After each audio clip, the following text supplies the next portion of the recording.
I hear a feedback. Is that okay? Sorry? I hear a feedback. Yeah. Is that okay? You need. Okay. Please stand by, and we'll cue you. Ada suara.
Participants who is still outside to please get into the room so we can continue our symposium on the last day in a few minutes. Thank you.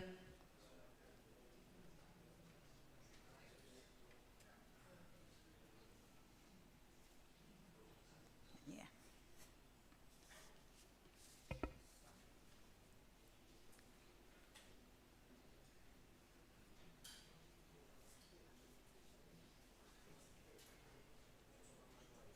Welcome, Pater and Romo. Please kindly sit in the front rows.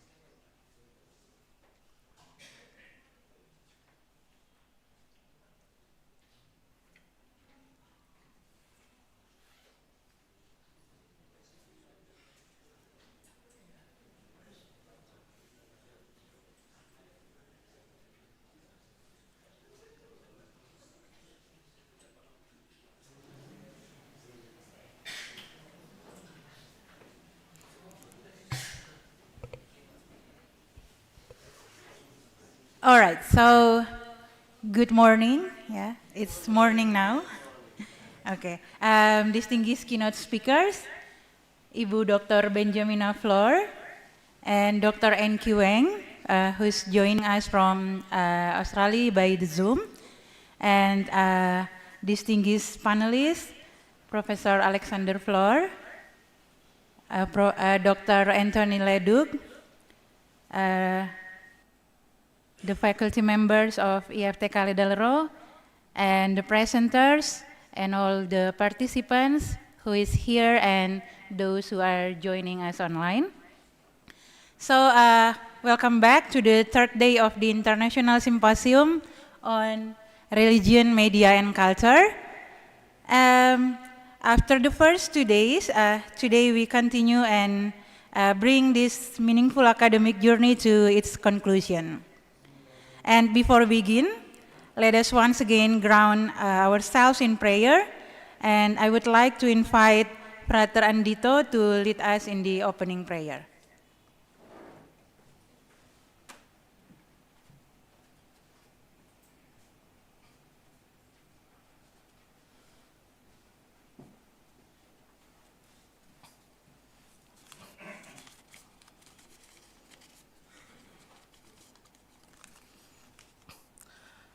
Brothers and sisters, let us prepare our hearts to pray. Let us pray in the name of the Father, and of the Son, and of the Holy Spirit. Amen. Gracious Father, we give thanks and praise to you for the blessings we have received on this new day. May you protect us, especially during the final day of this international symposium on this bright morning. We also ask for your blessings for every process that we will carry out through discussion, dialogues, and materials. We offer this praise through Jesus Christ, your Son, our Lord. Amen. In the name of the Father, and of the Son, and of the Holy Spirit. Amen. Thank you, Frater Andito, for leading us in the prayer. So we will begin, but before that, I would like to invite today's presenters to please sit in the front rows. Please, those presenters, if you're already here, kindly sit in the front rows. Okay, so we now move to our second keynote lecture. The title of this morning's keynote is Sticky Media Discourses and Empire Religion, Contested Settler Indigenous Relations in Australia. We are honored to welcome Professor Enqi Weng, who is joining us by the Zoom. And this session will be chaired by Professor Alexander Floor. So without further delay, I invite Professor Alexander Floor to moderate the session.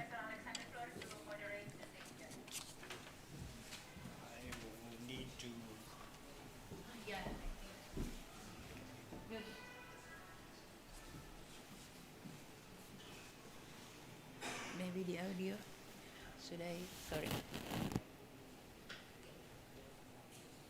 Okay. I can share my slides now.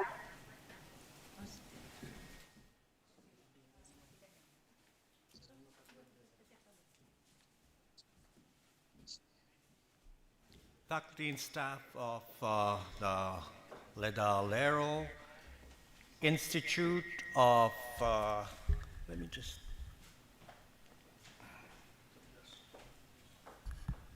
there's still some feedback. I'm so sorry.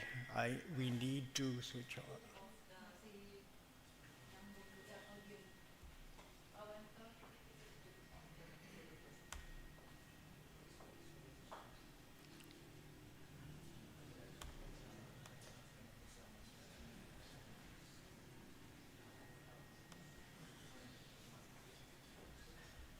Okay, yeah, there's still some feedback. I'm so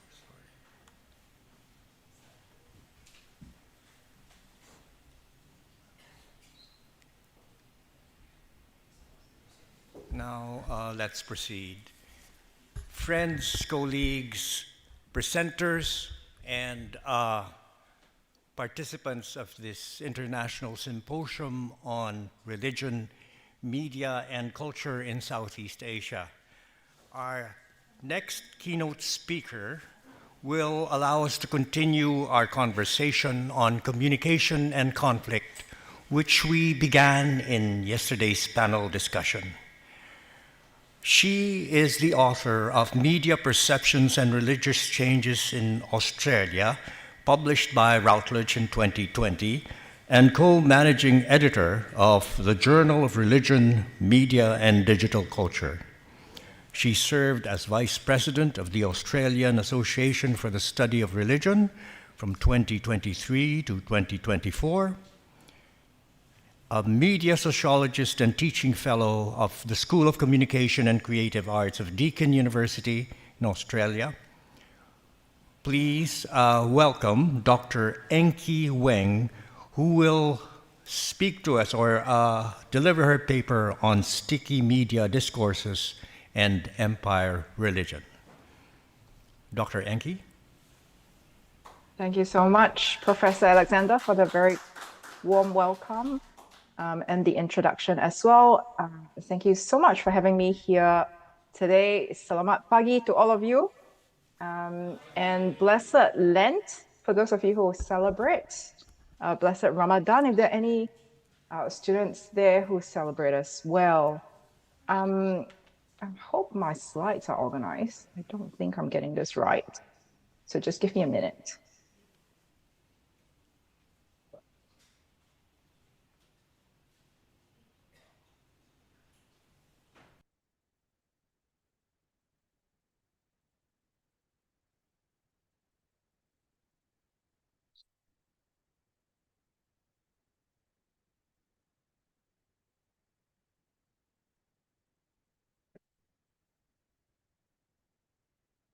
Oops. Sorry. I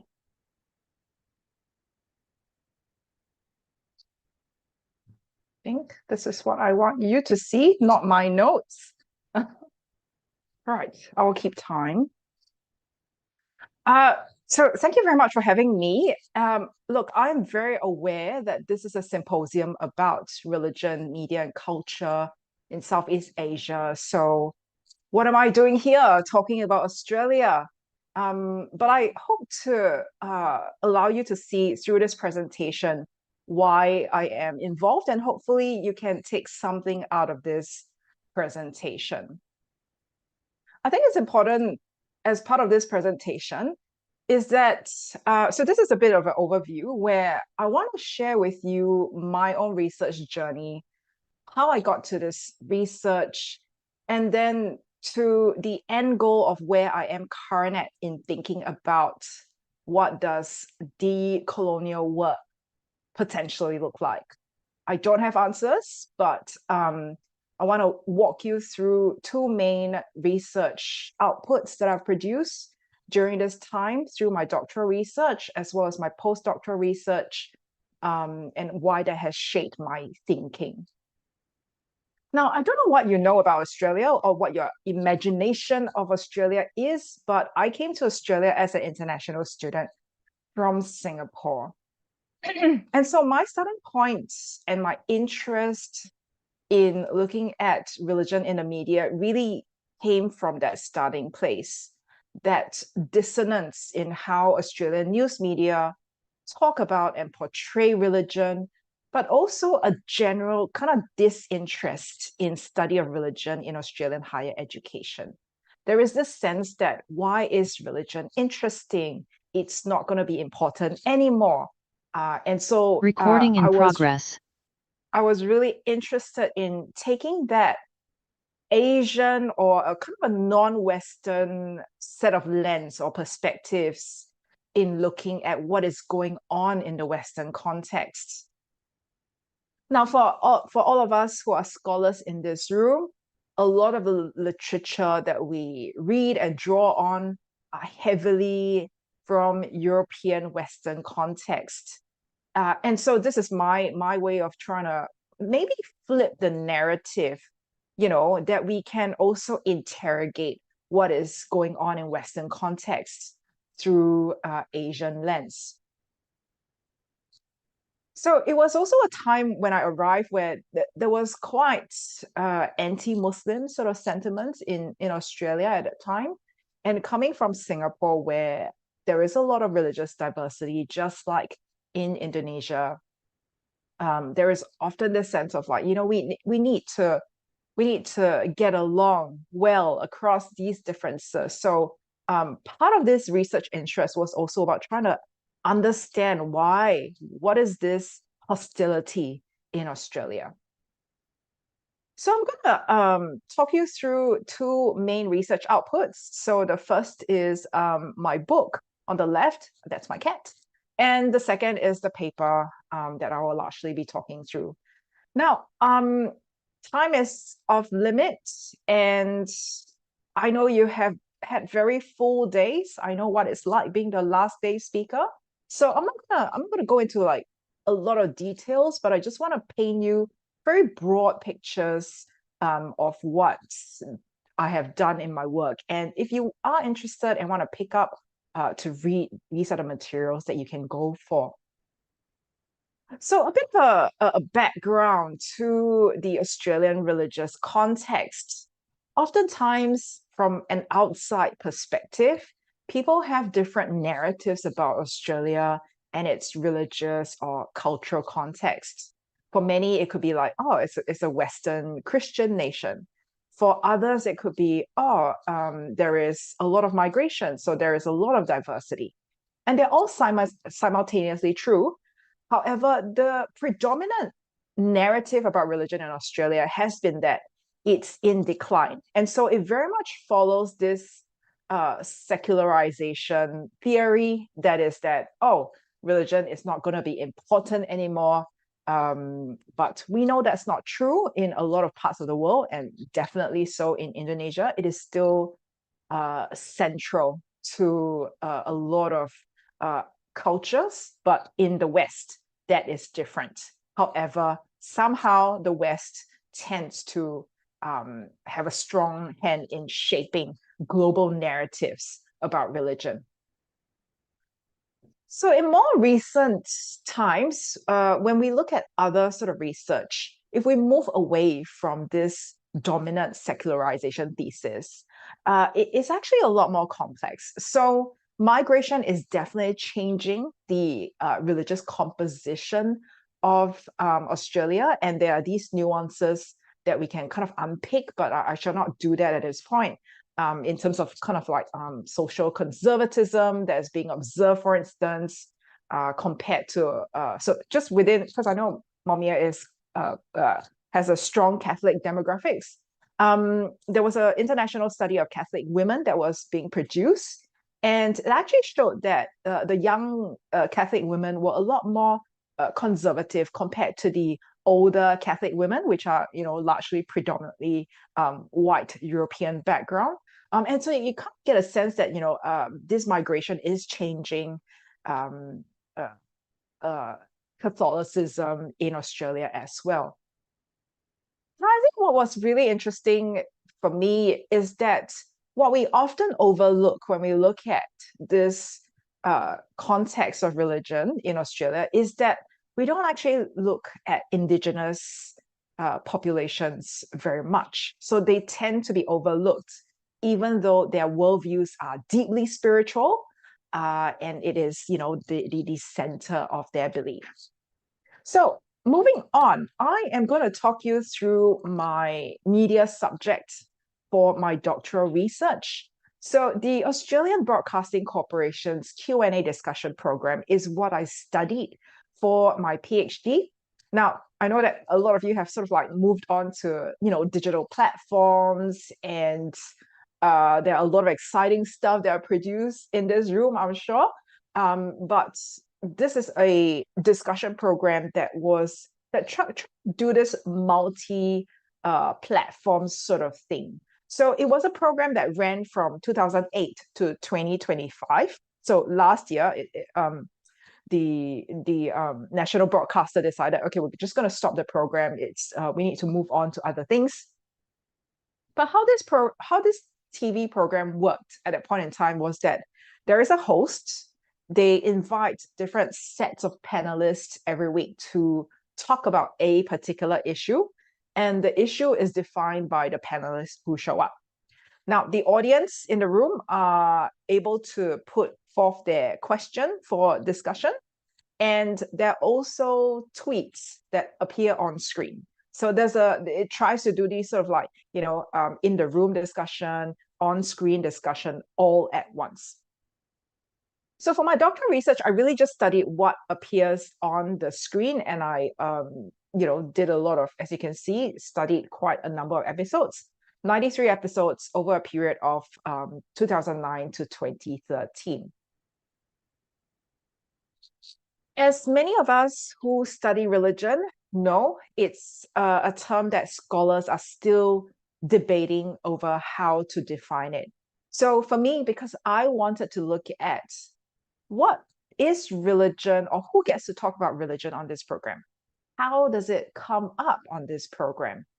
How do they define religion? What are the kind of topics that are being discussed? So I was kind of interested in that, but I was also interested in a very broad understanding of religion that covered everything from anything that is religion to spiritual to non-religion. And I found this framework which Knott and colleagues produced in 2013. So they worked on this framework and applied this on a British media study. And I thought, okay, great, you know, I can use this framework and I can do a bit of comparison after I finish this research. So this is what I've done. So you can kind of roughly see that it kind of breaks down into 3 different categories: conventional religion, common religion, and secular sacred. And you can get a sense of like what is being referred to based on some of the subcategories that are shown here. Now, in terms of the quantitative findings, it's probably not surprising that it's heavily conventional religion. So your Catholicism, your Protestantism, Islam, Hinduism, Buddhism, that's the blue in blue there. And so this is not a surprise. And I'm just trying to give you this a bit of a background before I kind of talk about my second paper.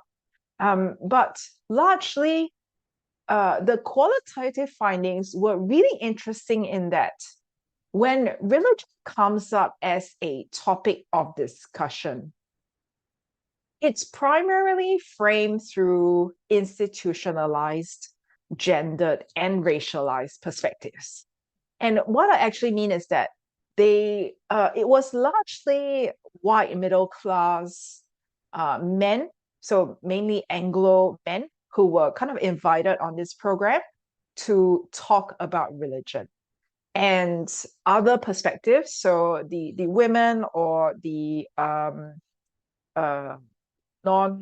sort of like, so when I say institutionalized, it's also primarily the Catholic men who were there to speak about religion, and a kind of a atheist perspective as well, which was kind of interesting. Atheist perspectives from the UK, Catholic perspectives from Australia.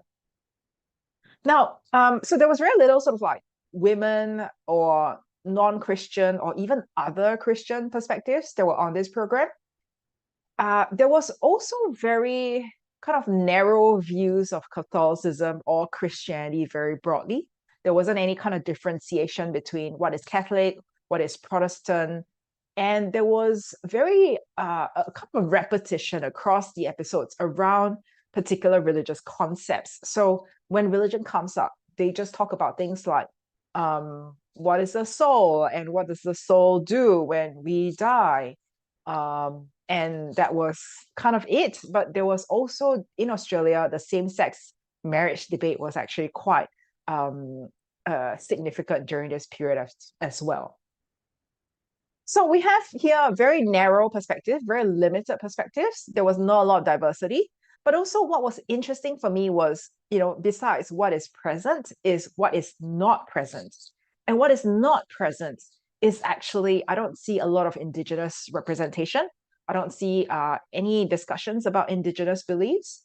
And if I were to go back to that framework of those three categories of how do I place Indigenous spirituality, I actually have a lot of issues. So there were also methodological limitations for this framework that was being produced by my British colleagues.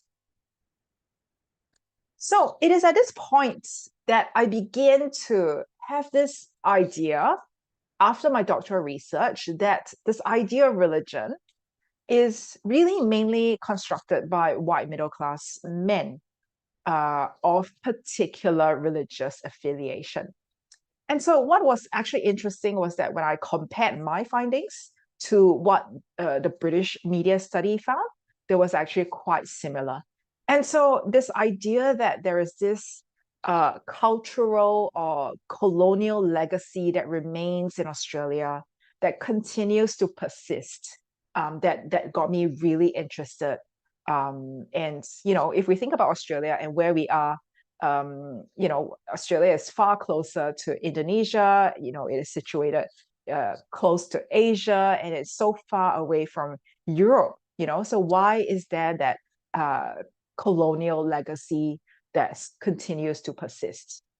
And so in my doctoral research, I began to kind of look at this idea of what has been conceptualized as empire religion, and looking at another data set from my doctoral research, which I was not able to do when I was, even when I published my book, I was like, oh, okay, publish a book. Oh, I need to think about this. So it ended up as a paper. Now, across the period of this Q&A program, there was a change in the host. So we can see Tony Jones on the left. He is clearly white, very middle class, And I want to think that he actually doesn't really know a lot about religion, which is why there was this repetition of questions. But then there was this very short period where Stan Grant, who is a journalist of Indigenous background, and I was really interested to see if the presence of Stan Grant would actually reshape or have an influence on how Indigenous beliefs are talked about. And it has changed indeed. So I talked about Twitter data, which I didn't get to look at during my doctoral research. And so I did that for this particular paper. And the period I studied was 2012 to 2021, which kind of overlaps across both hosts. And these are the episodes that I analyzed and the total number of tweets that I analyzed as well. So I was really interested in drawing from the work of Sara Ahmed here. She's a feminist scholar, and she talks about how emotions have a way of kind of accumulating over time and gaining momentum, and they become embodied in objects, places, bodies across historical moments. And these emotions produce a particular kind of stickiness that, draws on past histories and its associations.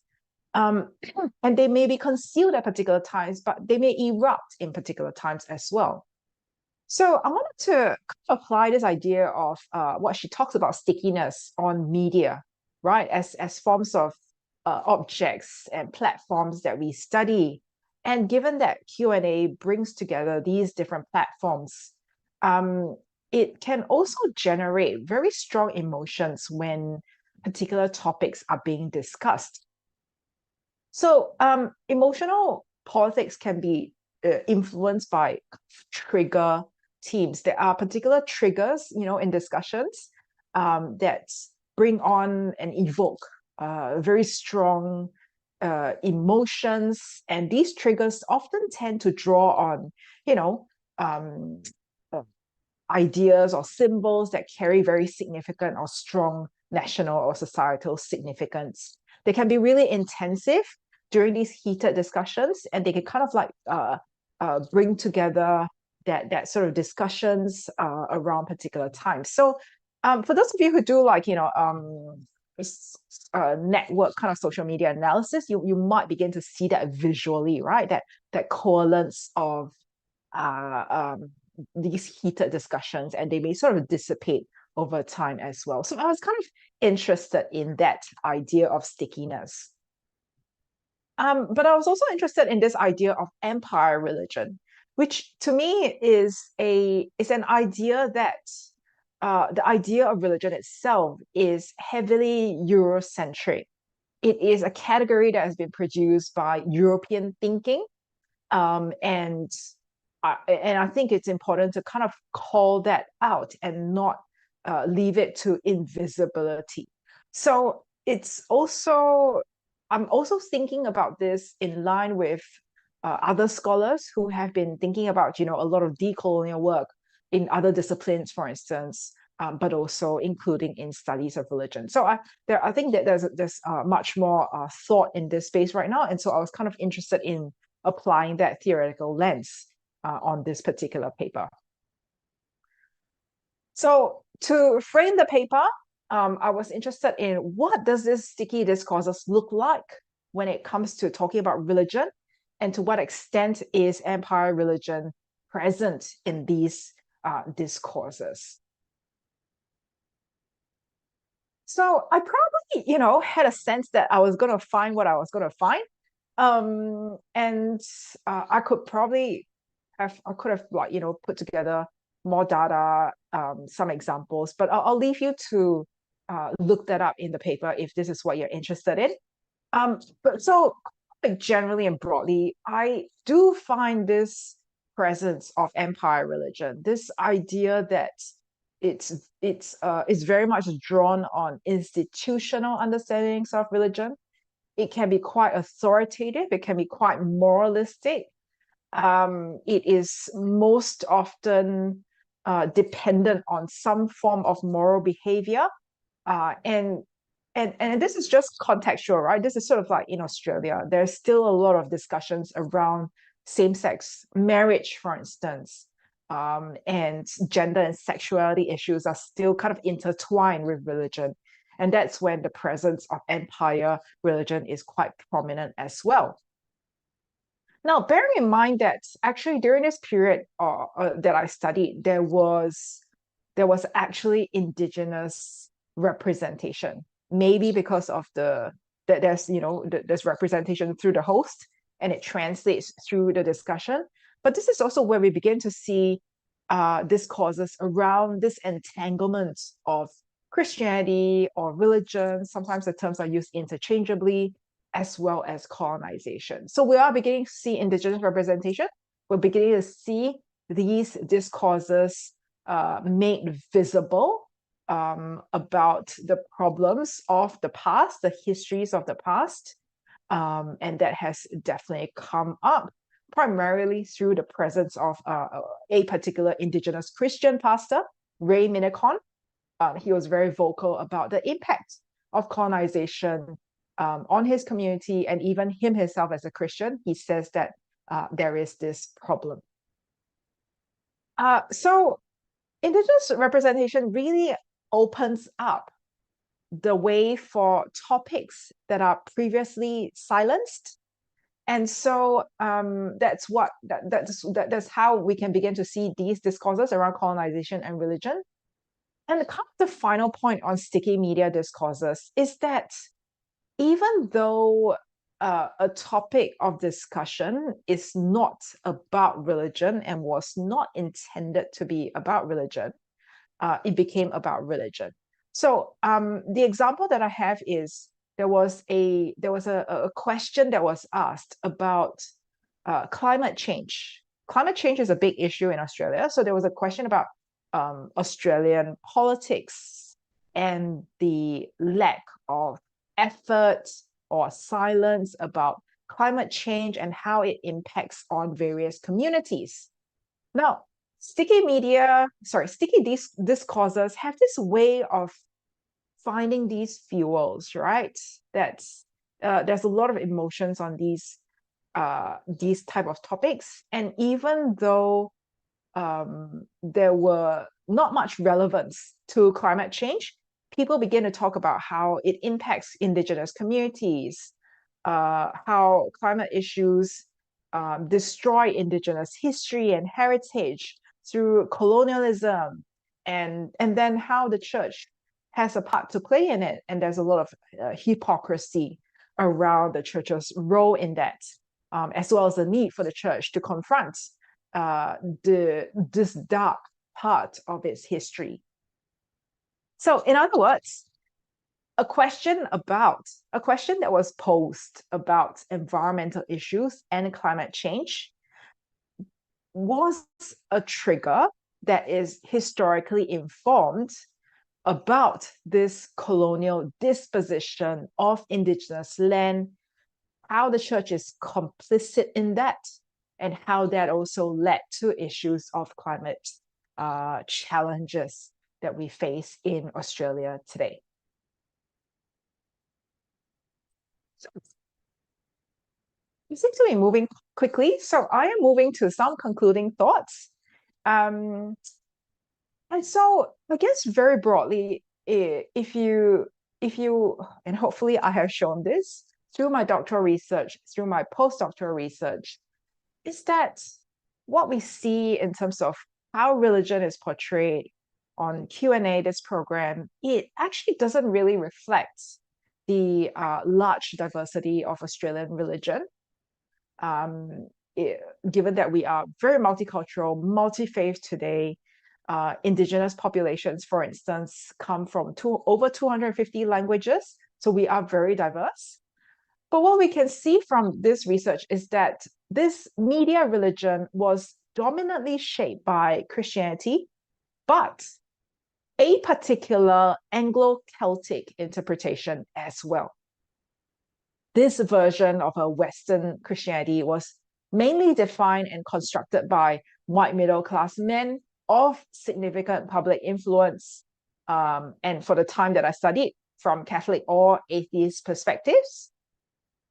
And in fact, this is the kind of discourse that very, very is presented as this monolithic sort of faith that has very little denominational distinctions that are made. And it is this understanding of Christianity that often becomes heavily politicized, and does not see, that sort of diversity that we talk about. Now, it is quite interesting because Q&A has often been critiqued as a program that is for white middle-class men.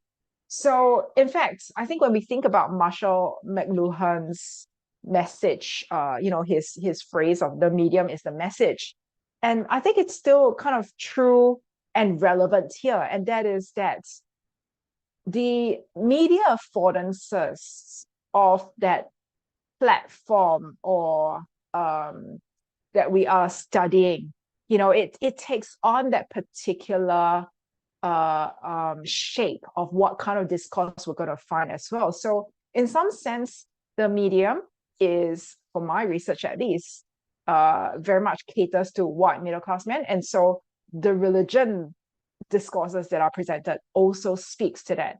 And this is probably something that you might find in your own research as well as you study different platforms, right? If you were to compare it with other platforms, you might find something else. So what I also find was that we do talk about this quite a bit, and that is that media representation does matter a lot. We can see from our earlier work that there's a lot of silence around Indigenous Indigenous issues, Indigenous belief, Indigenous perspectives had no real say, contribution to the shaping of how religion is portrayed in Australia.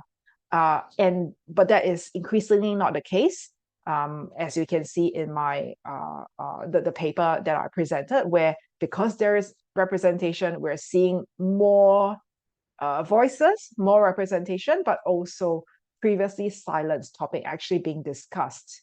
And they're not easy issues, but they are necessary issues, I want to argue. And so religion is definitely contextual.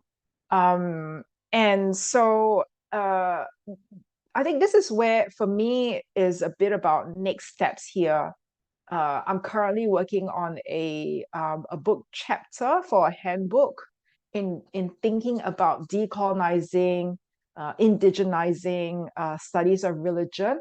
And so some ideas that I'm drawing from are heavily drawn from Chen's Asia as method.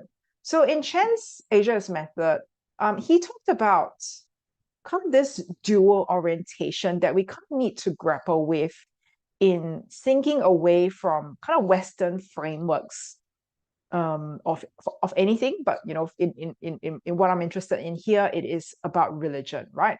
So I think we need to be thinking about what does decolonizing mean? And for me, I think decolonizing study of religion means critically acknowledging that the frameworks that are given to us are heavily Eurocentric. They are produced by European thinkers. They are not universal. They cannot be universally applied. And so when we study religion, it has to be contextual. And the second orientation that Asia's method offers is that, so I think for me is to take on this idea of what does indigenizing religion mean? And I'm still trying to work that through, because I think when we are trying to indigenize ideas of religion, we are also faced with diversity. And so where I'm kind of landing at this moment is that we do actually need these multiplicity of perspectives when we're thinking about religion, that we need to think about it in place, but we also need to ensure that different perspectives are present but that also across time, these ideas might change. So there will be also a kind of a temporality aspect to it that we do need to consider. So I think this is probably where I'm going to end, and I'm happy to take kind of questions from here. I think the slides are made available, well, can be made available to you. I'm very happy for those to be shared. So reference this if that's what you're after. And if you're interested in the journal in which I am co-managing editor, yeah, have a look. And if you are interested in submitting, I welcome you to do that. But yeah, very happy for you to ask questions at this point or clarify anything that I've not kind of said. But also if your head is too full from all of this across 3 days of conferencing, my email is on the slide and you are very welcome to access that. So thank you very much. Thank you very much. Thank you very much, Dr. Enqi. Allow me to respond first before I open the floor to questions. Okay. And perhaps I could unpack some of the concepts that you introduced to us, such as empire religion, sticky media discourse, and the relevance of a conversation on decolonizing as well as indigenization of religion. Okay. Now, Dr. Enqi, could you relate, for instance, the concern on indigenization in the context of East Indonesia, where in let's say a lot of Catholic religious practice has been influenced by common religion, as you stated. You know, the categories that you presented to us, conventional religion versus common religion, and secular sacred category. Now, being an observer, from the outside, I have observed that, well, from the perspective of the Roman Catholic Church, there is a tendency to be more open insofar as cultural influences are concerned. Well, I've seen this in many countries, actually.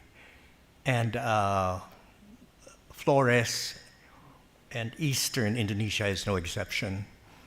And this is, I think, one of the factors that contributes to the devotion of the faithful here in East Indonesia, as well as in the current practices.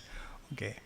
How would a larger interface of conventional religion, that's Roman Catholic doctrine, and common religion, that's the indigenous religion here in Nusa Tenggara Timur, how would a larger interface, what do you think will this produce insofar as religiosity is concerned? Thank you so much for your question, Professor Alexander. This is this is a really interesting question because I'm trying to think of this through a few different things here. I think largely, I guess going theoretically, conceptually, largely study of religion has been produced through Protestant Christian perspectives. And so in many ways, when it is produced from that Protestant perspective, there is almost a sense that this is the kind of the right way to believe. And I think that's also kind of going back to kind of historical maybe disagreement between Protestantism and Catholicism, right? And it does sort of manifest quite differently. I think even in Australia, and I want to say in Singapore as well, my very limited understanding of Catholic faith and how it is expressed or manifests also kind of has that blending that you refer to. This kind of contextualization, much more adoption of local culture and belief. And I think religion always has to be contextualized. And I think part of my critique is actually that the Protestants in Australia are not doing that very well. So in fact, part of my criticism from my work is that that there is this invisibility of European thinking about religion that is imposed on others, on Catholics, on non-Christian religion, and there is this sense that the Protestant doctrine is right. Now, I'm kind of saying this quite sweepingly, but there is this sense in Australia. Now, I cannot say for sure about East Indonesia because I don't know the context well enough. I do know a little bit, but I actually suspect that in Asia, or us in Asia, Southeast Asia, because we are much more exposed to diverse worldviews, diverse religions, different cultures, compared to Australia, which still has its cultural silos.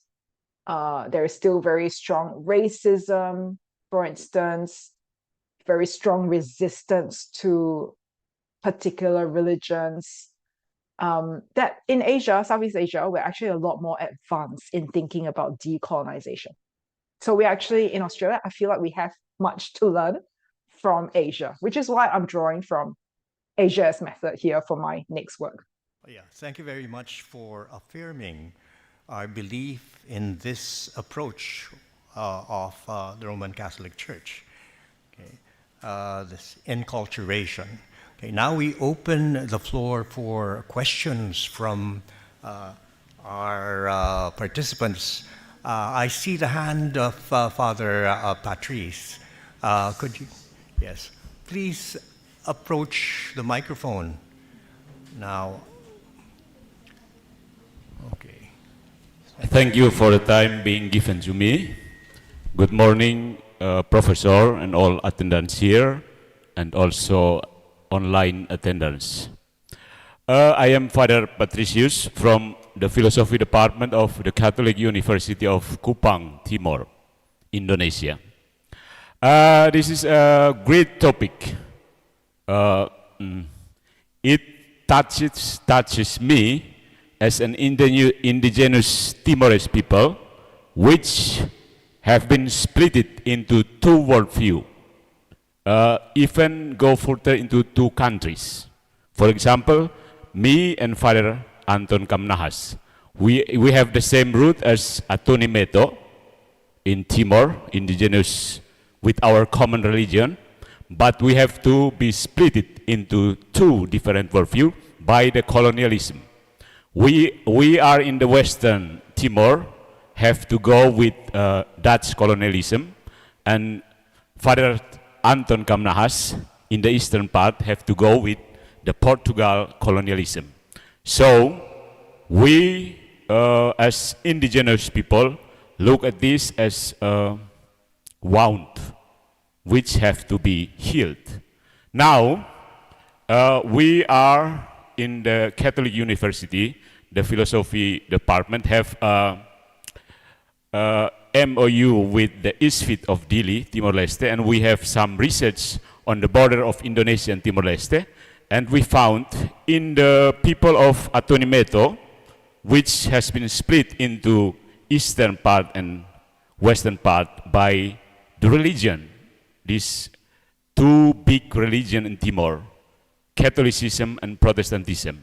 So we found out that, yes, it is still decolonizing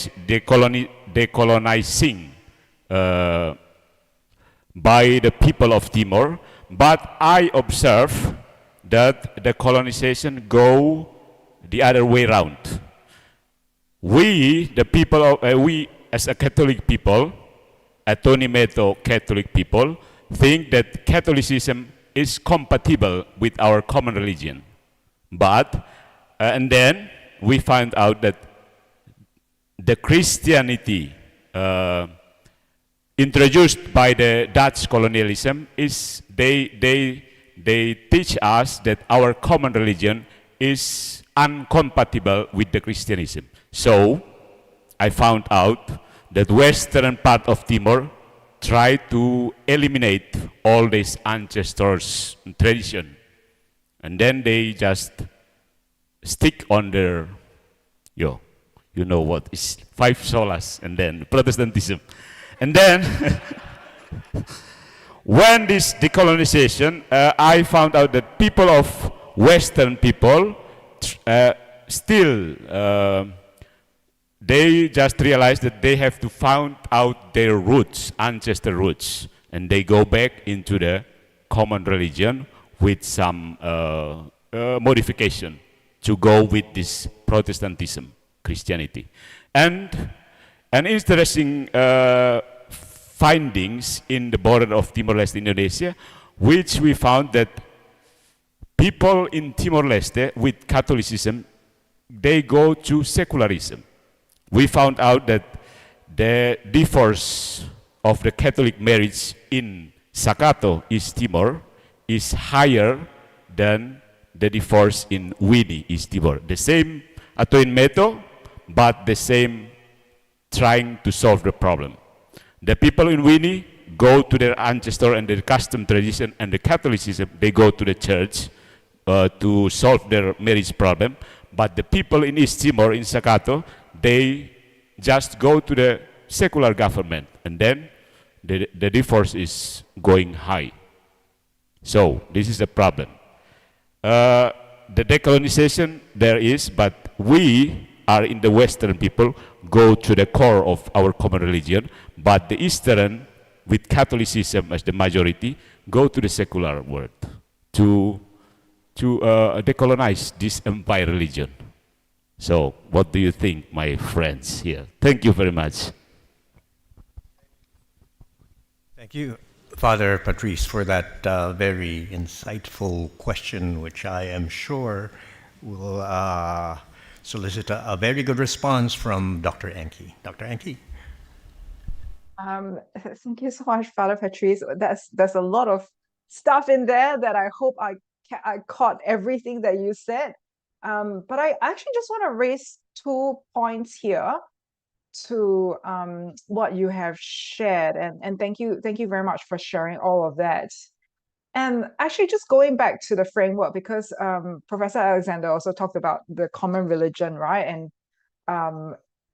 And Father Patrice, you kind of fit in Indigenous belief within that common religion framework. But actually, I want to argue that that framework is problematic altogether. I can't fit Indigenous belief in any of those categories because it is a category that's being produced by Western thought, and it does not fit neatly into any of them. I think within that common religion framework, there is a kind of an entrenched view that it is superstition. You know, it kind of like almost a kind of a lower level kind of belief, which I disagree with.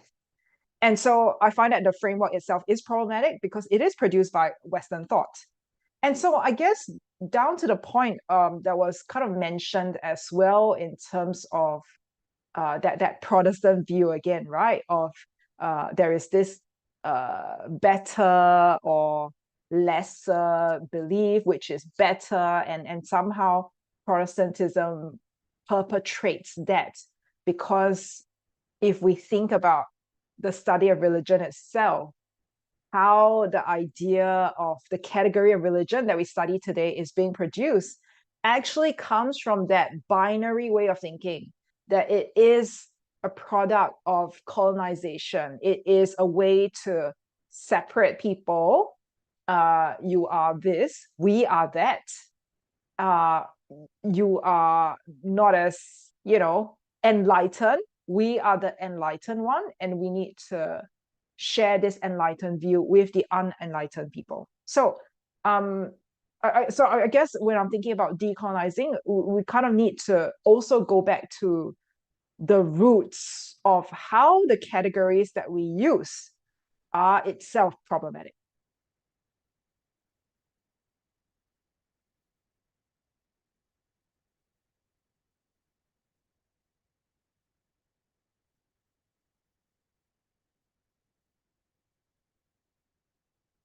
We should recognize the presence of Father Rector Otto Madung of the Institute of Philosophy and Creative Technology. And he has a question for you, Dr. Enqi. Go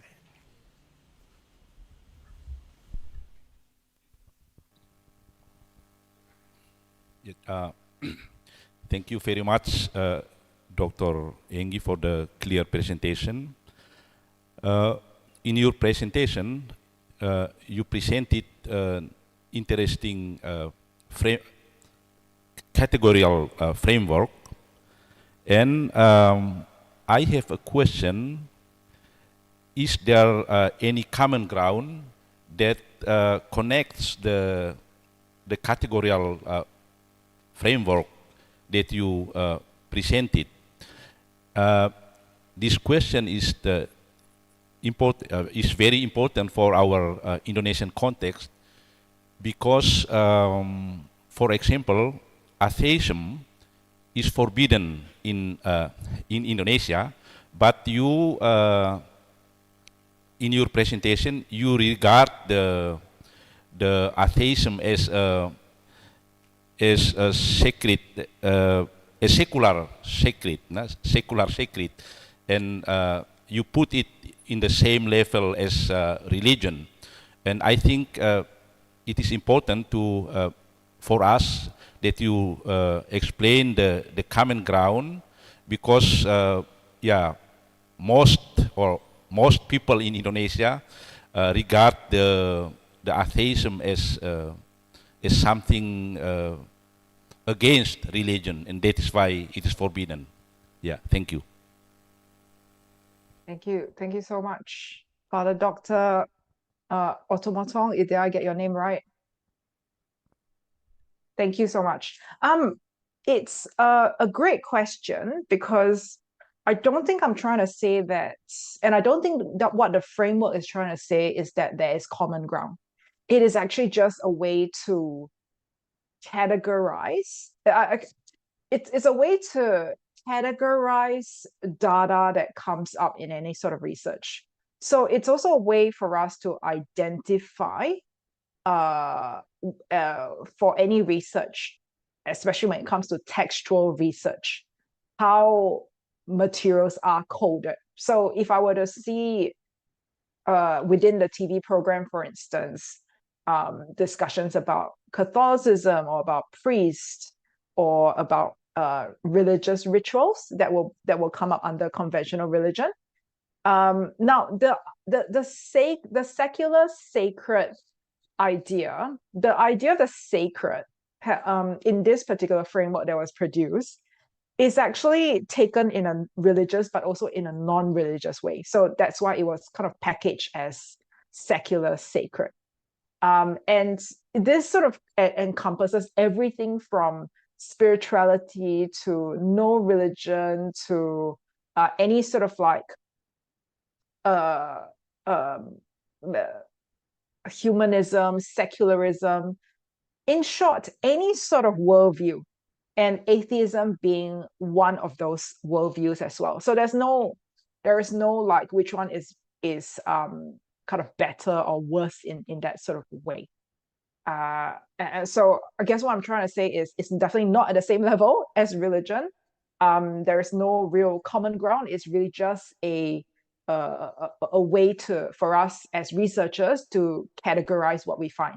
So for instance, if someone is very explicit, and of course, understanding that this is a different context in Indonesia, it is atheism is forbidden, but in Australia, it's the West, it's a lot more liberal. You can believe in anything. You can even believe you're a unicorn, and that is fine. There is a lot more flexibility in that, right?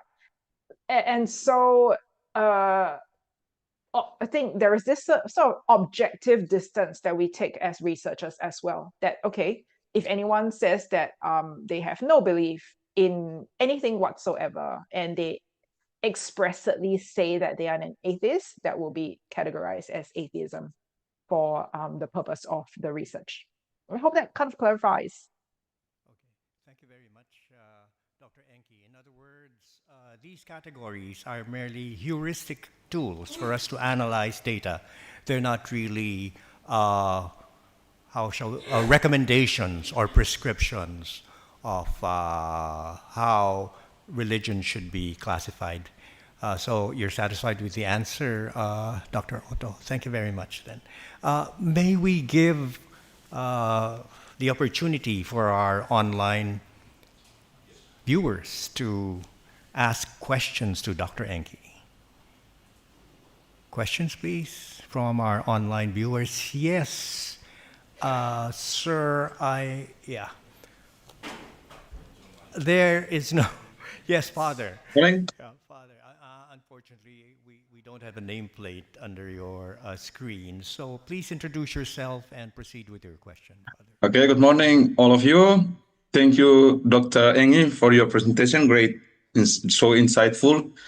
Just touch me the term decolonialization that you present in your paper. How the spirit of decolonialization influenced a lot, especially the South global countries, particularly Southeast Asia, and I think all the Asian countries and African countries. I think decolonization, the spirit of decolonialization. But my question is, what's the difference between decolonialization and neo-colonialism, or the new colonialization? Because the spirit is almost the same. We say that we have the spirit of decolonialization, but we are not independent. We are dependent economically. It's global. Our identity, we dependent on the West society. So what is the real spirit of decolonialization? It is a new colonialism, actually the same, but in the same form. The power structure is already there. It's not disappear, but it's still there, but in different form or different uniform. We change only the clothes, but the power structure is still the same. And then my question is related to the religion, and how we can. My question is: do online religion or digital religious movements strengthen local culture, or do they create standardized or globalized form of religion, something like that? And then the second one is: could digital religion become a space where neo-colonial influence operate through information flows and culture dominance? That's my question. Thank you very much. Thank you very much, Father. Wow, Dr. Enqi. Thank you so much for the question. There are a few questions here. I'm trying to, my typing is trying to keep up with your questions. Oh, thank you so much. Okay, let me try and see if I can. Firstly, talk about the difference between decolonization and neo-colonialism, because I do see them quite differently. And I think when I'm thinking about decolonizing, I am thinking about South American literature in decolonizing. I know that there's some work that's also done in Philippines, for instance, on decolonizing. And I want to say that when we think about decolonizing, there are a few different perspectives here. There's like the hard decolonizing. There's also the kind of soft decolonizing positions. The hard position is that we need to get rid of all these colonial structures, right? That's a very hard version. We need to take down everything. We need to start from scratch. Whereas the softer version is kind of a much more critical of the colonial categories that we work with, and how do we move away from those kind of stuff. So I think I kind of sit in between these two positions, the hard and the soft. But also when some Asian decolonial perspective, like Asia as method, for instance, the way I read it is that we can kind of use the Western lens as one perspective, but it certainly needs to include other perspectives as well, as part of the equalizing that power balance. I think that is also the South American perspective. And so when I think about neocolonialism, for me, I don't have any sort of like main scholars that I can think of to draw on their work at this point. But the way I see neocolonialism is that actually these colonial structures are still in place that replicate and facilitate colonialism in a very sort of invisible way. So it continues to persist. I don't think there is sort of like a identifying those colonial structures as part of a neocolonialism. It's just sort of like kind of for me at least, a descriptive term of the conditions in which we live in. Now, your next questions are around online religion, digital religion, which I feel like maybe other colleagues here who have presented on that could discuss that a little bit more. And what I could very quickly, hopefully, did manage to type is around the diversity. Are there global forms of religion that could be produced? And I want to say that if this question was posed in the early days of the internet, maybe we might be able to say that, hey, there is a lot more diversity and it is great. There is more democracy and participation. However, I think we're currently in a time where we see this kind of emergence of tech giants that, because of their power, because of the money behind them, because of the even politicians that are backing these tech giants, I am less optimistic about the kind of diversity that we can see, because these media affordances, the platforms, and the algorithms do drive narratives in a particular way. And so you are just kind of in these silos of maybe you might perceive democracy within these silos, but they're not sort of like connected on a grander scale. And so, yes, maybe globalized forms of religion in these sort of small bits, but yeah, I think I'm less optimistic because it's very much governed by tech giants, and I think more needs to be done on a policy level that regulates their power. And some of these power, can I just say, the money that's backing these powers, they have more money than some of smaller nations. And so what does that say in terms of like the kind of discourses that can be produced? So yeah, I'm not really answering your question directly, but I think it's just sort of like painting a picture here of what we can think about in future, perhaps. Okay. In other words, there are certain reservations on this particular type of religious practice or digital practice or digital religion. Okay, I hope that answers your question, Father.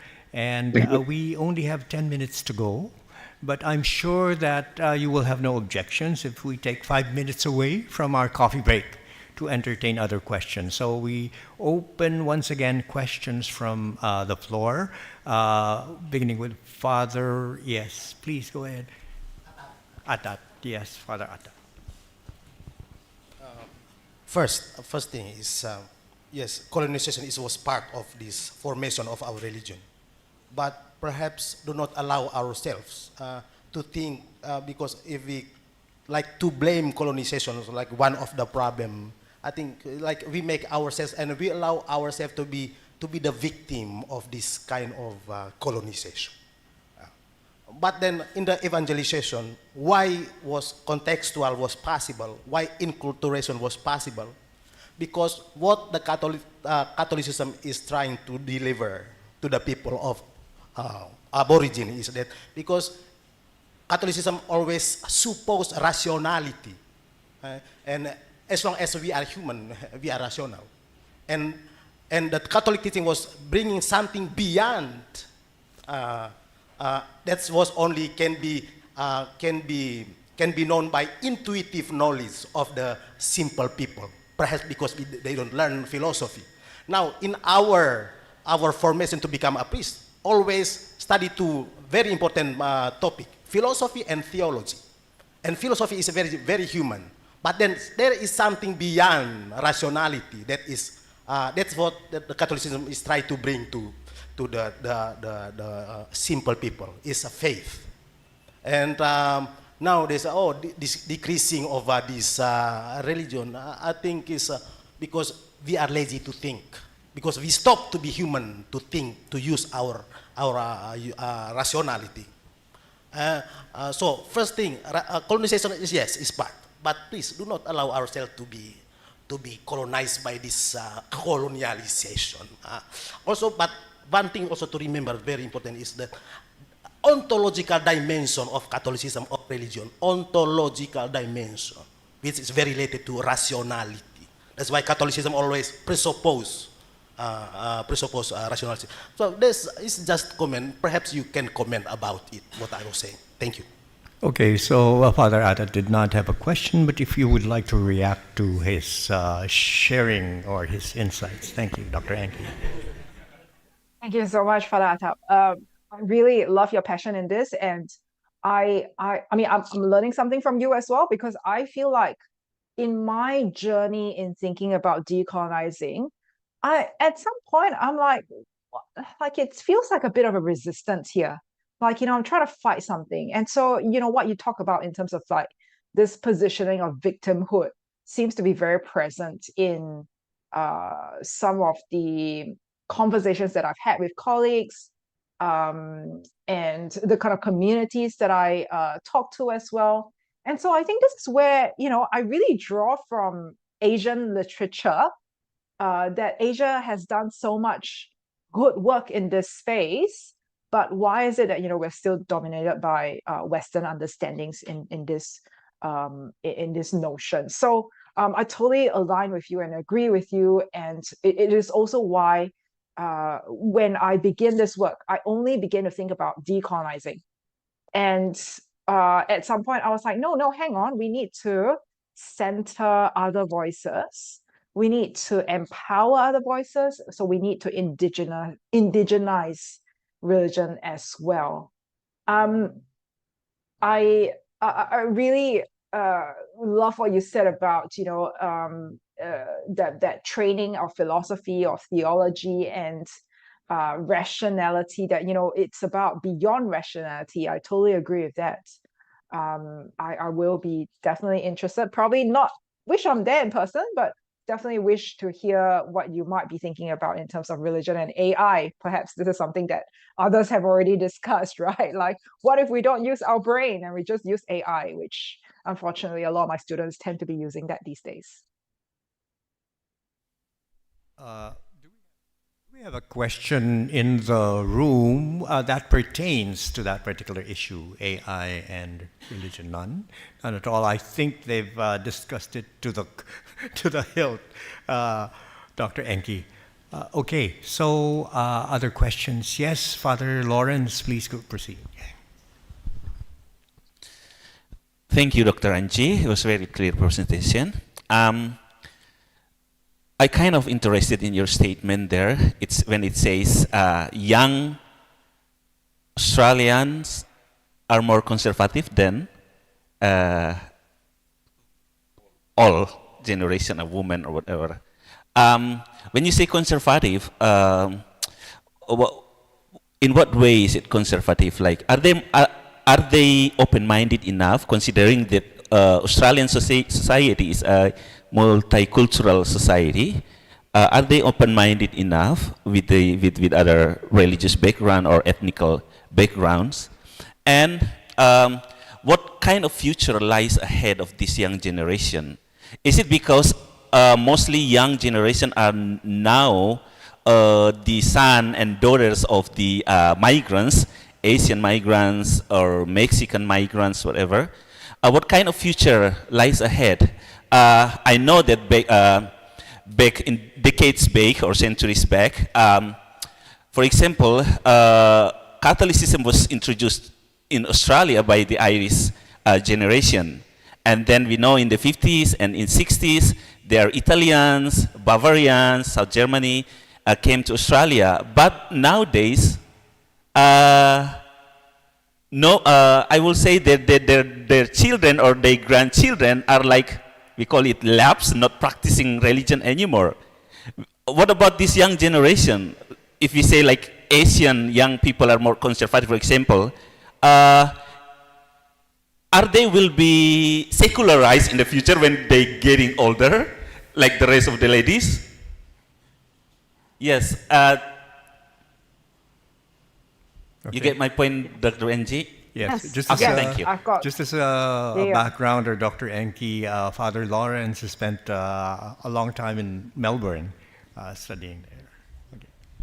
Oh, thank you so much, Father Lawrence. It's good to hear from you. And so you have three questions there. I'm going to try and speak to all three, and drawing on research produced by my colleagues as well. So the International Catholic Women survey that was being done, it was a global survey. It was conducted, and in fact, it was presented to the Pope by my colleagues. And there is a particularly progressive group of Catholic women in Australia who are pushing for reforms in the Catholic Church. So they want to see women leadership, that it's not about just the male priest, because, well, the idea is that it's not sustainable, but they also push against things like, birth control, abortion, and those sort of social views around that. So this is the older generation of Catholic women, largely European background women. And so what they actually found with the younger generation, which much more diverse culturally, come from different background, migrant background, and so on, they find that actually these young women are not so interested in these gender reforms or social issues around, abortion and birth control, all of that. It's not on their agenda. So they're quite different in that sense. So that's a very interesting finding for me in looking at intergenerational difference amongst Catholic women in Australia. Now, in terms of the younger generation, there is a research that was produced by a group of colleagues here at Deakin University as well, is that young people are growing up in a context that is much more diverse. This is much more diverse compared to their parents' generation, which actually meant that younger Australians are much more open to different cultures, different religions compared to their older generation. And I think that's a really hopeful thing. But at the same time, there is also definitely a continuous trend towards moving away from religion. So there is still definitely an ongoing drop-off that we see in the younger generation, whether it's Christianity or any kind of religion. Now, answer your question on second generation and that dropout rate. It's really quite interesting because part of my postdoctoral research, I did talk to a lot of churches in particular, trying to find out their struggles. Also want to understand what are some of the issues that they face, and I really talked to many migrant churches, African, Asian churches, and they have different sets of challenges for their second generation. So definitely trying to keep young people within their churches is definitely an issue, because these are the young people that want to move away from their parents in language churches. So, a lot of these migrants, they come, they set up their migrant churches because they want to retain their language, right? But these are not something that their young people can relate to. They speak English. They grow up speaking English. Their friends speak English. So what these churches do is they find that they needed to create a separate congregation, a separate service that are in English, that may still be run by the older generation, but it's a kind of a safe space for them to keep their second generation. So there's really some interesting work in this space that so just a bit of sharing to share what's going on in Australia at the moment. And I'm sure it's very, very different for what you are facing in Indonesia. So, are you satisfied with her answer, Father Lawrence? Okay. Yes. So, thanking very much our co-conveners, or our conveners have extended the Q&A for the benefit of those who would want to ask more questions. Yes, Father, please go ahead. My name is Father Joseph. Thank you, Dr. Enqi, for your presentations. Through Q&A program, you find that media brings surface the topic, a silence topic, like climate changes, ecological crisis, and so on. One of the ongoing problems we are facing here in Asia and also in Africa is the division among people, among a group of people, because of the long period of colonializations. In Indonesia, the politics of divide et impera by Netherlands, Holland, I think has succeeded to divide Indonesian people. I just, and since at the end of 20th century, modern states has tried to cope with or come to terms with the injustice, the divisions produced by the colonializations. I just wonder if this kind of topics came up in media in Australia, or particularly in Q&A programs. I just wonder, this kind of topics came up in media in Australia or not? Thank you very much. Dr. Enqi? Yeah, thank you so much, Father Joseph. I want to say, if we're talking about long-term impact of colonization,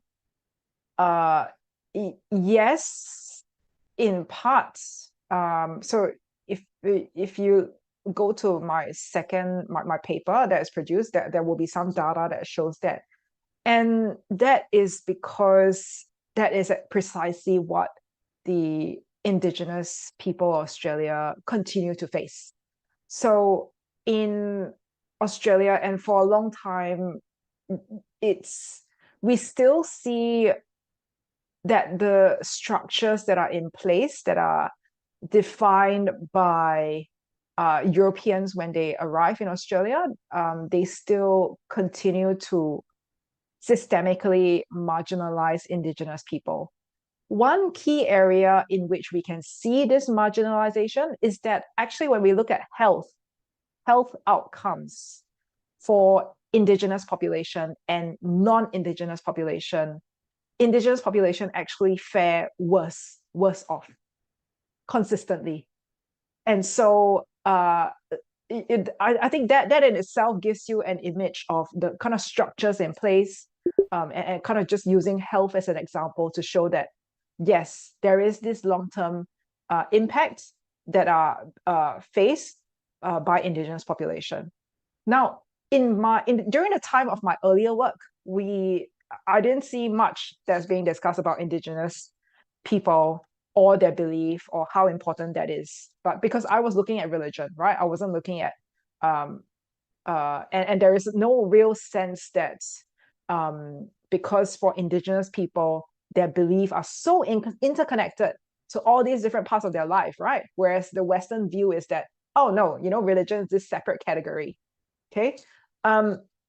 So I didn't see a lot of it being talked about, but only much more recently, the more recent data set that Indigenous issues are beginning to be discussed. And in fact, it coincides with much more discussions and debates on different media platforms in Australia about justice for Indigenous people in Australia. So I hope that kind of answers your question. Yes, thank you very much. Other questions? We still have time for one question. Yes, sir. Please stand up and introduce yourself. My name is Rain Tanggul. I am student Theology in IFTK Ledalero. First of all, I very pleased and interested in your presentation. And the second, in your research, I understand that you argue that religiosity in Australia is still shaped by the epistemic colonialism. It seems that your analysis mainly focuses on the social and representational level. However, I did not clearly see a normative standard that show that theology in Australia is truly a product of Western epistemology. So my question is, have Christian communities in Australia developed truly decolonial forms of theological reflection and church practice, or are these reflections still operating with Western epistemological frameworks, even if they appear contextual or reformist? Thank you. Thank you, sir. Dr. Enqi. Yeah, thank you so much for this. Is such a important question. So I really thank you so much for asking this, because obviously when I did this work, it's on the media. There isn't a lot of theological talk, but in my subsequent research and interview with Christian communities, these are some of the things that I hear, particularly from diaspora, migrants, and even Indigenous people. And that is that even in particular church practices, in Christian practices, maybe not so much of Catholic practices, is that there is still this sort of like a theology that are produced by the West that is enforced on people and that is seen as superior. So I think I want to give you an example here, which is, I think, and in my limited theological understanding, even as a Christian myself, is that it's largely developed. Well, again, the Christian theology is largely developed from the West, right? And it's heavily reliant on the doctrine of Paul, what he says, his teachings. And so the book of Acts is really key in this formation here.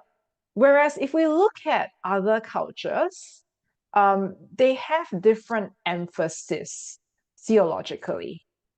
For Indigenous Australians, for instance, there's actually a lot of emphasis on the book of Genesis, God as the creator.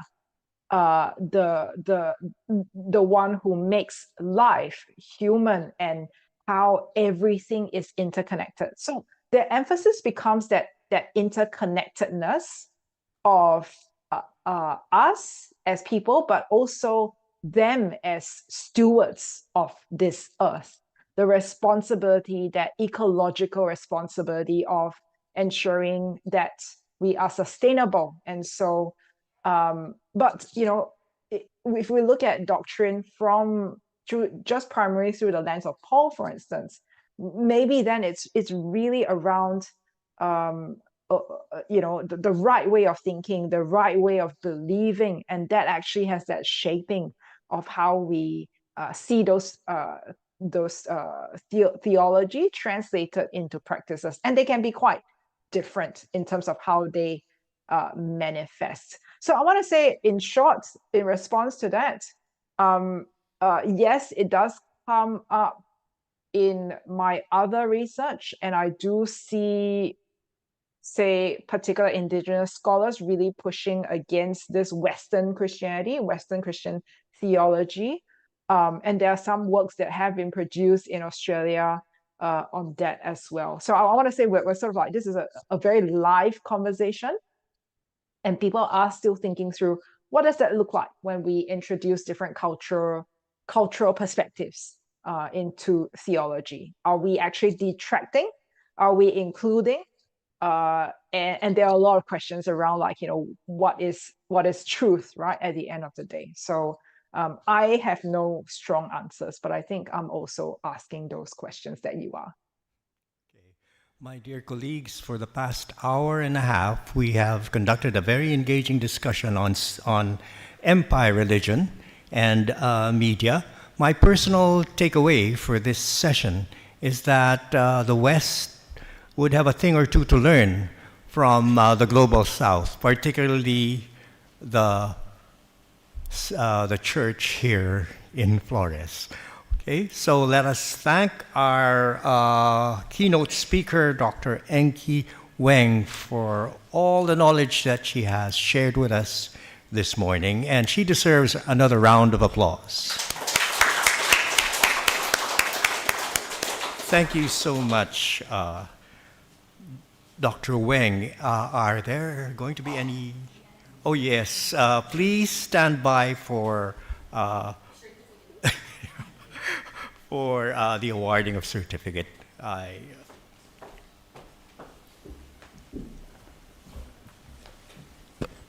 All right, thank you once again for Dr. Enqi and also for Professor Alexander Floor. And now, as a token of appreciation, we would like to present a certificate. I invite committee, please. Okay. So let's give a big round of applause for Dr. Enqi. Thank you very much, Dr. Enqi. Thank you very much. Terima kasih. Okay. Terima kasih, sama-sama. Hama-hama. All right. So thank you very much for participating, and we just ended the second keynote lecture, and now we will have a coffee break for 15 minutes. The snacks are there in the atrium, so please have some refreshment and come back here in 15 minutes. Thank you very much.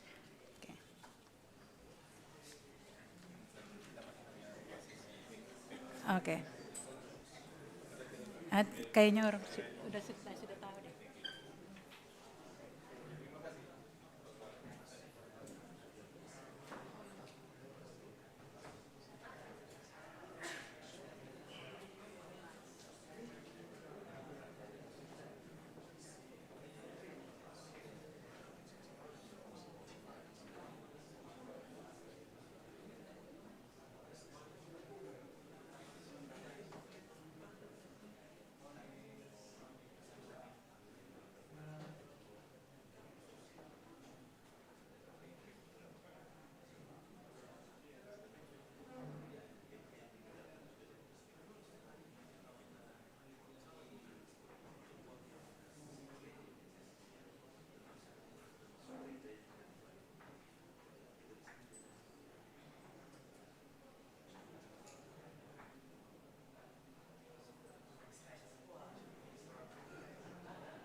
Recording in progress.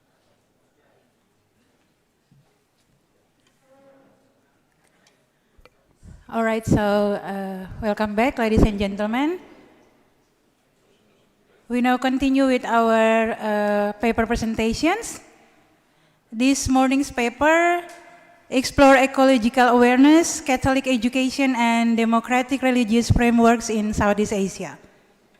The first paper presentation for today, entitled Faith into Action, Ecological Practices of Catholic Students Viewed from the Perspective of Laudato Si. This paper gonna be presented by Emanuel R. Pryatno, and it's going to be chaired by Father Karis Jua. Please welcome the chair, Father Karis Jua. Okay.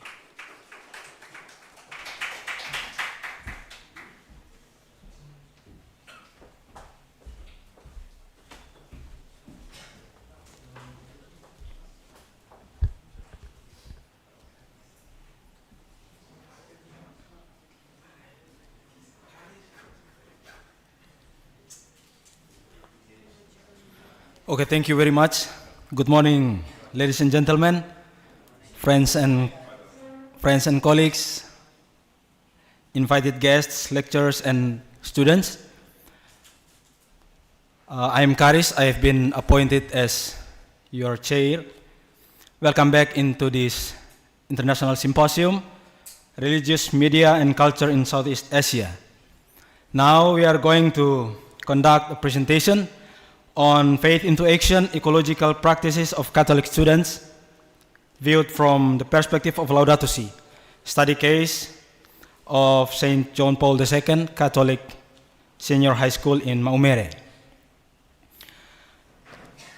Pope Francis reminds us in Laudato Si that living our vocation to be protectors of God's handiwork is essential to a life of virtue. Today, we will explore how this call is put into practice through the daily ecological habits of Catholic students in Maumere. We are super delighted to have you all here, not only to listen, but also to reflect on how faith inspires ecological responsibility. So let me introduce first a dedicated group of 5 researchers who have worked together on this study. They are Emanuel R.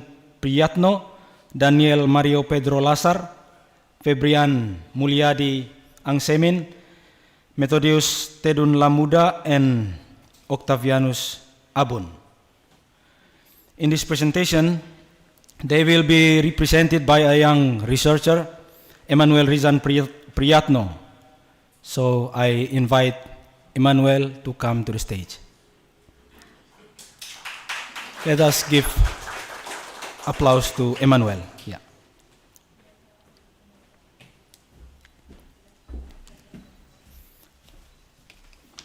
Okay, Emanuel R. Pryatno was born in Benteng, Java, East Manggarai on 13 February 1999.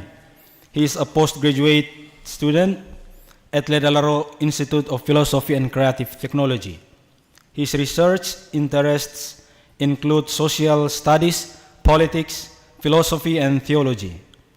His most recent publication is entitled Work, Power, and Dignity, an analysis of the exploitation of workers in Indonesia in light of Catholic social teaching and its implications for the pastoral ministry of workers.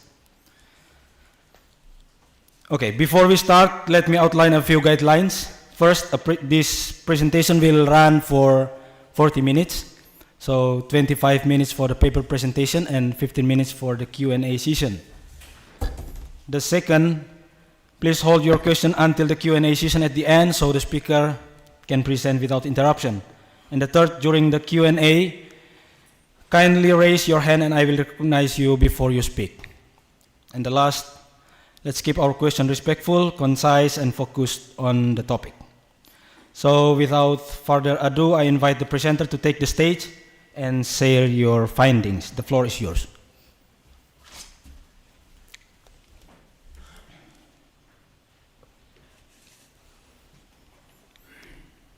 Good morning, all of us.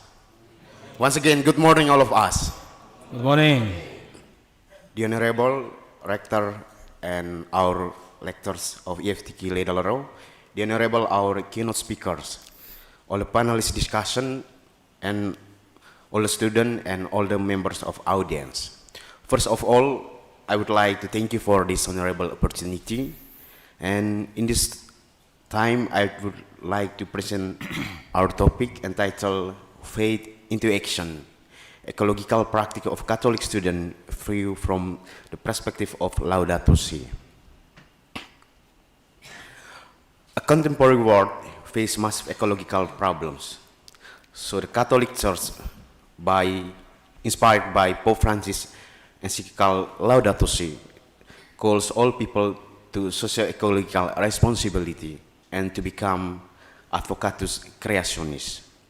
In this situation, St. John Paul II Catholic Senior High School Maumere respond by integrating ecological values into education, forming ecological character and spirituality through educational, spiritual, and practical activities, including a student nature lover group. I will present my topic here, and I will show the correlation between ecological awareness and ecological practice among students of John Paul II. Our outline presentation is introduction, and second about the ethical Laudato Si, and third research methodology, result, discussion, implication, contribution, and conclusion.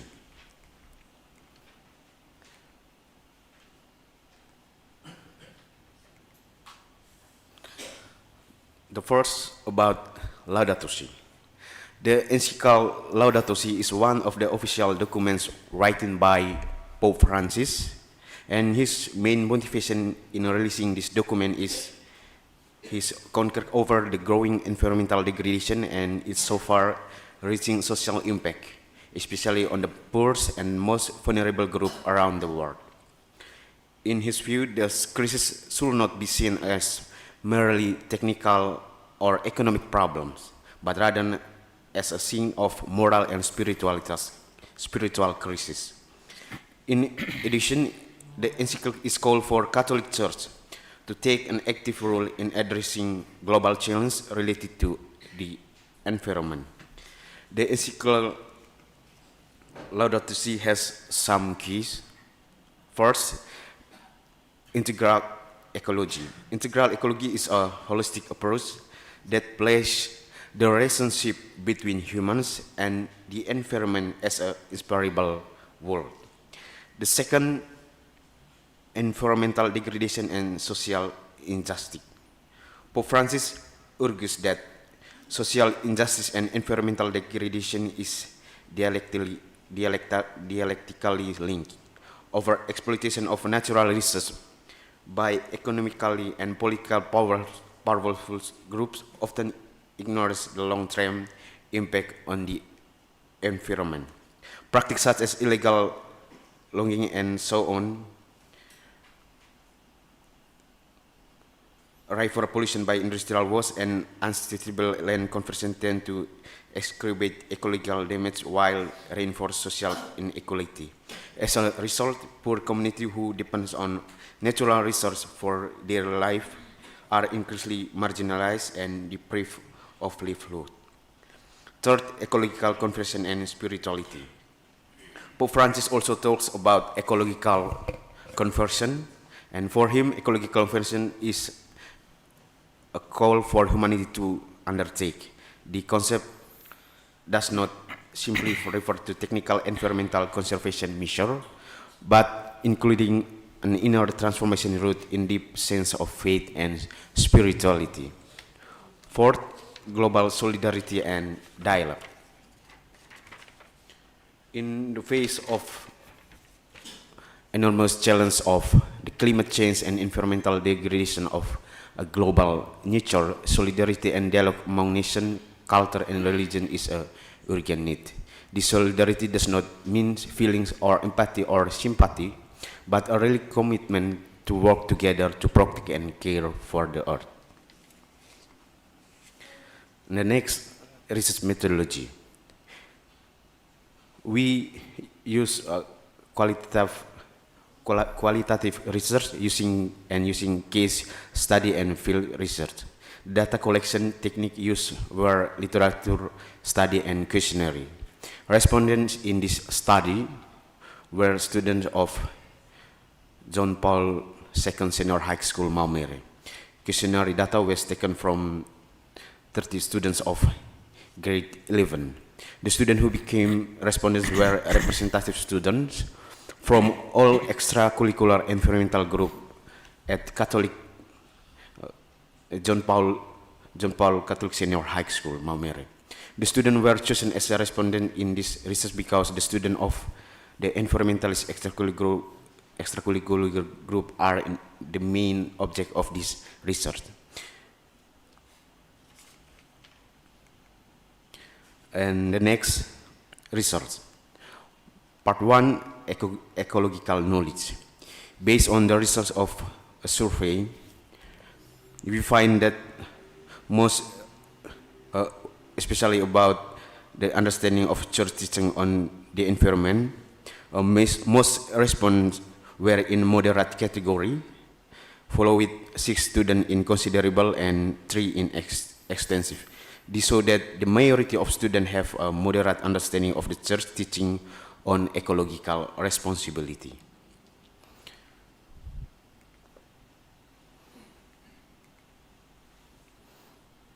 And the second about ecological awareness and attitude.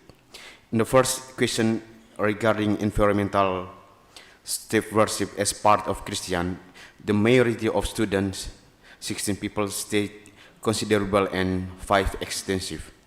This shows that they are beginning to realize that environment stewardship is part of life, although previously their theological understanding was still at a moderate level.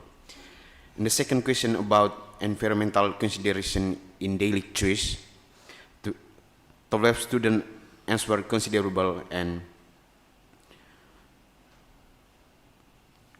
8 extensive. This data indicate a progression from theological awareness to reflection in real life. The results of third survey question about environmental degradation as theological concrete, student answered considerable, 6 student extensive. This show an awareness that environmental issues are not just a practical problem, but also moral and spiritual issue.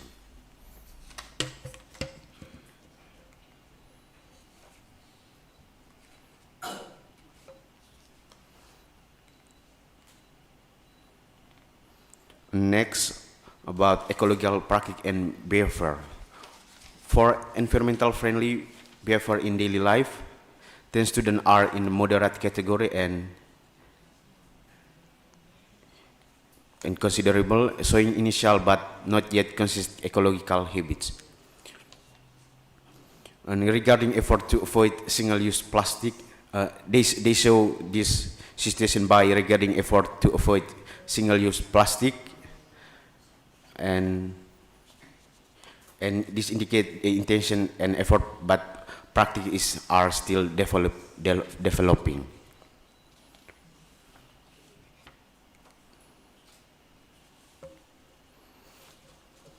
And next session about discussion. The first, from sensitivity to ecological conversion. Pope Francis wants the Church to take a stand for creation. For Pope Francis, everyone must be directed to show socio-ecological sensitivity. In this call of faith, that the Church is sent to strive to care for Mother Earth. In fact, based on our research, Pope Francis' call has been noticed by Catholic students at John Paul II Maumere Senior High School. According to the result of our study, the majority of students respond to Pope Francis' call. Based on results, 50 students are in moderate category, followed with by 6 students in considerable and 3 in extensive about the understanding of the church teaching on the environment. This data show evidence that the value proclaimed by Simforianus actually received as a positive response from the church member. They realized that Pope Francis' call contained an invitation to care for environment. This is a promising asset. This is because contains an invitation to care for. This is because moral religion's power still remains influential in the life of God's people.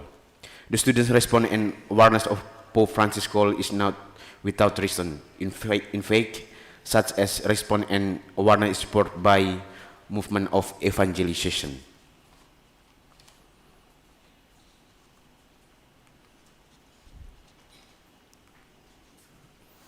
And the second, from confession to practice.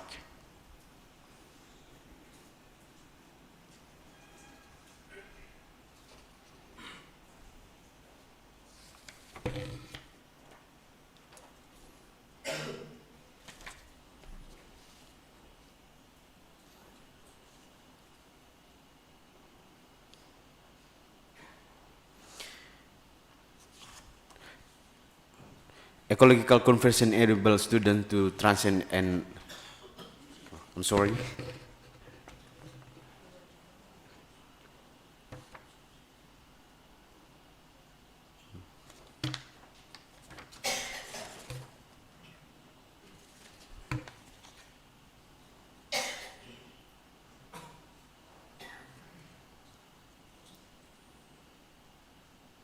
Oh.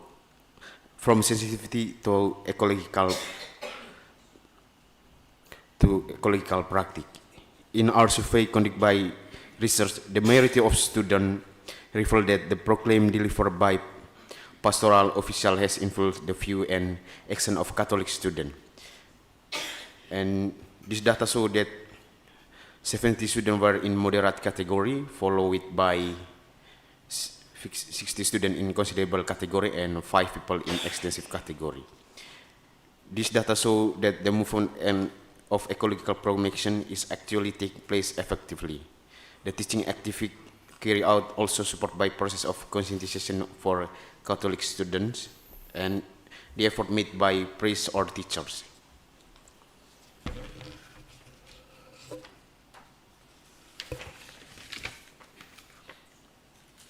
From the research results, the student conscientization effort contribute to create ecological conversion, and as stated by Pope Francis, ecological conversion is state of mind that encourage everyone to realize that encounter with God must be based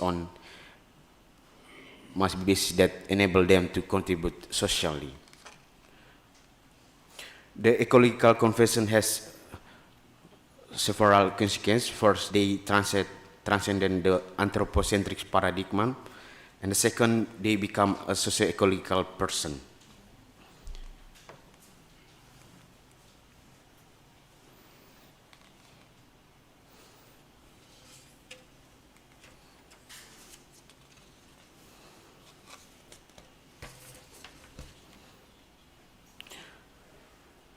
And next, the implication for Catholic education and church leaders.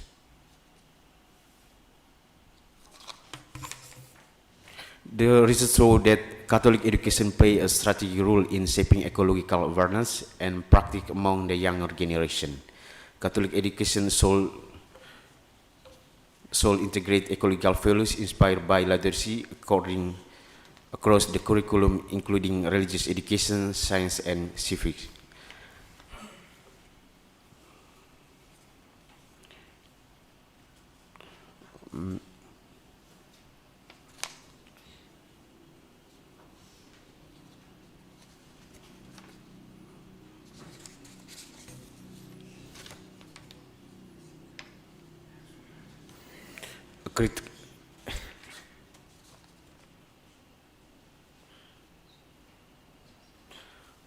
But we have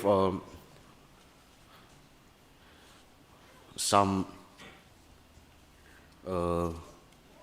implication for Catholic student. the first that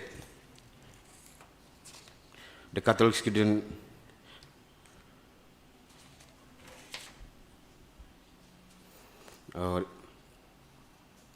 the Catholic education curriculum needs to integrate ecological values in all formats of the teaching in school.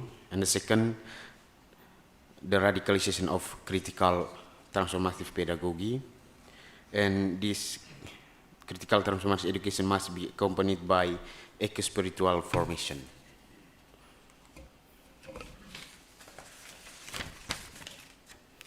And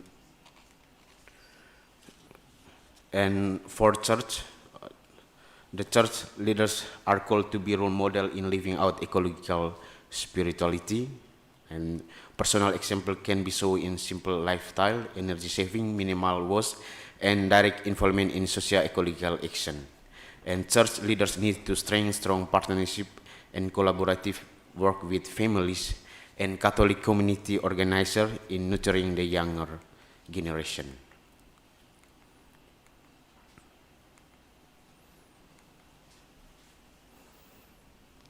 Conclusion, there is clear relationship between ecological awareness and ecological practice among students of John Paul II Senior High School, and students possess fairly good ecological knowledge and respond to teach of Pope Francis, but their understanding remains largely moderate and not yet full consistent basis for the daily ecological action.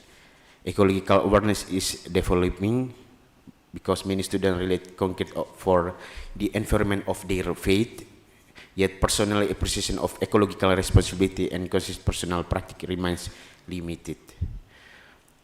Ecological practices are visible, especially in communal and school-based activities, but have not fully become stable personal habits. Faith-based ecological education grown in Laudato Si has transformed potential to save ecological paradigm, foster love for creation, and motivate action for the common good. This study implies the need for an integrative pedagogical approach, supportive school structure and politics, active guidance and example from teacher and pastoral leaders, and collaborative work among school, family, parents, and local community to sustain ecological education. Thank you. Okay. Give a round of applause to Emanuel. So, Emanuel, thank you for your hard working in this presentation. So, now we have reached the Q&A session. So, yeah, Father Patrice will be the first questioner. And then you are the next. Okay. Thank you very much for the time being given to me. It's kind of interesting because we have talked about ecology in our symposium here. First, I elaborate some questions, but I think because the next presentation will also the case study in students of the secondary schools. So I have to ask, is there any tension between local culture in Maumere and the vision of integral ecology in Laudato Si? Or, yeah, are local traditions and wisdom really involved? Or is everything framed only in Vatican-style languages? This is for Maumere High School and wherever Ndoso is in the next presentation. Maumere also, yeah. Okay, oh Manggarai, okay. And then, yes, we have positive findings here. Catholic ecology isn't just about being green, yeah. It's about how humans relate at a deep level to creation. The study shows positive findings. And then, what is the biggest challenge in turning church social teaching into real practice at the high school level? Is it lack of understanding, lack of role models from teachers, or is consumer culture just stronger than catechesis? Ya. Di sini ada pendidikan keagamaan Katolik. And then how this research, these two results, and then the next presentation will be contribute to Catholic education more broadly. Can this model be used in other schools, or does it only work in this specific case in Maumere and Manggarai. So, and then if you are being honest, have this ecological practice really become part of students' daily habit, or are they still just short-term projects that show up during competitions and evaluations? When you have to make your research, they do what you want to show up. And this is mediating through media or whatever. Thank you very much. Okay, thank you, Father Patrice. So I invite the speaker to answer the question, please. Okay, thank you for Father Patrice. Based on our results, we do not make a specific research about the relation between student weakness and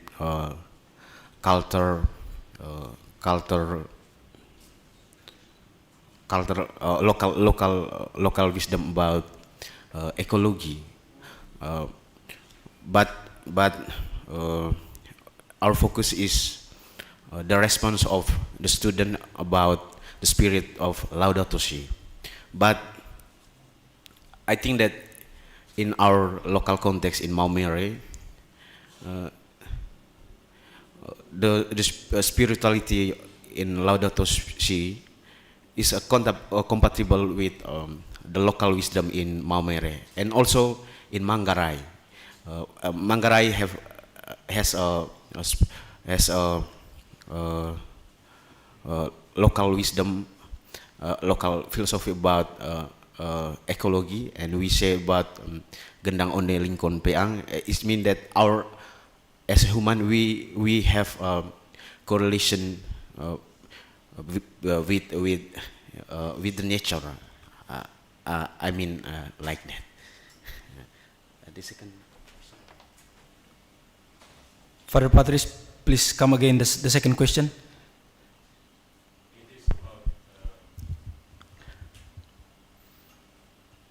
I forgot the question.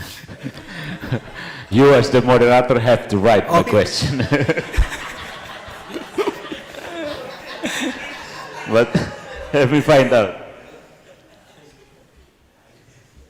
The next question, the second question is, what is the biggest challenge in turning this church social teaching into real practice at the high school level? Yeah, it is your case study. Is it lack of understanding, lack of role models from teachers, or is consumer culture just stronger than catechesis? Yeah, people just find out they didn't want to learn. They just scroll, and then I just say that cottagecore, it's a romantism kampung halaman yang hijau indah permai.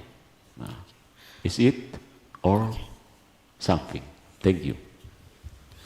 Okay, thank you for your good question. Based on our result, we found that one of the challenges that we found is about how to internalization what they think about ecological crisis and ecological spirituality based on the teaching of Pope Francis. We found that most of the students know about the spirituality and they know about ecological spirituality, but they don't realize intensively or seriously what they think or what they know. I think this is one challenges about how the student to internalize or live what they think about or what they realize about the ecological crisis today. And I think there are so many factors.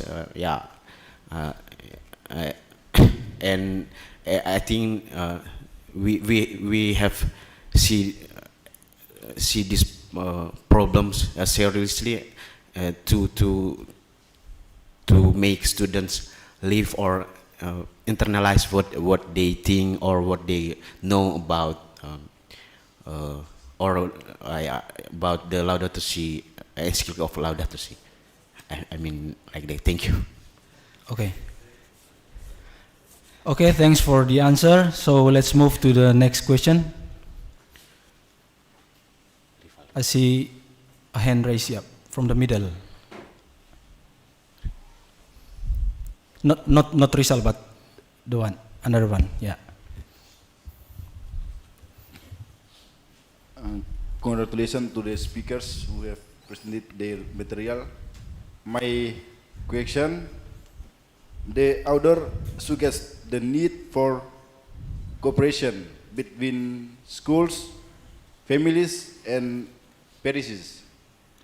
What would be the ideal form of collaboration so that student ecological practice do not stop when they graduate from school? Okay. Yeah. Thanks for the question. So. Okay. Okay. Thank you for your question. Based on our results, we have some implication for Catholic education, and it's about how to pay attention about to maintain about the collaboration between school and family, and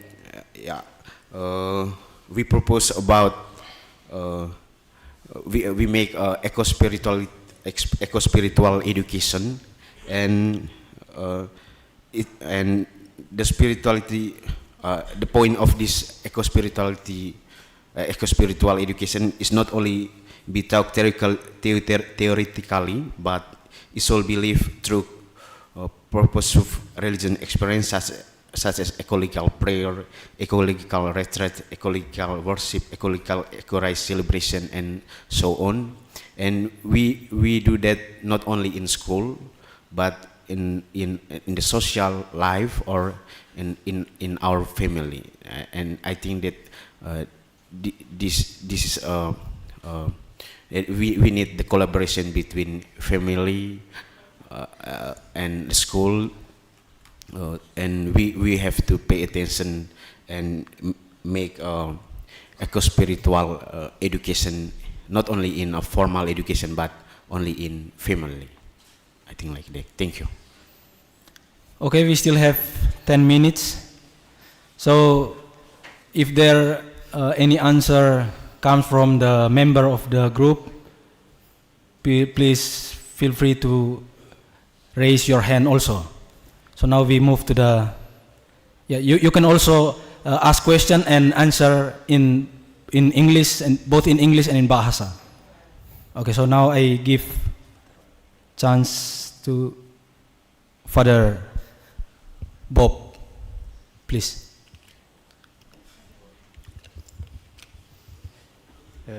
Thank you very much. First of all, I thank you for your courageousness to be here and try to look at the church document to be applied into the life of the students through your research. And it seems to me that actually the theme itself or the topic is interesting. Yes, and how people at the grassroots try to practice the church teachings in their life. When I look at your presentation, it seems to me that you try to put the results of this study into a quantitative approach. and actually it could miss the important points from the findings, because if you could explore through qualitative approach, it might enrich your study. I mean, for example, if you can interview students about their practices, where they plant trees, where they collect rubbish, and so forth, and whether those practices come from their awareness about the Pope's document, I think it will be something to promote this kind of movement, ecological movement, here in Momere or among the school students. So besides appreciating your results of this study or findings, I also encourage you to explore more, because it seems that you need to explore more on the practices so that the stories can help others also to imitate. This is what we need more than just awareness itself. Also for ourselves as students here, I think learning from them, we can also work together, as the Pope asked us, to have the shared responsibility to care for our common home. So what I want to ask you,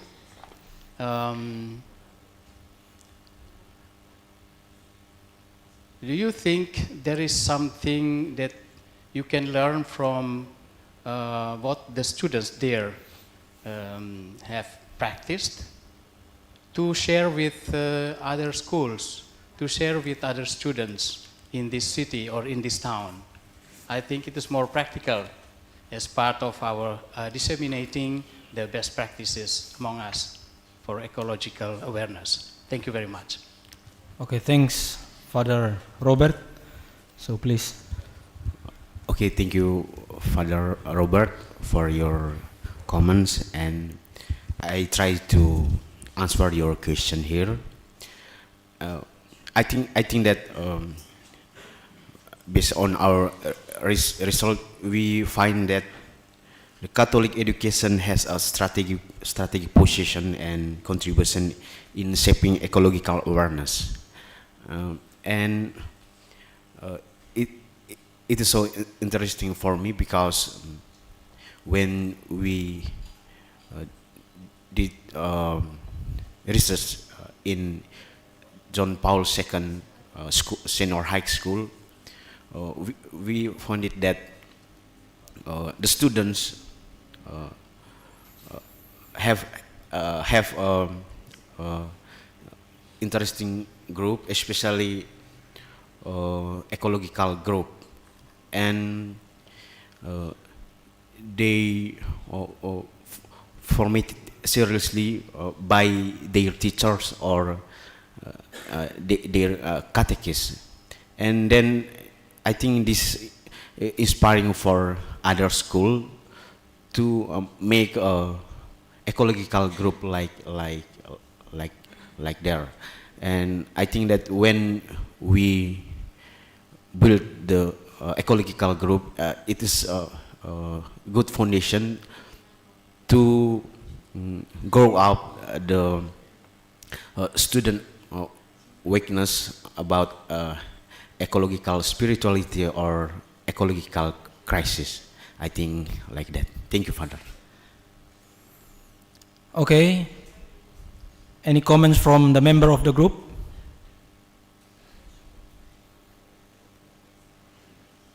Okay, we still have 5 minutes. So, one more question. Sorry. Someone at the back, please.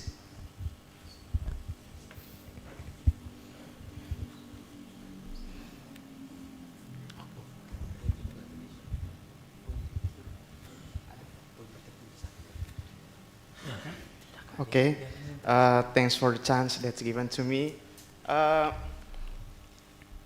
In my opinion, today many people that the environmental ecological is very important. They know the environmental ecological is very important, but they didn't do in the real action how to solve the problem about the environmental or the environmental crisis. According to you as a researcher, what the concrete or the real action to solve the problem? And the second, based on your presentation, should we use the violence or like the hitting the children so that they don't have the stubbornness nature of attitude? Thank you. Okay, please answer the question. Yeah. Okay, thank you. Based on our research, we found that there is a ecological practice in our life, especially in the context of and in the school context. And I think that we have to realize that we have some challenges about how to realize and how to live about or internalize about eco-spirituality in our daily life. And I think that we have to need collaboration, not only we just not only we are not only need the role of a teacher, but also we need other agent like a family, like the government, and I think that their contribution make all of the people, especially students, can grow up their ecological spirituality or in their life. I think we need a collaboration or a collaboration work. I think like that. Thank you. Okay, I think the time is almost over, and yeah, let me go over a quick points from today's presentation. In conclusion, this study reminds us that ecological awareness and practice are not optional add-ons to Catholic life. They are at the heart of our vocation as stewards of creation. With faith, education, and leadership working together, Catholic students can truly become ambassadors of love for our common home. So a huge thank you to our speaker, Emanuel R and Pryatno, for sharing their findings, and to all of you, the participants, joining the presentation online and on site, for your attention and great questions. Let's give a round of applause for all of us here. Thank you.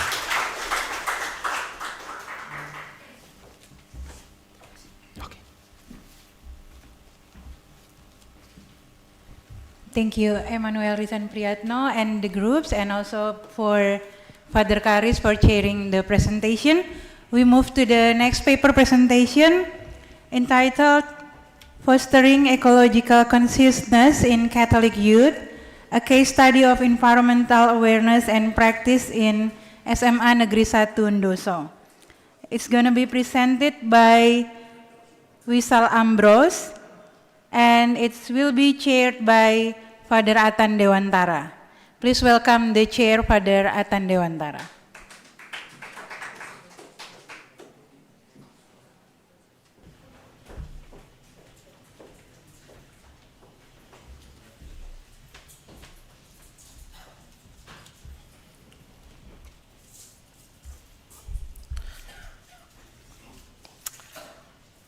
Welcome back, and good morning to all of you.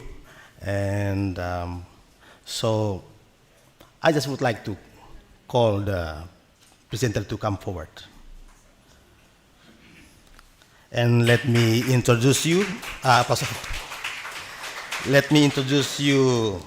about his bio. So Wishal Ambrose completed his studies in arts and social sciences in 2018, gaining a solid academic foundation in the humanities and social sciences. In 2024, he wrote his bachelor's thesis in philosophy at IFTK Ledalero entitled The Legacy of St. Thomas the Apostle, Faith, Persecution, and Resilience, with emphasis on contemporary Christian in Pakistan. His publication in national and international journals focus primarily on theology and missiology, engaging questions of faith, mission, and Christian witness in contemporary society. He is currently pursuing theological studies at IFTK Ledalero. His final academic writings for the completion of his degree in theology focus on missiology, particularly the role of missionaries in multicultural Asia societies, especially in Indonesia, and the evolving challenges faced by contemporary Christian communities. These themes define his present theological concentration and scholarly direction. So as we know that this presentation was made by the group, but then on behalf of the group, Ambrose will be the one in charge of presenting, also to respond to the question that we would like to have in our discussion session. Now, let us give the presenter to share the materials.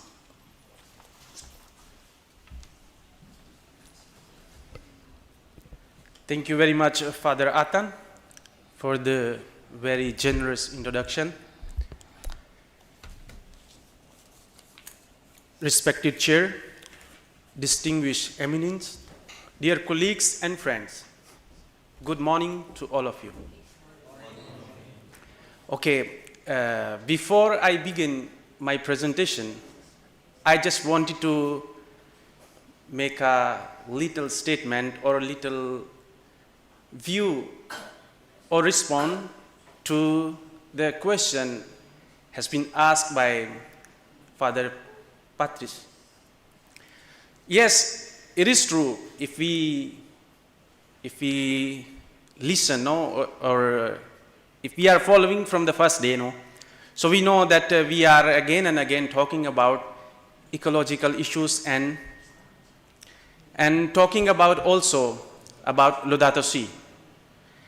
And just I wanted to conclude like this, that yeah, surely online participants also, they think that why they are just talking the same thing and same kind of analysis.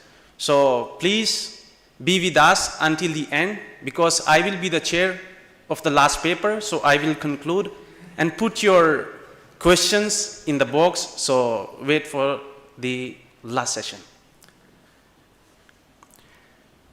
It is an honor to share this research with you today. This morning, I would like to present my paper entitled Fostering Ecological Conversion in Catholic Youth, a case study of environmental awareness and practice in Government High School 1 Nosu, Nusa Tenggara Timur.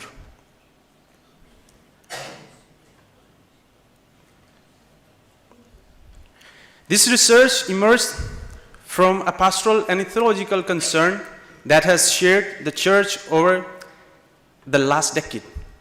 10 years ago, the Church received a profound call through Laudato Si, a call not simply to admire creation, but to undergo what Pope Francis described as an ecological conversion.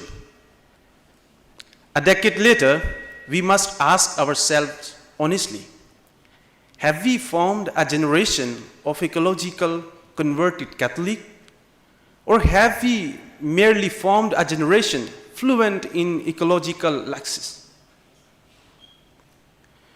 Today, in many Catholic institutes, environmental vocabulary has become familiar.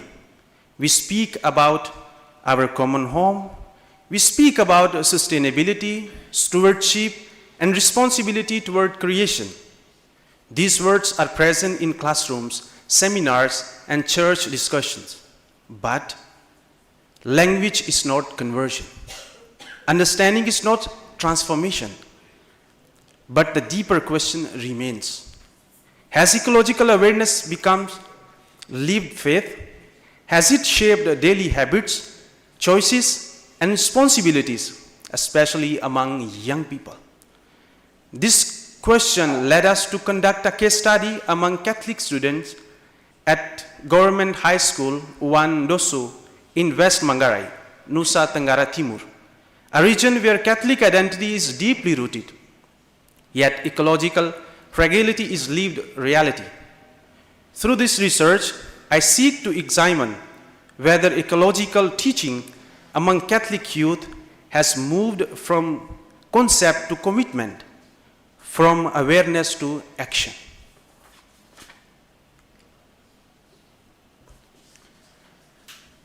Context of the study. Nusa Tenggara Timur is a region where Catholic identity is not merely a religious tag. It is a lived reality. Faith is visible in daily routines, in family life, in community celebrations, and in the moral values that shape young people from an early age. Catholicism here is not something abstract. It is knit into the social and cultural fabric of society.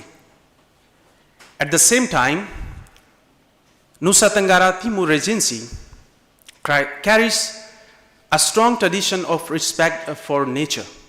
Local communities have long lived in close relationship with the land.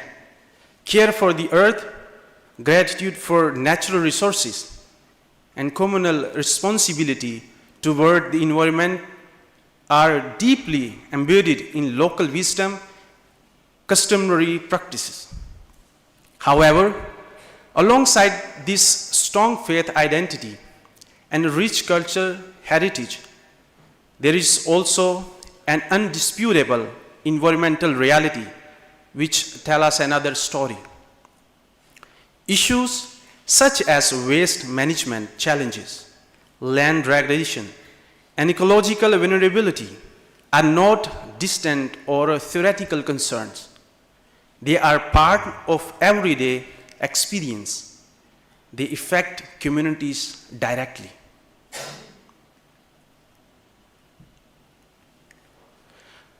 The research is guided by three central questions. First, how deeply do Catholic students understand the Church's ecological teaching?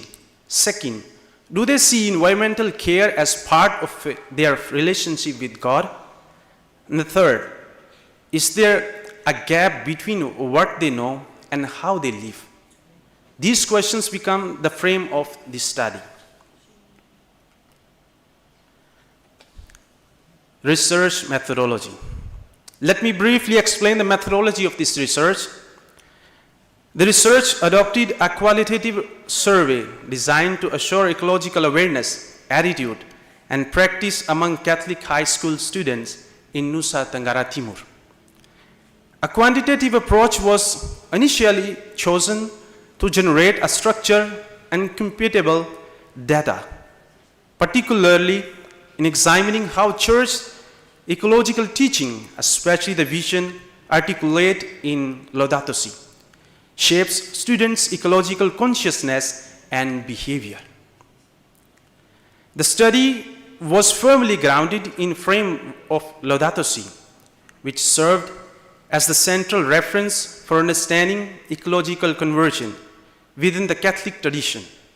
Therefore, the research did not merely measure environmental knowledge or general awareness, but sought to evaluate whether care for creation has been authentically integrated into students' faith commitment and expressed in their daily ecological practice.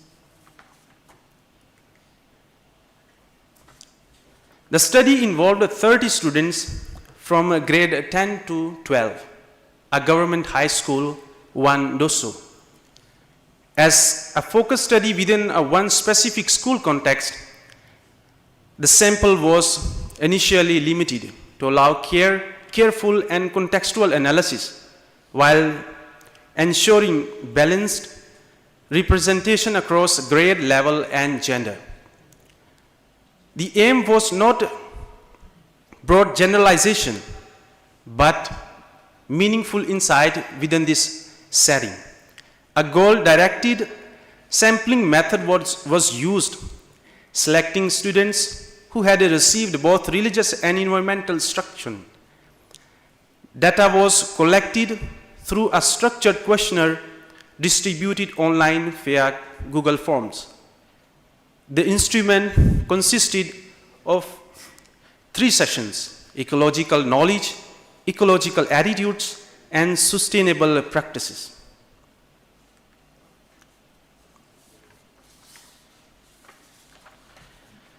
Key findings of the study.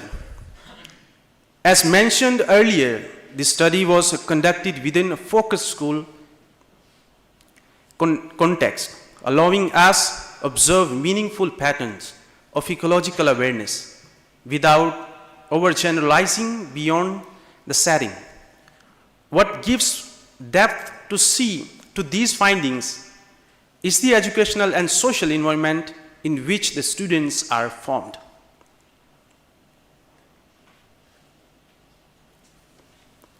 The data indicated that the students possess a notable moral awareness regarding care for creation. Approximately 60 of respondents were able to identify key church teaching related to environmental stewardship.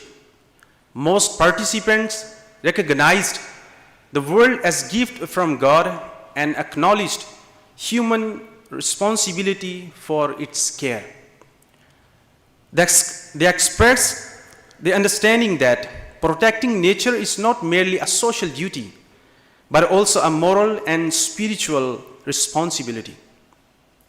This demonstrates that the basic moral language of stewardship and responsibility is present among majority of the students. While this foundation may not yet be fully developed into consistent ecological practice, it provides a strong starting point for deeper formation and action.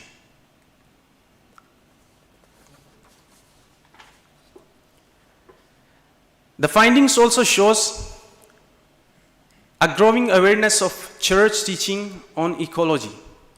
70% of respondents reported familiarity with the center message of Laudato Si, the encyclical of Pope Francis on care for our common home. However, only 40% indicated that they had engaged the document directly through structured academic lessons or catechetical study. This suggests that while direct engagement with the text remains limited, the core message of integral ecology has reached a significant portion of the study with the students. The vision of caring for creation, linking faith with responsibility for the environment, is already circulating within their formation. In other words, ecological teaching is not absent. It is present and influential. What remains is to deepen what awareness through more systematic study, reflection, and practical application for the understanding may gradually become a consistent way of life.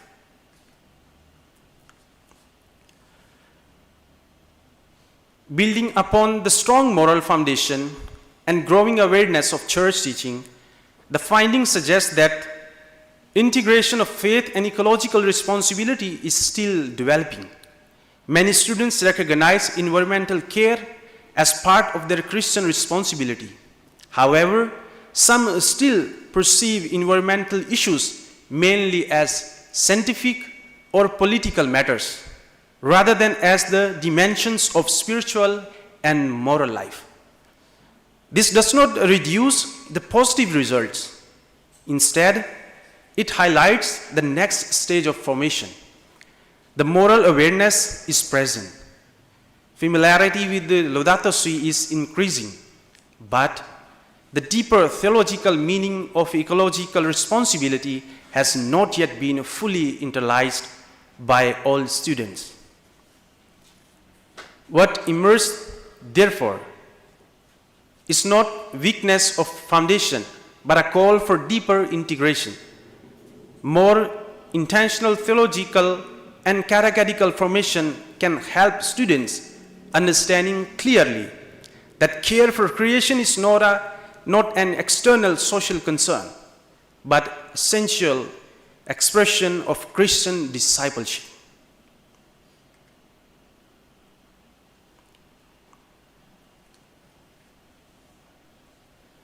Discussion.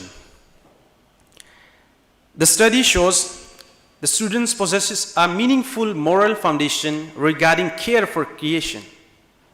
This foundation must be understood within the context of Nusa Tenggara Timur. In this region, respect for nature is not new or imported. It is rooted in local culture and daily life. Communities have long practiced responsible use of water, forest, and farmland. Care for the land is not only practical but part of cultural identity and inherited communal wisdom. This background strengthens the students' ecological awareness. This understanding is shaped not only by Catholic teaching but also by lived tradition. Even where formal theological student study is limited, many already participated in practice that reflect genuine respect for creation. Therefore, what we see is not superficial awareness, but a grounded moral orientation. We are not being from empty soil. A cultural and moral foundation already exists, one on which deeper ecological formation can continue to grow.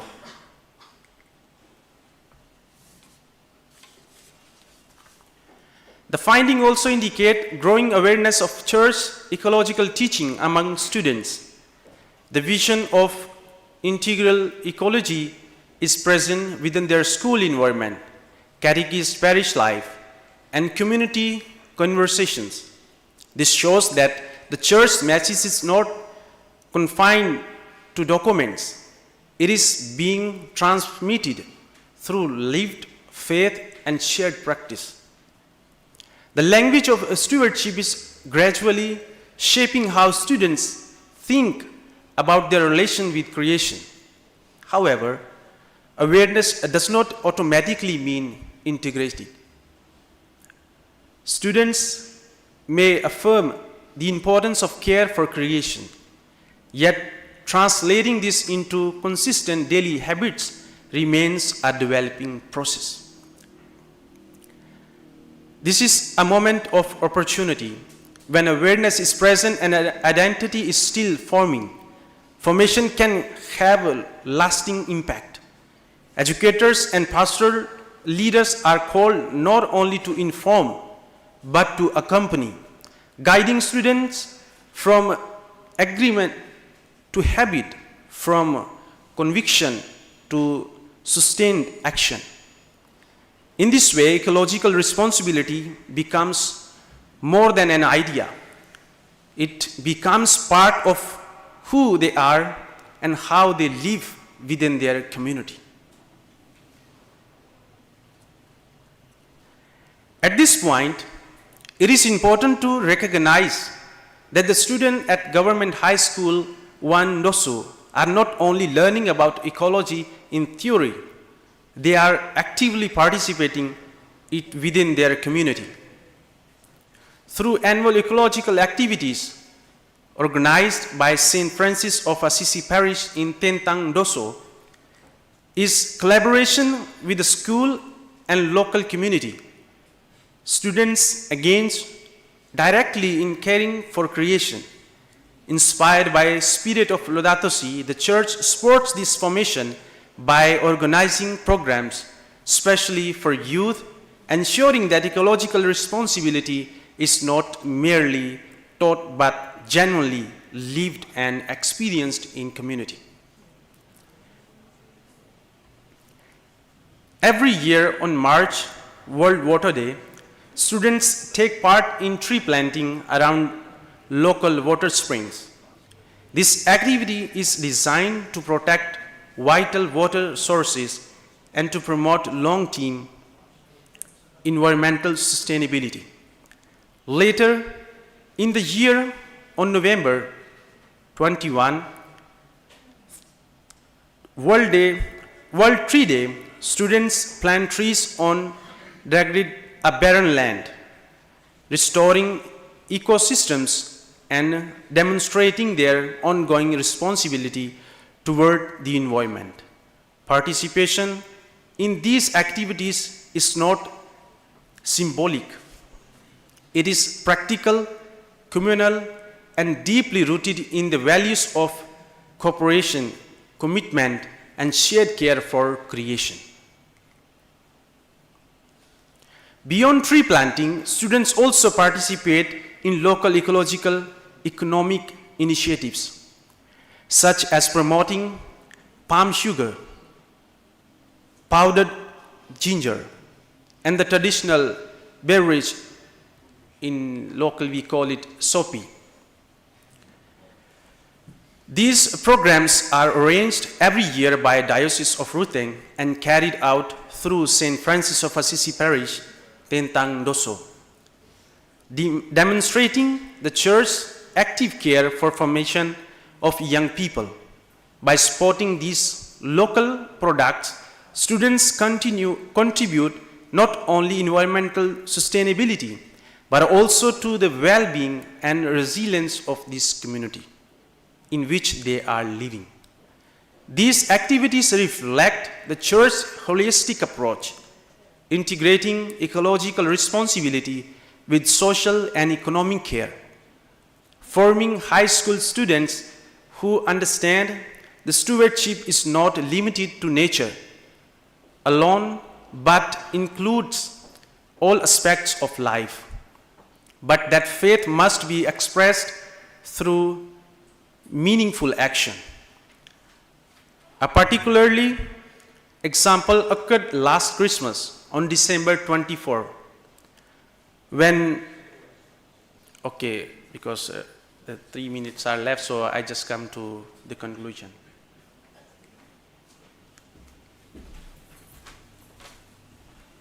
At the beginning of the presentation, I invited us to reflect on fundamental question. Have we formed a generation of ecological converted Catholics, or merely a generation fluent in ecological language? Through this case study of Catholic youth in Nusa Tenggara Timur, we have seen a nuanced and encouraging picture. Ecological conversion is not achieved through information alone. It unfolds gradually when faith shapes conscience, when conscience shapes decisions, and when decision shapes daily life. If the Church continues to accompany young people with clarity, coherence, and lived example, care for creation will not remain a theme of discussion.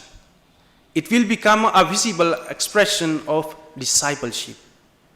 And perhaps the most honest answer to our opening question is this: we are witnessing not a finished transformation, but a generation in formation, a generation capable of embodying integral ecology as a lived expression of faith. Thank you very much.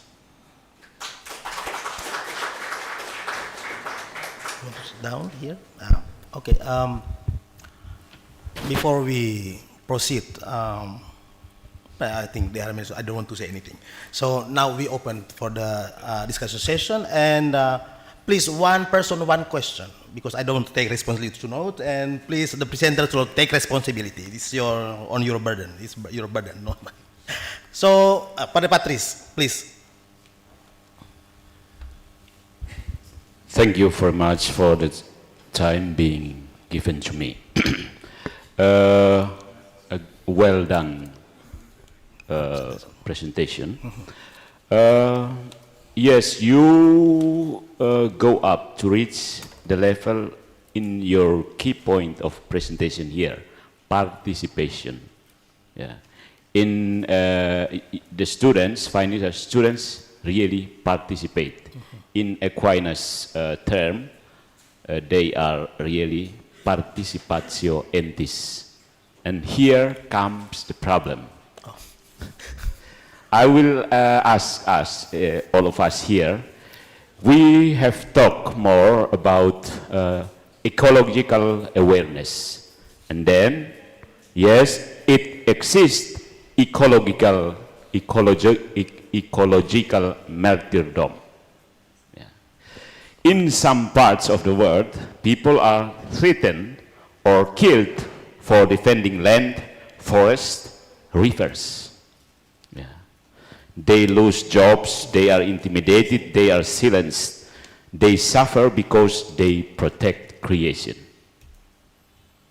This is literal martyria ecologia.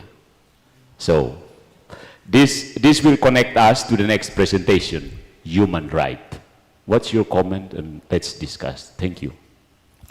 Okay, just I wanted to ask you that please just give a concrete question, because this is a statement that you have.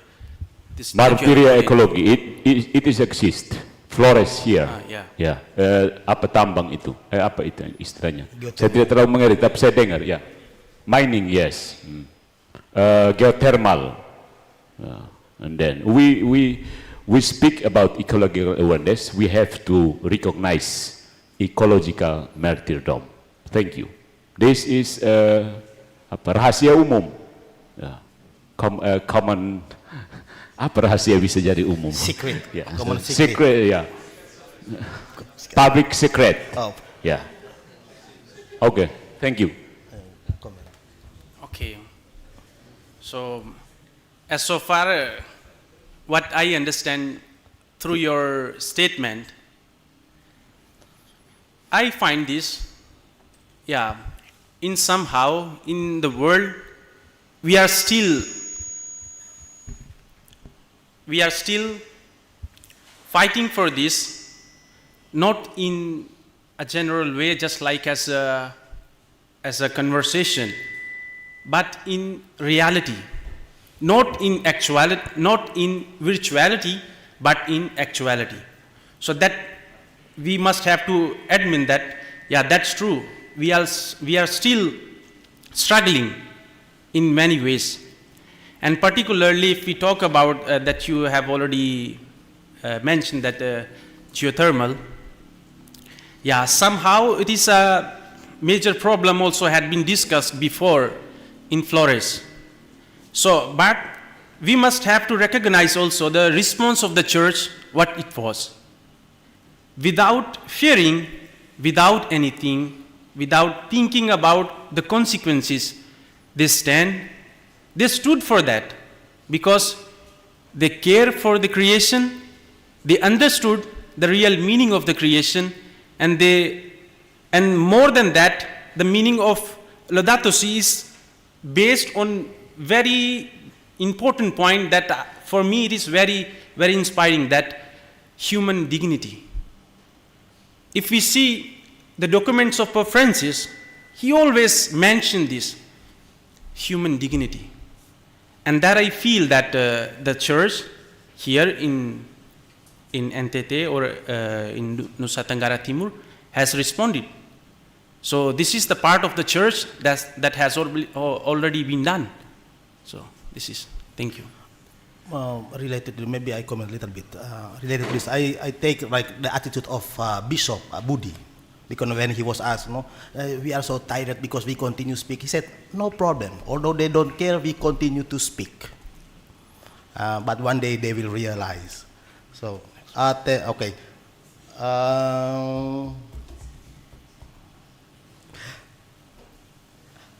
In the back, or the after father, but first is the one. Eddie, please. You, yeah. Introduce yourself, please. Your name, please. Okay, my name is Rain Tanggul. Tanggul. The first of all, I very interested with your presentation, and the second, in my view, talking about ecology means talking about an ecology way of life. However, on the other hand, young people are trapped in the digital era. Everything is fast and even shapes in instant mentality. How do you interpret this situation in the context of SMA Negeri 1 Doso? Thank you. Okay. I think this is, for me, this is a very beautiful question. Because we are talking about already 2 days, so we are talking about digitalization and also about media. So this is very good question, so I wanted to respond this. Yes, that is true. In my view, if we see, in this time, we are very far from the critical thinking, because we are very attached with gadgets, media social, and many other social activities that connected with the media social. Yeah, we are connected with that, and this has already made us dependent, and it has already stuck our mind that we are stopped thinking critical. Critically, we have already stopped, because we try to find access which is very easy and very, very quick. And for the students, how we can demonstrate them, or how we can convince them to us.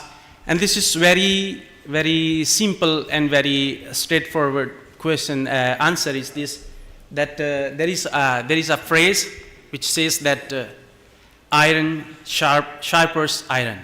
It means we have to deal with them in the way they are going and they are dealing. Just like as we can also use the media social. Through that we can convince them. And how we can imply in the school.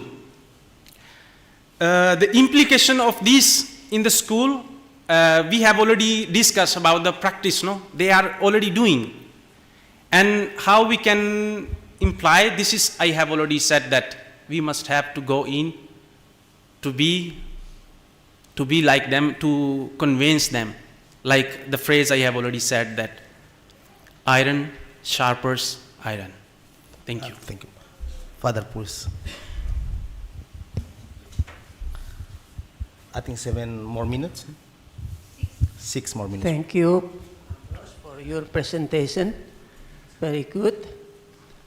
I see that you have very positive findings about the awareness of the students, and they really have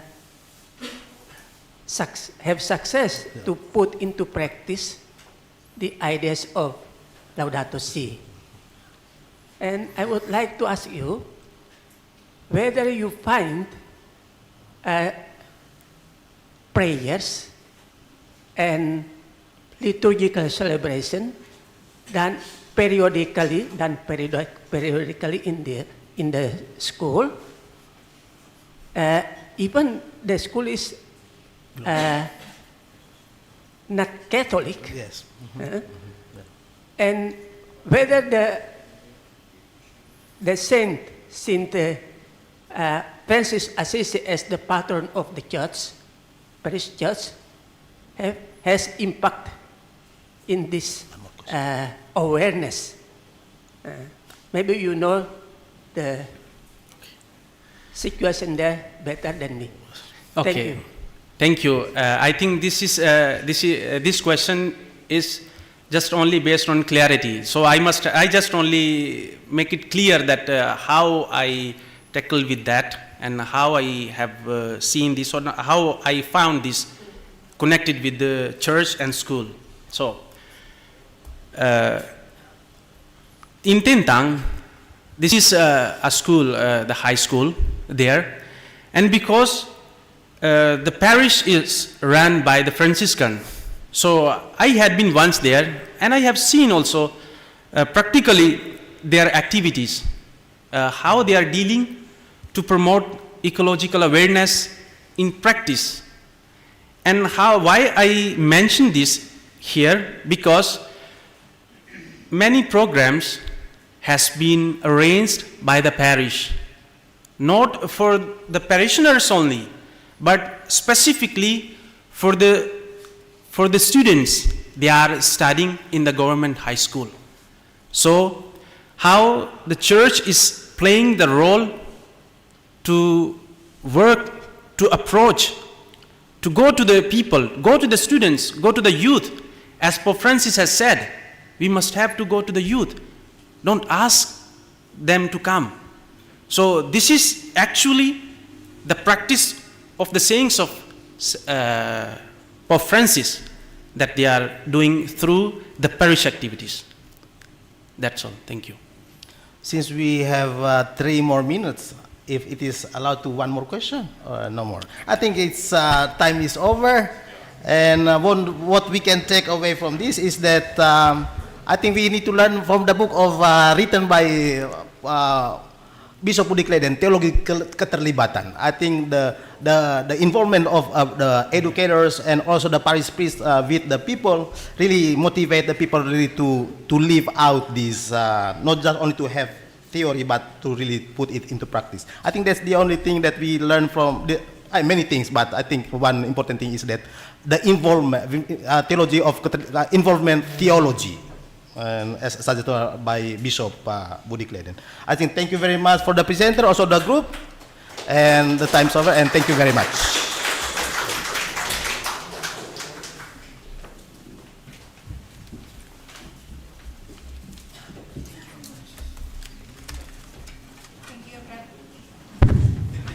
Thank you, Frater Ambrose Wishal, and also for Pater Atan. We now move to the next paper presentation entitled AI-Generated Religious Art, Theology of the Creator and Creation. This paper is going to be presented by Dr. Christian Tirta from Melbourne School of Theology, and he's joining us by the Zoom. And this presentation will be chaired by Father Lawrence Soda. Father Florence Soda, we invite you to come forward, and the floor is yours. Thank you.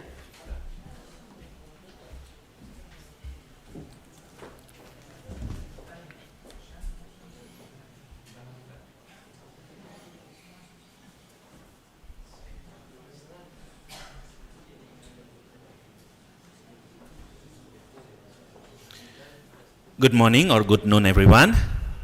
Welcome back. Again, my name is Lawrence Soda, one of the lecturers here in IFTK. I will be the chair for the next 40 minutes. Our next speaker, our next paper presentation will be delivered by Christian Tirta from the Hitdale Christian College in Melbourne, with his academic paper entitled AI Generated Religious Art, Theology of the Creator and Creation. I'll just try to double check. Christian, are you there? Yes, I am. Can you hear me? Yes, yes. Loud and clear? Is it okay to call you Pastor Christian?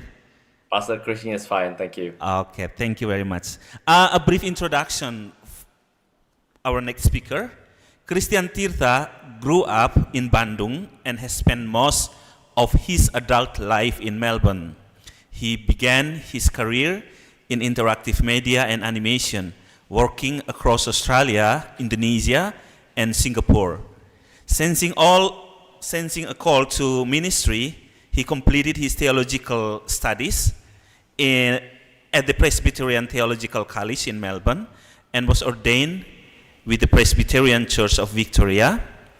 He served for 13 years at the International Christian Church at Scots Presbyterian Church, and in 2024 he commenced doctoral studies at Melbourne School of Theology and now serves as a staff chaplain at the Hitdale Christian College. Without further ado, Pastor Christian, time is yours. You have 20 to 25 minutes for your presentation. Okay, thank you. Hi everyone, my name is Christian, and it is a great privilege to be invited to this International Symposium of Religion, Media, Culture in Southeast Asia. I'm just going to share my slides, which is not going to correspond one-to-one to the paper if you have it with you, but it's going to be sort of like a light or presentation version, which I hope you can appreciate in this sort of forum. So thank you for that brief bio. I actually forgotten what I sent to you guys. So when the MC earlier on called me Dr. Christian Tiet, I was really nervous because I haven't got my doctorate degree yet. However, having said that, you probably follow the AI trend recently, where people ask ChatGPT to create a caricature of yourself with everything you know about you and your work. So I did put that in ChatGPT, and this is what it turned up. Okay, it's not exactly what we wear, in case you're wondering, as Presbyterian ministers, but apparently it tries to combine my love for graphic design, for media, for cartoon, as well of theology. Now, AI images, AI generated religious art in churches. I think it's fair to say, I don't need to mention to you, it's basically everywhere, and I'm pretty sure some of you have used that as well. If you just do a Google search, you can find an abundance of these images. It appears in PowerPoint slides, sermon illustrations, Bible study handouts, and social media devotionals. It's practically everywhere. So the question is no longer whether the church will encounter these AI-generated images, but the question is, how do we respond theologically? So that's going to be the bulk, or the big question of my paper. And what I want to argue today is pretty straightforward.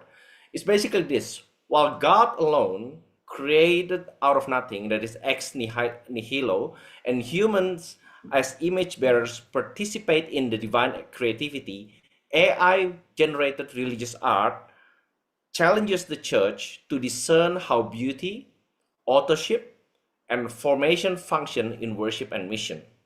We are called not to abandon new technologies, nor to abdicate human artistic vocation, but to engage with them redemptively for the glory of God. So that's basically the gist or the thesis of my paper. Now, Christian theology, the Bible begins with these words: in the beginning, God created the heaven and the earth, which basically means he created everything. And God alone is unique in creation, in that he created ex nihilo. That is, he alone created from nothing. In my paper, I wrote this: the theological distinction is therefore ontological, okay? In contrast with AI, as you know, AI is neither divine nor image-bearing. It does not create ex nihilo. AI does not create this way. It is a system, a very sophisticated system at that rearranges, predicts, synthesizes. It is instrumental, but not personal. In the theological sense, AI is derivative, not generative. AI is not image-bearing. AI, in and of itself, does not worship. So the question, or the theological issue here, is not, is the image impressive? Isn't the image cool? Isn't the image interesting? But rather, as you consider the images made by supposedly human beings through prompts are these questions. Who is the agent? Who is being formed? And toward what end? And I believe the danger is subtle today, because when the tool becomes invisible, like every technology that we have in existence, we may begin to treat it as creative subject rather than instrument. But I believe as Christians, no matter what sort of Christian background you come from, we can be sure that even in this age of confusion, and people seem to be using these technologies without thinking twice or without discernment, we can be sure that God remains sovereign even over technological revolutions. To oversimplify the matter, as Christians, we must avoid two extremes. We must avoid, on the one hand, technological panic, where we say everything or this is demonic, okay? Or, on the other hand, we must avoid theological triumphalism, which basically says this will finally save the church. This is the technology that will carry us for the next generation. This is the technology that will help us reach the world, save the lost, and engage with culture, and so on and so forth. I believe we must somehow walk in the middle way of discernment. We are called to respond with discernment. Now, if you read a bit further from Genesis chapter 1, you will find in verses 26 to 28, it tells us that humans, and only humans, are made in the image of God, imago Dei. Okay, you probably know, if you go a few chapters later, during the building or the making of the tabernacle, there's a person there called Bezalel who is filled by the Spirit, and it says there, God endows him with ability and intelligence and with knowledge and all craftsmanship to devise artistic design. And I believe this includes creative capacity, which is already basically built in simply by the virtue of us being made in the image of God. If you're like me and you like The Lord of the Rings or The Hobbits, the author, J.R.R. Tolkien, wrote a very wonderful paper. You can look it up online, or some of them are actually on YouTube, and it's called On Fairy Stories. And in that paper, he says that when we create something, it doesn't have to be art. It can be as simple as producing a spreadsheet for your next financial year. What we do is basically sub-creation, because we create something within God's created order. Only God created out of nothing. We create something out of what God has already made. When an artist paints Jesus, for example, whether it's abstract or what that particular artist understands as Jesus, okay, or when an artist composes a music or designs stained glass window in churches, they are not actually competing with God. They're actually reflecting Him. They're creating alongside with God, just like Bezalel did all those centuries ago. But here's the present question. When we replace human artistic labor with AI-generated images, what are we actually cultivating? Efficiency? Yes. You can, with a prompt, you can immediately come up with 10, 20, 50, 100 of images. And as was introduced earlier, I used to work in the industry, and I remember what used to take us weeks, even months to produce. Now, people can produce it without any artistic background or training, only within moments or hours. So you do have efficiency in a sense. Of course, you have speed. But the question is, are we actually discipling creators, or are we end up training consumers? I think the issue is not whether AI can produce images. It can, and it will continue to produce images. And if you follow the trend, the images and even the videos that they produce are just getting better and better. But the issue is whether the church, no matter what sort of church background you come from, whether the church will still cultivate the artist in their midst or artistic endeavor, whether it's done traditionally or digitally. We talk about beauty, right? God is the source of beauty. In Psalm 27, the psalmist says, "One thing I have asked of the Lord, that I will seek, and that I will seek after, that I may dwell in the house of the Lord all the days of my life, to gaze upon the beauty of the Lord and to inquire in his temple." So beauty in scripture is not merely aesthetic. It's not something that simply looks nice, whether it's in nature or something that somebody made, but it reveals to us who God is. I wrote in the paper, theologically, God made the created order beautiful to serve a specific end. And this is that goal. That is to elicit a doxological response. That means a response in the form of praise, okay? A doxological response from his image bearer. It is by encountering the beauty of the finite, humans are intellectually and effectively drawn to worship the beauty of the infinite God. AI images can be stunning. AI images can move us emotionally, but they are trained on data sets of human-made beauty. And in order to produce art, AI, simply put, they don't contemplate, they don't suffer. Not only as the way humans suffer, but in the producing of the art, they don't suffer. They don't pray, for example. They don't make mistakes. One of the painter that I love was the late Bob Ross, who again, you can look up his video on YouTube, and he likes to do this live painting demonstrations. And he's known to say these words: "We don't make mistakes, we just make happy little accidents." Now, these are the things that AI simply just can't emulate. They don't suffer, they don't make happy little accidents. But we live in an age of infinite image production. So the danger here is not ugliness. The danger is saturation, where we have things in overabundance, we can say. And when beauty becomes infinite and instantaneous, the way we can produce it through AI-generated prompts, contemplation, that is thinking about the art, becomes rare.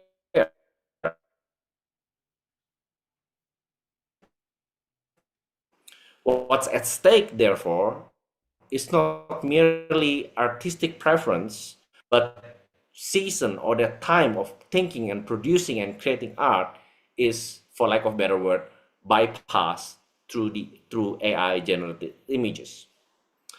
And yet, I believe we must not only critique. Throughout scripture, we find that God's people engage in various cultural forms. I can only mention a few in the paper. Let me just give three. In Acts chapter 17, we find Paul quoting Stoic poets, that is secular poets in Athens. In John chapter 1, when describing the word who was in the beginning, John used the already known concept of logos to explain the divine nature of Christ. The letters to the Hebrew reframe what its original readers understand as temple categories and pointed out towards Jesus Christ. In each of these examples, the cultural form, whether it's logos, the Stoic poets, or even the Old Testament temple, the cultural forms were neither rejected nor uncritically received. Rather, these forms were reoriented toward divine revelation in Christ. This pattern suggests that the church's engagement with AI imagery must be likewise governed by a clear theological conviction rather than technological fascination. AI-generated art may help to put a positive spin on this, to redeem, to receive it with a view to benefit the church. For example, okay, AI-generated art may help, for example, small churches to visual biblical scenes. They may also help engaging digital natives, that is that demographic who are really conversant or even tune into everything media and everything internet from the day they were born. AI generated art may help translate theology across cultures. You may have a picture that is appropriate to one particular culture, and using through AI you can simply modify it to be suited to a different culture group, people group. Okay, so that's probably helpful in mission work. AI generated art also can help stimulating visual imagination, again used with wisdom, moderation, and discernment. So again, the fact that these really advanced, these really sharp, cutting-edge tools are available, I believe that is not the main issue. Okay, the main issue is not the existence of these tools, but who directs them. You see, historically, the church has been using technology to advance its causes. Let me give you a few examples. The church has harnessed the Codex Scrolls all those centuries ago, right, for accessibility. So the word, the scripture, can be understood and accessed by people. The printing press, for example, had been used by the church to increase literacy. And then in the last few years, and most of you are probably aware during COVID especially, how churches use digital media, whether it's YouTube, Zoom, social media, for global outreach. I think we live in a very exciting age where more and more people can access and hear, engage with the gospel through these various ways and technological means. That means historically the church has transformed each technological and cultural shift into a vehicle for the gospel. So despite some of my rather negative misgiving at the beginning, it's the bigger picture, or a better way of seeing at it is to see how the church in general has been wisely shifting and moving and weaving through these technological changes throughout the century. But we must remember, technology, in this case AI generated images, must always be the servant and never the savior. I think rather than prohibiting this technology, we need theological attentiveness. We probably should begin by asking better questions. I would like to suggest to you 5. For example, does this image, the image that AI generated models produce, does this image clarify or obscure the gospel? Does it invite contemplation or promote consumption? Does it honor human vocation, especially on the artistic front, or bypass it? Is it accountable to the community of faith, for example, a local church, or higher ecclesiastical bodies? Does it glorify the creator rather than the medium? So when I talk about discernment, I would like to encourage us to discern not out of fear, but as an expression of our global Christian spiritual maturity. I believe if the church relies exclusively on AI-generated art, it may intentionally sideline human artists. One of my favorite writers from the bygone era, named Francis Schaeffer, says this: a Christian should use these arts to the glory of God, not just as tracts, that is, not only to explain Christianity or to promote Christianity. So not just as tracts, mind you, Schaeffer says, but as things of beauty to the praise of God. An artwork can be a doxology in itself. So the art itself, according to Schaeffer, doesn't need to have a Christian theme. Okay, it can be fun, it can be whimsical, it can be abstract. Okay. So as God's church, I believe we must learn to cultivate painters, illustrators, designers, animators, visual theologians among us. Let me share you how I did this in my previous church. So here's a few artworks. Some of them I did myself, but just to give you a flavor of non-AI generated art. Okay, here's a picture, a rather stylistic drawing of Jesus embracing a woman. The theme of this picture is dealing with grief, sorrow, and loss. Okay, this is ink on paper, I believe. Here's a digital image that I made years ago when we did a sermon series on the book of Job. Again, if you notice there, I wasn't trying to draw Job. I was just trying to draw someone who's in deep pain. Here are some pictures. I didn't make this. These are made by different artists in my church. As you can see, they have different styles. Some of them are traditional. Some of them are really good with watercolors, acrylic paint. Others do it digitally. Others still do it a mix of both. I think this is these are actually images based on the same series, sermon series for the book of Job. Here another bunch of images made by my former church members. Again, different styles, different approaches. I think this is for the series of 7 deadly sins.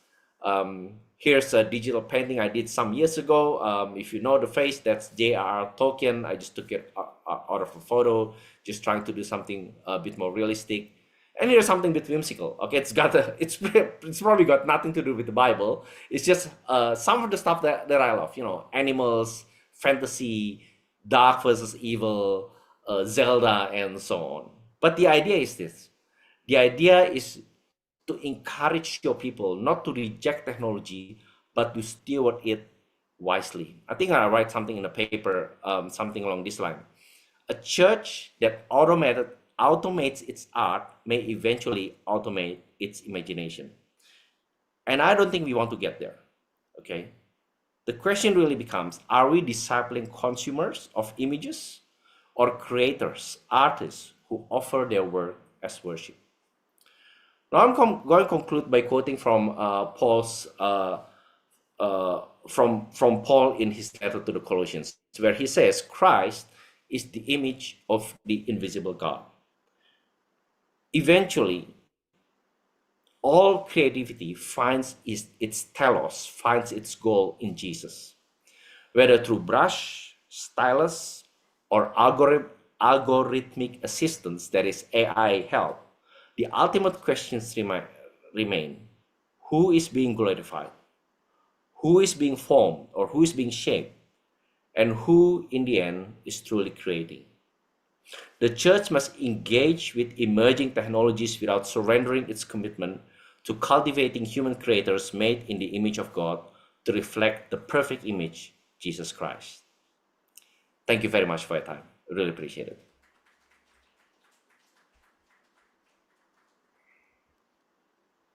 Thank you very much, Pastor Christian. Very insightful presentation. We have 15 minutes. Now is 12:12, so we have 15 minutes for discussion. First, I will go to our Father Bernard Boli.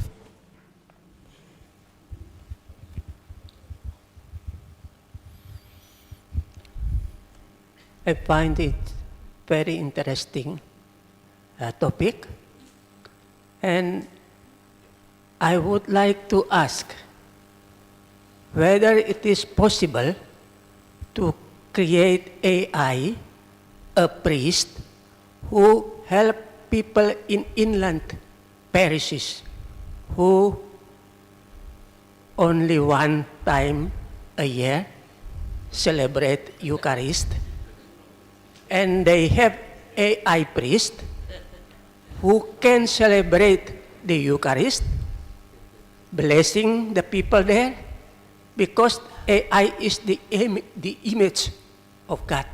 Thank you. Pastor Christian. Yes. Thank you for the question. I mean, first of all, I would like to say no because I don't want to lose my job. But I think it's a very pertinent question. If not done already, I think there's a church in Germany who did the whole service. You probably remember this sometime last year or the year before. The whole service was written and run by AI, basically. So everything is on screen, everything is virtual, including the worship leaders. I think that's where you're aiming for. I mean, generally speaking, when you say it is whether it's possible or not, obviously the answer is yes. And that's one of the reasons why, if you remember, one of my top 5 questions is whether this technology is accountable to the local church or any church body. So, for example, with the Catholic Church, right, you have this all wonderful hierarchy of trying to think through how the church should go, what a Eucharist or what ministry means. I think whatever that is, it's not my place to say whether you should or shouldn't do it. But especially in a context that you mentioned earlier, where there's very little human resource. I mean, we've already have after a fashion, right, where people send recordings, CD recording, DVD recording of a person's sermon or homilies, right? My concern really is a lot, especially when it comes to the Eucharist and something that's really germane to your theology. It needs a really robust discussion whether that can be considered a valid act of sacrament. You probably remember back in COVID days, people were arguing, right, whether can we do communion online, isn't it? We can't meet. Okay, what should we do? Is it still valid just to sit on your couch, not with your brothers and sisters left, right, and center to do communion? I think we are dealing with the same question. So I'm sorry I can't answer yes or no. I mean, yes, in a sense of obviously the technology is there, but in order for that to be made available, I think the church need to discuss this really robustly before they say, yep, this will be considered as doing a sacrament according to the church, because we have agreed on these questions. Yeah. Thank you. Fair enough, Pastor Christian. Next will be, I'll go to Rival.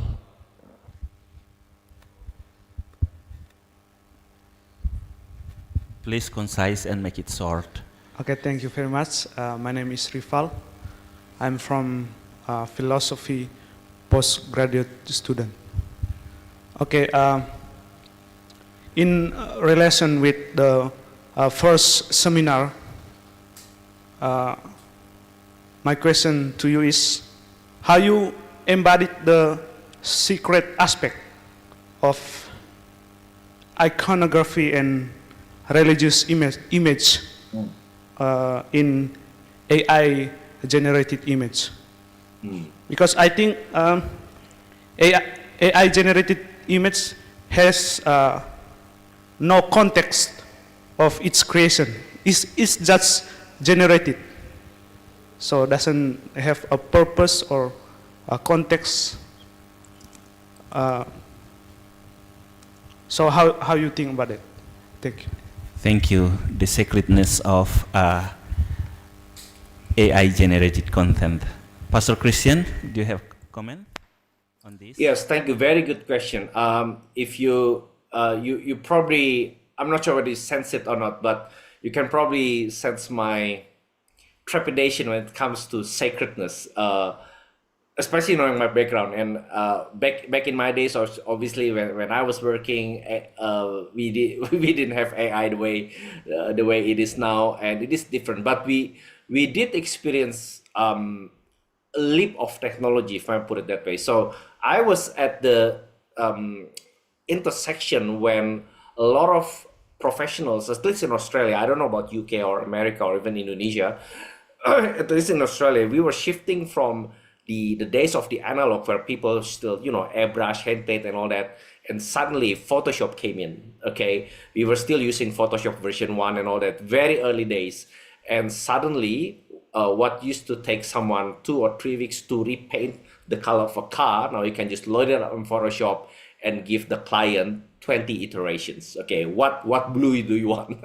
Only within moments. And if you know Photoshop, or these days maybe Canva, you can do it only like that. And that's very effective, right? So I mentioned earlier, efficiency, effectiveness. And that's why the big question again is, who is being shaped, what is being shaped, discernment, right? I think when it comes to sacredness, it's a very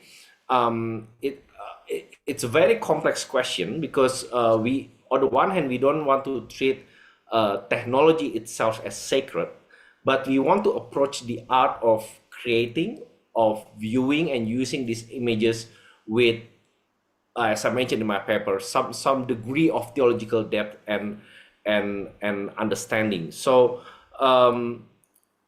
again, the tricky part is, like any art form, well, not like in any art form. Let me just back up a little bit. You go to a church, right?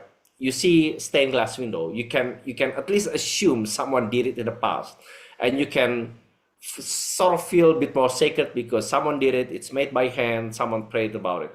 I actually was preaching in at a church here in Australia just some weeks ago, and they had these very beautiful banners, right, on the sides. I should have brought the photo. And I was looking at those images, and then I started to, it dawned, I mean, the images were beautiful. They were printed on huge banners, but then it just dawned on me, all those images were AI generated. Don't ask me how I know, I just know, okay? You can just tell whether the brush stroke and the lines, someone, but the thing is this, I had no idea, I actually didn't get around to ask the pastor, I had no idea how that image came to be. I mean, it is possible that whoever produced those images spent, let's say, a day or two sketching, right, and then loaded up to Midjourney, or the other way around. He had an image for Midjourney, then he brought it to Photoshop, and then he painted it. Very possible, right? And I think that is why, again, I think, I'm not saying those 5 questions are the best questions. I just thought it's a helpful paradigm to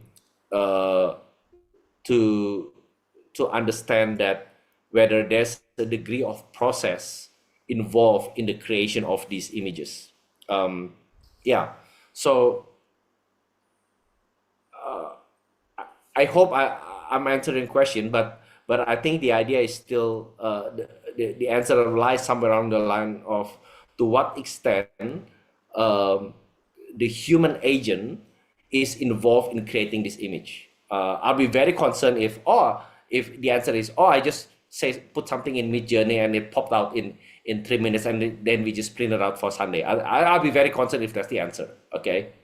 I'll be more happy, well, if the answer is more like, okay, we had some samples, these are some AI generated images, there's a committee who talk and debate about it, we had a lot of back and forth with the artists to make sure that the image really fit our sanctuary, for example, or our church setting.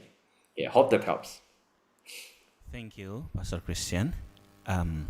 Next is Father Patrice, and followed by Eddie next. Thank you for the time being given to me. I am Father Patricius from the Catholic University of Kupang, Timor. Thank you for the presentation about AI ethics in religious art. I have three questions. First, if this AI-generated religious art, if this religious art comes in church tradition from concrete community, so now if we have so many AI-generated religious art, who bears the spiritual responsibility for this? Yeah, there's so many out there. And the next, if believers are more moved by this religious AI-generated religious art than by the lived reality of the liturgy, is that a sign of evangelistic progress, or just a symptom of concealed spiritual poverty shaped by technology? And the last question, do you have a clear theological criteria to distinguish when AI genuinely serves faith and when it begins to replace faith? Thank you very much. I'm just typing some of them to make sure I don't lose track. Pastor Christian? But yes. Did you get some? How many minutes do we have, by the way? Sorry? How many minutes do we have? 5 minutes to go. Okay, 5 minutes. But we have another thank you. question later. Okay, thank you for the person. Sorry, I missed the name because I was typing, but very sharp and very good question. Given the time, I'm just going to answer it very slow, shortly, and the best I could. So you talk about who bears the spiritual responsibility. I think the responsibility always rests with the human agent.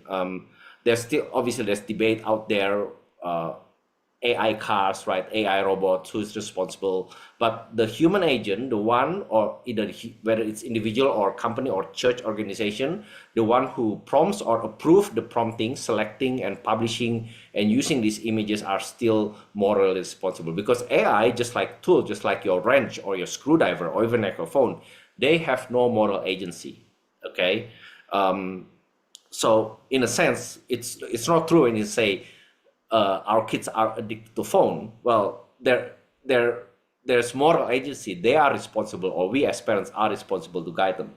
Okay, so that's the short answer. When it comes to the second question, if believers are more moved by AI generated art, is that progress or poverty? I really love this question. I wish that's the title of my paper.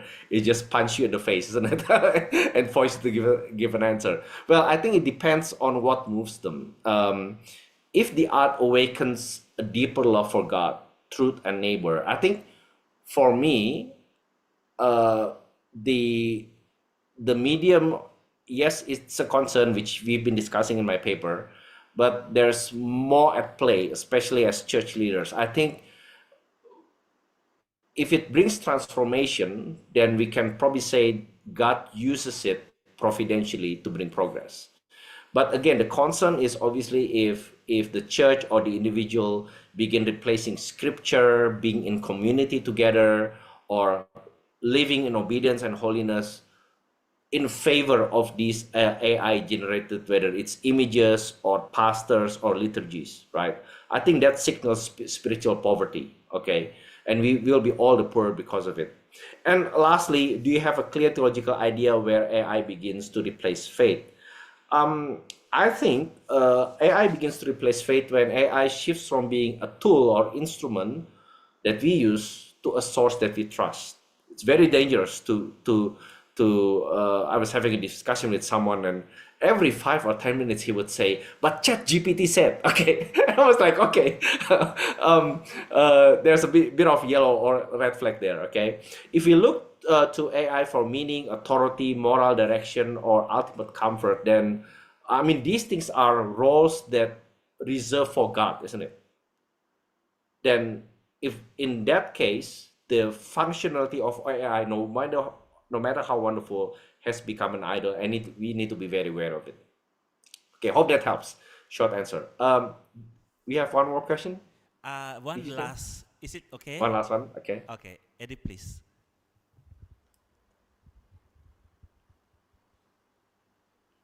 Oh, okay, Eddie, go first. Thank you, Pastor Christian, for the sharing of ideas that you have presented to us.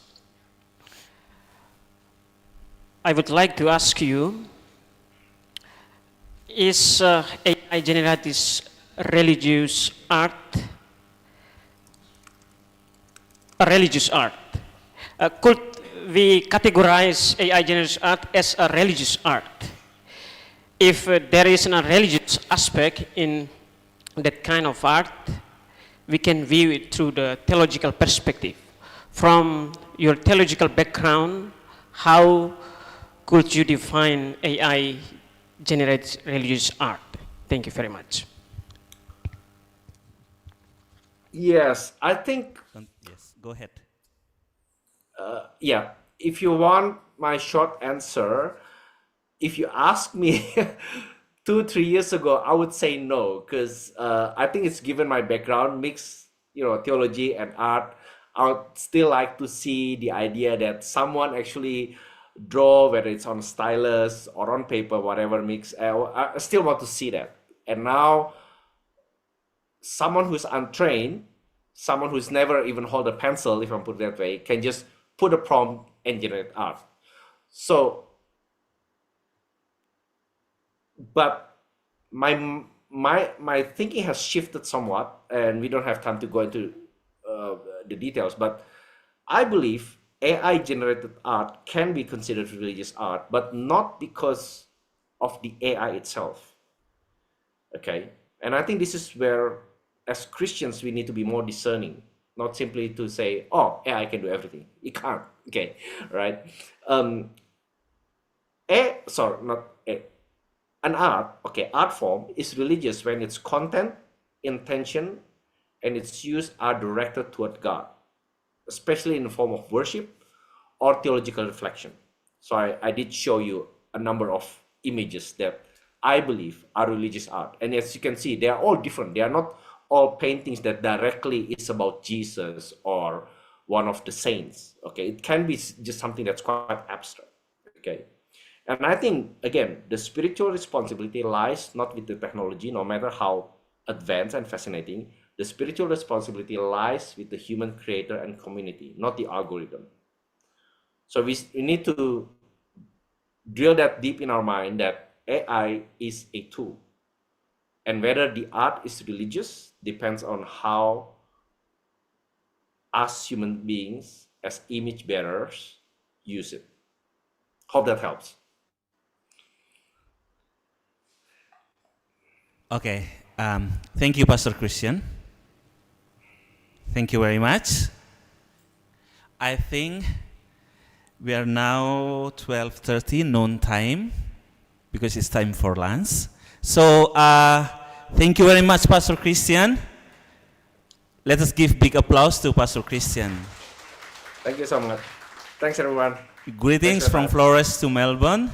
We hope that Yes. one day you can come and give your presentation on site with us. Okay. Selamat siang dan Tuhan berkati. Okay, I think time is up. Well, I like to conclude with these beautiful lines of Pastor Christians. Yes, we are called to not to abandon, not to ignore, not to abdicate, but to engage them, the technology, redemptively in the light of the glory of God. Thank you, everyone. God bless you.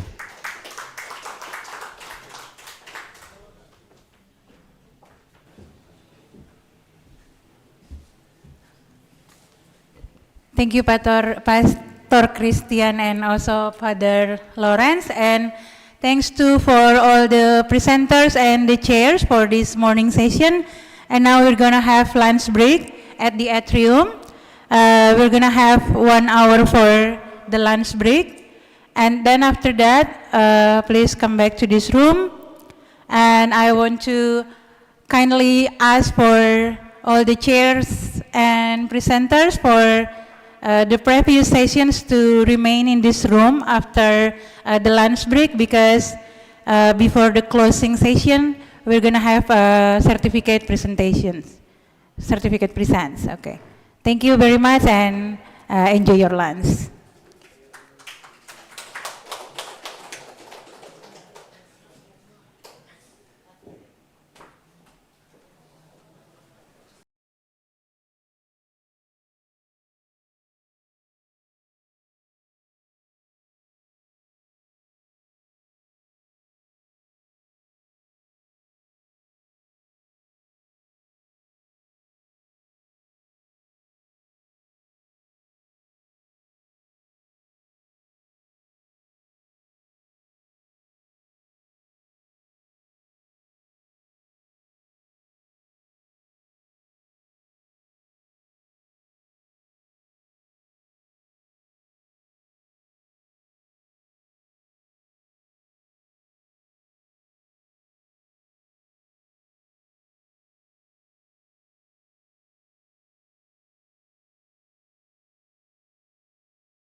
Once again, I kindly invite everyone to come back to the meeting room so we can continue our symposium.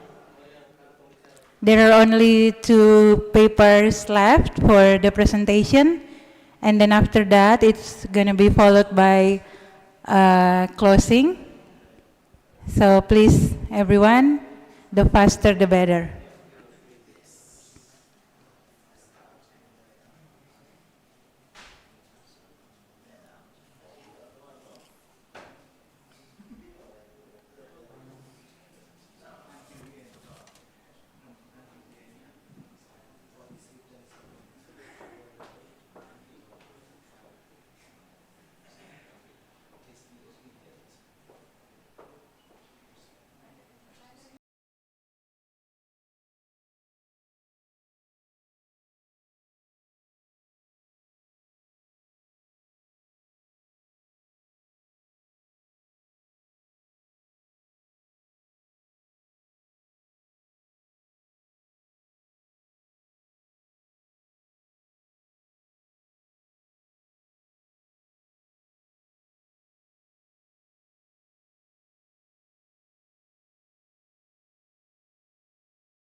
Good afternoon and welcome back.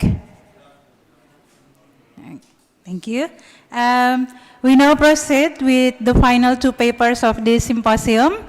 And the first paper is entitled Assessing the Ecological Awareness of Students of Bhaktiarsa Maumere High School based on the review of the encyclical Laudato Si, presented by Simforianus Charvalo Dagur.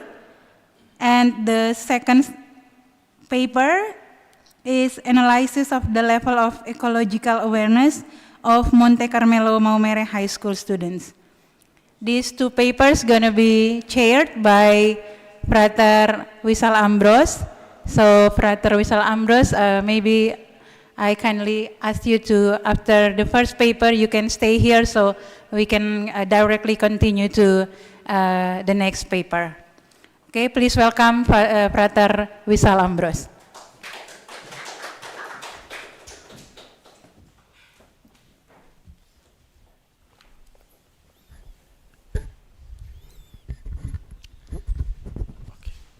Good afternoon, everyone.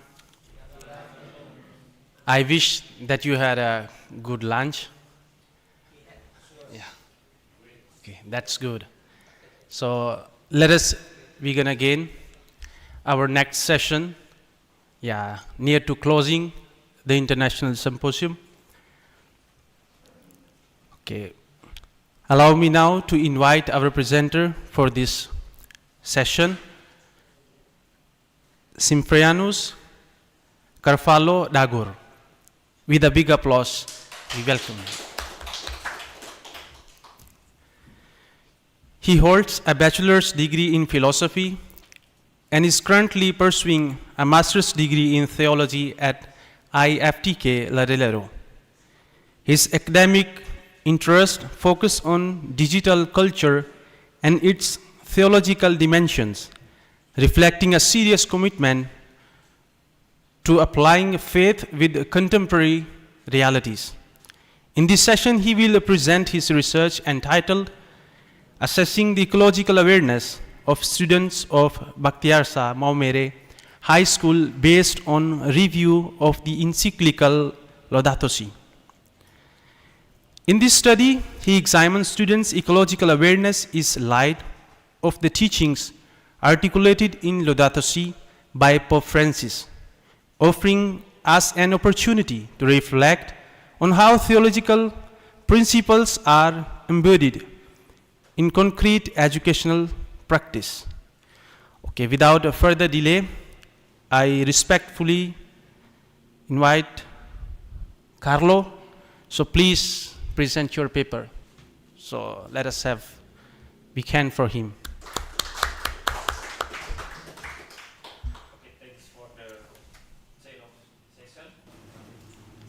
Hello everybody, good afternoon. In this session,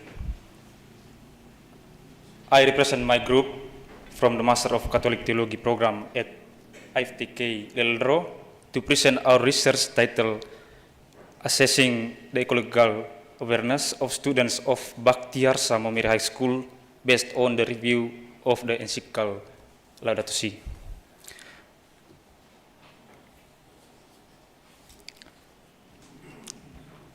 Okay, allow me to briefly explain the flow of the presentation.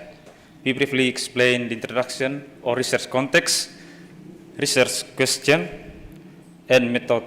Next, we will present the overview of the survey, findings related to students' level of ecological knowledge, to ecological awareness, attitudes, and sustainable practice and behaviors. Next, we will explain the interpretation of the findings, their implications, contributions, and limitations of the study. Finally, we will conclude with our main points. Let's begin with the research context. This study is informed by several interrelated contexts. First, the global context. Environmental degradation is a crisis and disaster experienced worldwide. Second, the doctrinal context. Pope Francis' encyclical Laudato Si calls for ecological conversion by understanding the earth as a shared home and making ecological education the key to change through concrete actions. Third, the local context. This research is located at Bhaktiar Samomere High School, East Nusa Tenggara Province. The province of East Nusa Tenggara is ecologically vulnerable, yet possesses strong local wisdom in relation to nature. Fourth, the subject context. The respondents are high school students. They are the young generation at a strategic stage. They will inherit both the environmental crisis and the responsibility to solve it. Based on these layers of context, the main argument of this study is that students' ecological awareness is contextual, formed through the relationship between the internalization of understanding, including the teachings of Laudato Si, and their direct experience in facing environmental crisis in the region. This study is guided by three main questions. First, what are the levels of ecological knowledge, awareness, and practices amongst students at Bhaktiar Samomere High School? Second, how do the teachings of Laudato Si and the students' direct experience contribute to shaping their ecological awareness? Third, what are the implications of these findings for the development of ecological education, church leadership, contributions, and recommendations for further research? To answer these questions, the study uses a quantitative survey method. There were 46 participants, all of whom were grade 11 students at Bhaktiar Samomere High School. Data were collected through a questionnaire containing 15 items with a Likert scale measuring three main variables, namely ecological knowledge, ecological awareness, and sustainable practices. Data were analyzed using descriptive statistics by calculating the frequency and percentage of responses for each item. In addition, interviews with the principal and teachers were conducted to enrich the quantitative data obtained.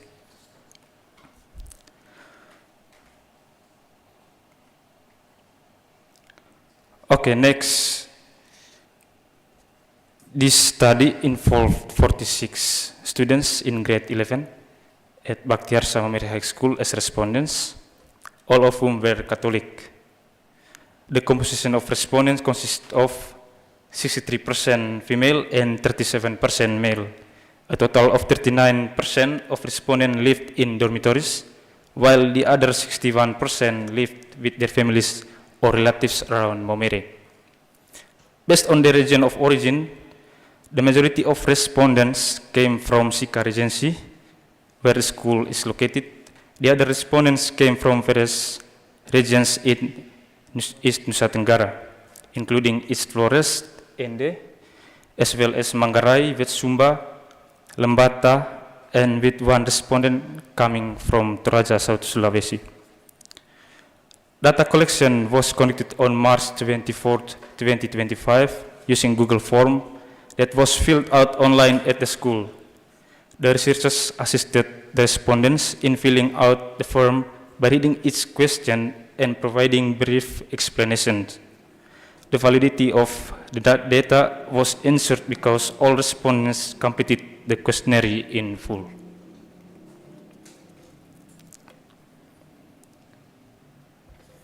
Okay, next. The first finding relates to students' level of ecological knowledge measured through 5 indicators. First, regarding understanding of church teaching on the environment, only 6.5% of respondents claim to understand these teachings very well. The frequency of ecological messages from pastoral leaders is high. 71.8% of students state that leaders often emphasize environmental preservation. This shows that the church ecological message has been actively conveyed. The quality and clarity of information from pastoral leaders was rated good to very good, by 58.7% of students, while 28.3% rated it adequate and only 13% rated it poor. This indicates that ecological communication is considered quite effective, though there is room for more systematic delivery. Perceptions of how comprehensively Laudato Si and environmental teachings are conveyed vary considerably. While 45.7% of respondents rated the instructions as comprehensive to very comprehensive, 28.2% of respondents felt that the information they received was not comprehensive or even severely lacking. The impact of these teachings is evident, with 69.5% of students acknowledged that the instructions have influenced their perspective and behavior in managing the environment. Thus, students' ecological knowledge has begun to take shape and show positive impacts, but it remains uneven and requires deepening, particularly understanding of Laudato Si, which varies significantly among respondents.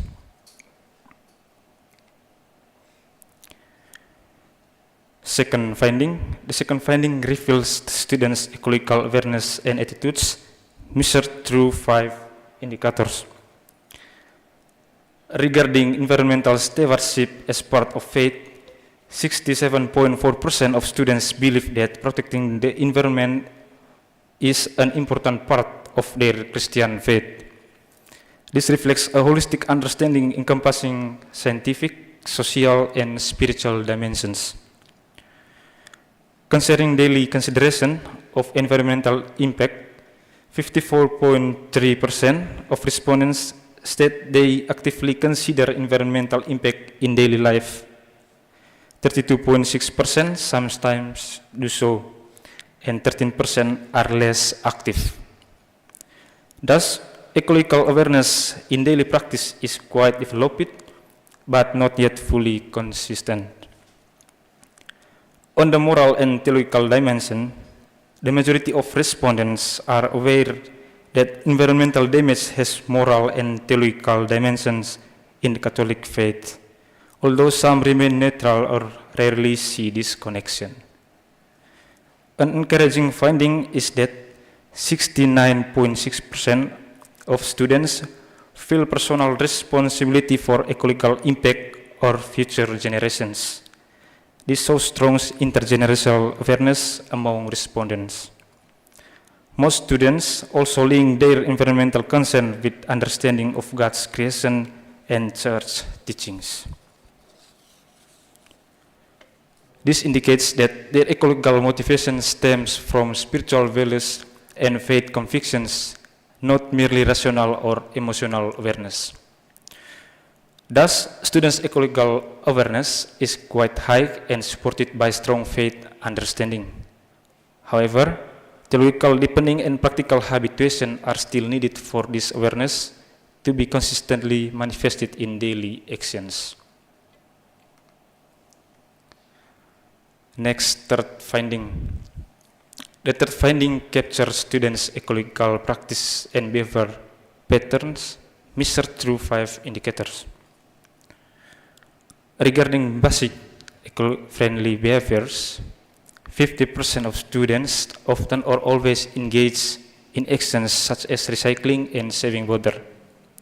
However, many participate only moderately or infrequently, making consistency a major challenge.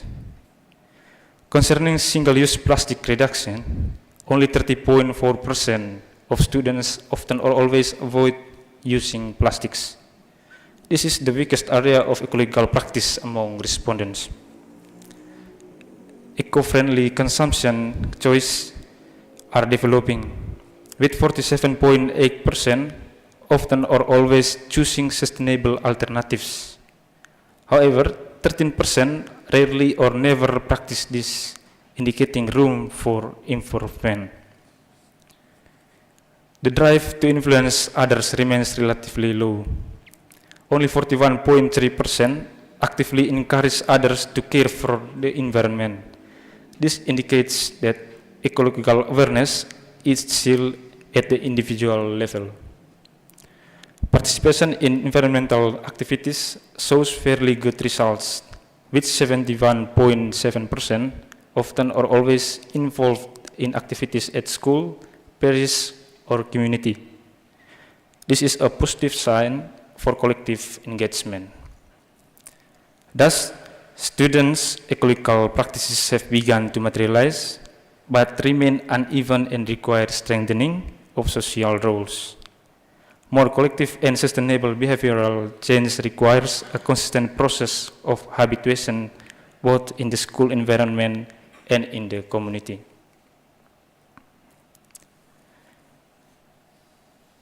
Okay, next. The findings of this study contain 5 important meanings. First, there is an imbalance between knowledge and awareness, which are quite good, above 60 to 70%, and practice, which are still uneven, 30 to 50%. This shows that in addition to knowledge, behavioral change requires reinforcing factors such as collective habits and social environmental support. Second, the aspect of contextual awareness is evident in the finding that students internalize the teachings of Laudato Si through the church message and reflect on their daily experience, which is also seen in their awareness of intergenerational responsibility. This shows that the church teachings have permitted the local reality of East Nusa Tenggara province. Third, the weak point lies in the collective dimension, where personal practices are beginning to grow, but the ability to influence others is still low.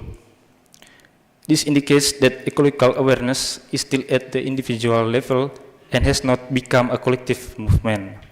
So that without collective movement and commitment, the changes that occur are only partial and unsustainable. Fourth, the findings reveal that religious education plays an important role in shaping students' ecological awareness. A total of 71.8% of students link environmental concern to understanding of God's creation, and 69.5% acknowledge that church teachings have influenced their perspective. This confirms that religious education functions not merely as knowledge transfer, but as a medium for value transformation that shapes how students understand their relationship with nature. Spiritual values and faith convictions become strong ecological motivations, transcending mere rational or emotional awareness. And the last, fifth, the local context of East Nusa Tenggara with its ecological vulnerability also shapes students' awareness. The high sense of responsibility toward future generations cannot be separated from the community's direct experience of environmental crisis, such as drought and environmental degradation. This shows that the church teachings on the common home and intergenerational responsibility become highly relevant because they intersect with the concrete realities students face daily. Thus, the ecological awareness form is authentic because it is rooted in the real struggles of the local community. Okay, next, implications for Catholic education and church leadership. Based on the findings and interpretations, 3 practical implications are formulated. First, for ecological Catholic education, in addition to intensifying teaching about the environment, schools must also create collective habits. Schools need to design written ecology-based activities that involve the entire school community, not just convey theory in the classroom. Second, for church leadership, Although 71.8% of students were exposed to ecological messages from pastoral leaders, only 30.4% actively reduced their use of plastics. This data shows that the message need to be reinforced with concrete examples. Church leaders should not only talk about the importance of protecting the environment, but also put it into practice in parishes and communities. Third, for curriculum development, since only 6.5% of respondents understood literacy very well, intensive efforts are needed to ensure that all students understand it. This requires the systematic integration of the church teachings on the environment into the school curriculum, not just as an insert in religious education, but in a structured and sustainable manner across various subjects.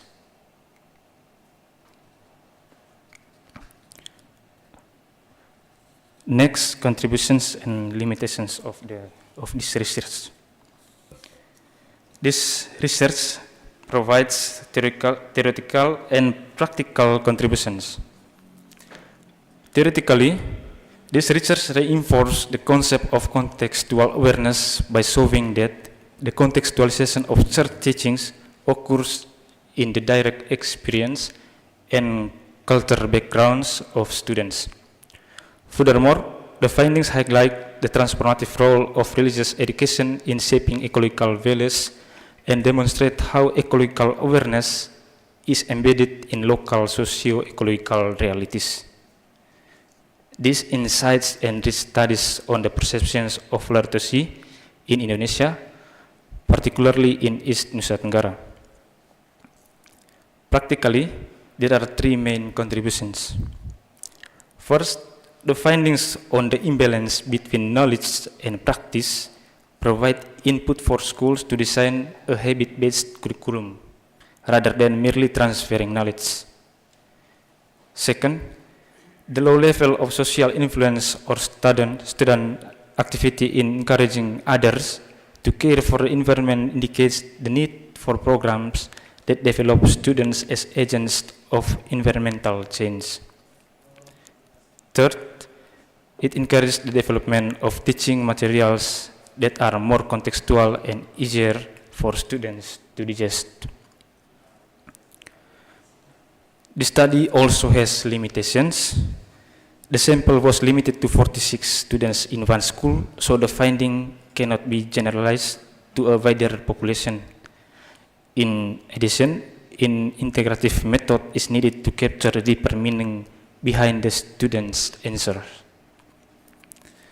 The instruments were not designed to measure intersectional influences, such as those related to culture and other aspects that were merely referred to as contextual backgrounds. Therefore, further research using a qualitative approach and comparative studies between Catholic schools in East Nusa Tenggara is urgently needed.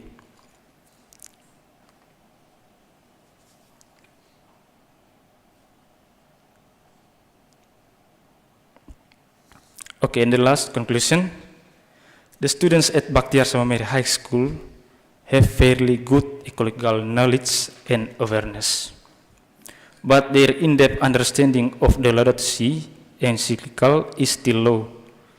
Ecological practices among students are also beginning to grow, although in certain habits, these practices are still uneven. The gap between fairly good knowledge and awareness and uneven practice confirms the need for an educational approach that not only teaches doctrine but also encourages concrete actions and concrete examples from pastoral leaders. This study confirms that students' ecological awareness is contextual, that is, it is the result of a negotiation between the internalization of church teachings and their direct experience of the environmental reality in East Nusa Tenggara. Strengthening the collective dimension and practical habits are key to the sustainability of environmental conservation efforts among the younger generation. This concludes our presentations. Thank you.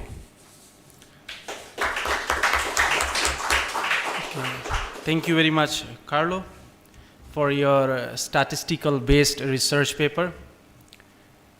Now I open the floor for the questions. So, please, Romo Patrice.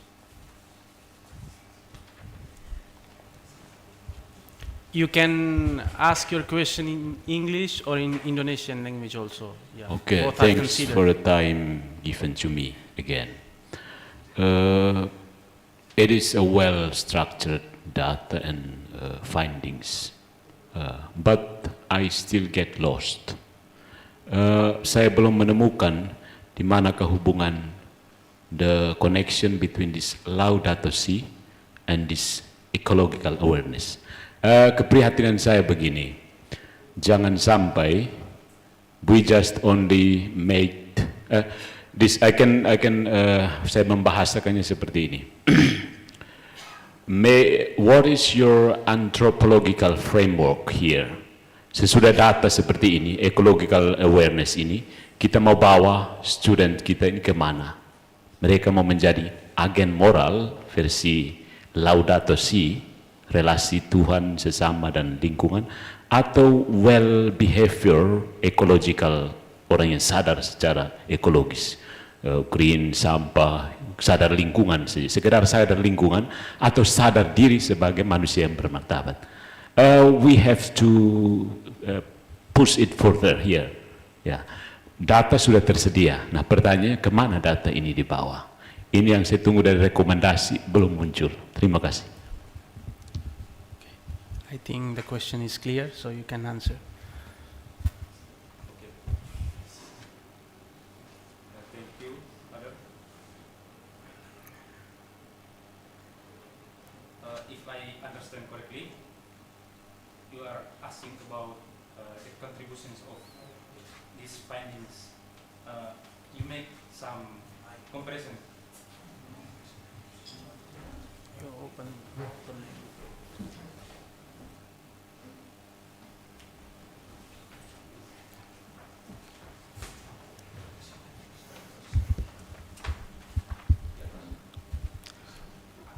Okay, thanks, Father.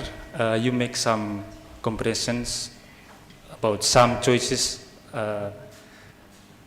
What the contributions after we find our result? Before we go to Bhaktiarsa, we get the 15 questions in Likert scale. I personally think that it is what is the method of this research? Quantitative, qualitative, or mixed method? So from the first I listened about the material of the presenter, there are a difference of method we use, and we also formulate it in our title. Indifference. For us, we formulate ecological awareness, and I personally think I don't understand why we use ecological awareness, because in the context I have explained that there are so many complicated contexts. Okay, we choose the subject. The students at high school, the young generation. They have so many interrelated, intersectional contexts. They are individual. Okay. Among them, so many interrelated contexts. First, media, culture. As you've seen that, the origin of they came from a different origin in entity in East Nusa Tenggara province. Second context, culture, media, culture, and in Bhaktiarsa Mamira High School, there are the students live in home or relatives, and there are students live in dormitories. Okay. Of course, they have the different context. live in dormitories and relatives. Okay, it is about our subject. So I can make the contributions. I won't make contributions outside the subject, but I must change our method so we can make some contributions through our method. Okay, thank you. Thanks. Oke, ya, saya rasa itu Romo sudah jelas. Oh, okay, in English. So I think it is clear. Or I just wanted to say one thing, because the question was based on two: what and why, where. So I just wanted to make it clear in one. Begini, datanya sudah ada dan tentu saja kita taat metodologi, tapi tetap ada hasil penelitian ini mau diapakan. Nah, itu penting. Kita dan pertanyaan saya lebih mendalam, kita mau membentuk manusia yang seperti apa? Hanya sekedar sadar lingkungan atau manusia yang sebagaimana dimaksudkan oleh Laudato Si? Maksudnya begitu. Karena maksudnya hubungan Laudato Si dan I got your point. itu. I got your point. So I just wanted to conclude it because he has explained half. So I just conclude this question with this short answer. Yeah, your question is really very good and very clear. And one part he has already explained. And the second part is based on sociology and social ethics. Sociology, it is teach us how we live, how we have to live, what is the way. And social ethics, it teaches us, tell us how we have to react and how we have to check and balance each and everything. Philosophy, these things are included there.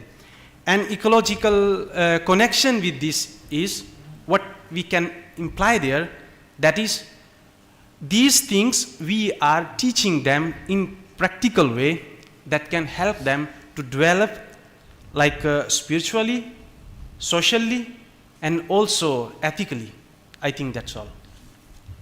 So it's about Laudato Si into our students. Thank you. Thank you. Okay. No, please.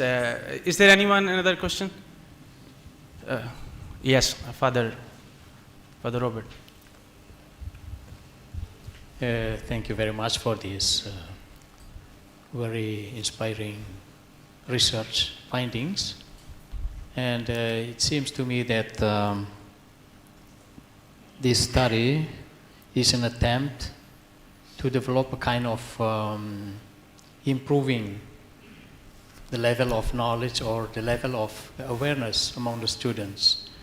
So it seems to me that after presenting the findings with these percentages, you want to see which part or which aspects of the Laudato Si which has been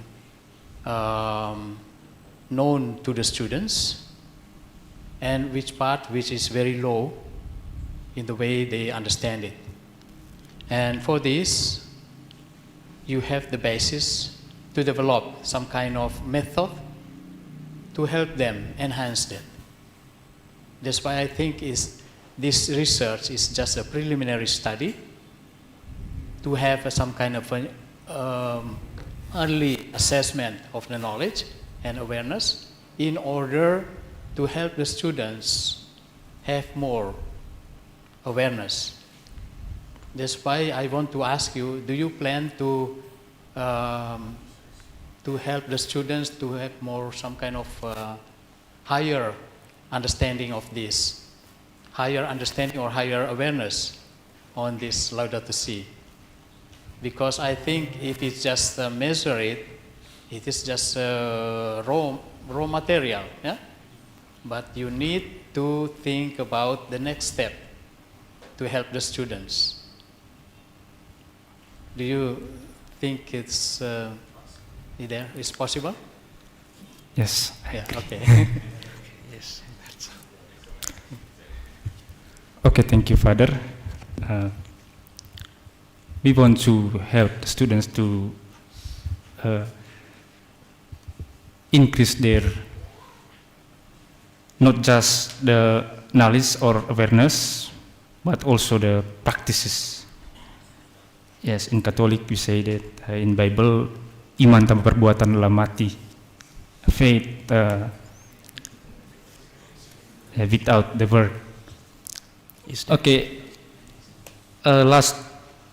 Yesterday, I with Brother Rival discussed something about from these three variables. For you, what variables is influence an individual? Okay, Brother Rival make the example. How about the docent moral? Sorry. Please conclude your statement. Okay. So I agree with Father Robert. This is the raw material. And we just collect the quantitative survey method from the data. And if we want to increase the students' level of practice, we must live with them or make a small group focus discussion with them, so we know qualitatively how their daily life. But for the students who live outside the dormitory, I think it is the... I think now we have to proceed with the next and last question. So.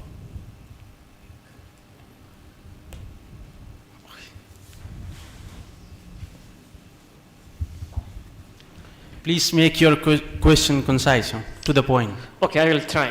So thank you very much, Carlo, for your well-prepared research paper and also presentation. Ya, ada dua kata kunci presentasi dari mahasiswa, yaitu kesadaran, lalu laudatus si. Tapi sayang dua kata itu tidak masuk dalam judul utama Simposium Internasional ini. Pertanyaan saya, bagaimana kita mengukur kesadaran orang? Karena kesadaran itu sendiri bukan sesuatu yang statis, ya, yang kita bisa ukur, verifikasikan dia objek tetap, tapi itu kan sesuatu yang terus hidup, terus berlangsung. Itu bagaimana mengukur itu? Okay, thank you for your reflection. Please come to your point. Jadi, yeah, that's my question. How yeah, because just we measure? How do we measure human awareness? Okay. And the second one, apakah kalau tidak ada laudato si, orang memang tidak menjaga kebersihan lingkungan? Ya. Ataukah kesadaran itu sudah tumbuh tanpa orang harus membaca laudato si? Ya. Sekian dari saya. Terima kasih.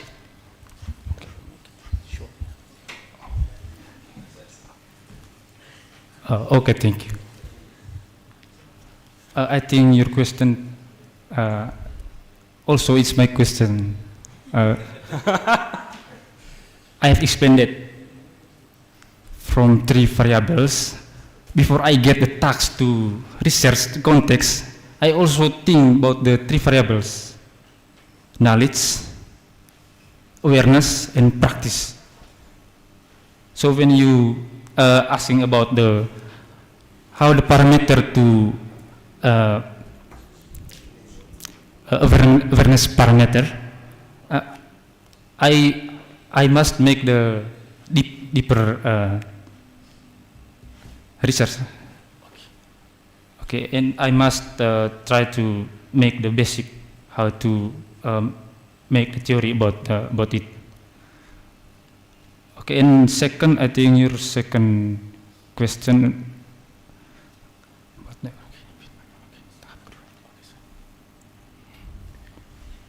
Okay, thank you very much, Carlo. Yeah, because on this point or on this, I'm serving as a chair, so it is not my right to explain everything or give my point of view. But because you said one thing that you have been following this symposium, and until now you did not get the point, no? So where there are these three points. So I think you did not carefully followed my paper that I presented. So these three aspects were very clearly explained. Please check it online again. Okay, thank you very much. So, at the end, so let us give a big applause for Brother Carlos. And thank you, all of you, your attentive participation, respectful engagement. Thank you. So let us begin with the next session.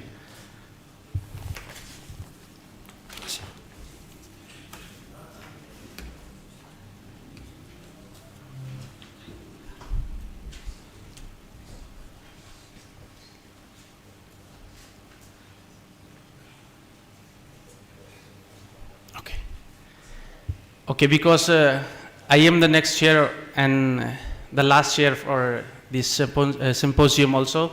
So for this last presentation, so I would like to invite Brother Valentino Tanto. Let us give him a big hand. Please come forward.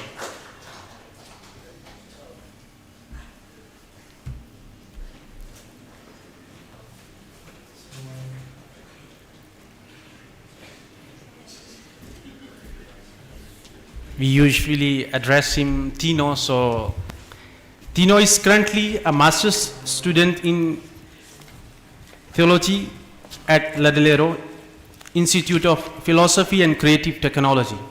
He completed his bachelor's degree in philosophy at the same institute in 2023, where he demonstrated strong academic dedication and intellectual commitment. As we now move from our previous reflection to this next session, so we continue our academic journey within the same themistic horizon of ecological awareness. So this afternoon he will present his research entitled Analysis of the Level of Ecological Awareness of Mount Carmelo, Maumere High School students.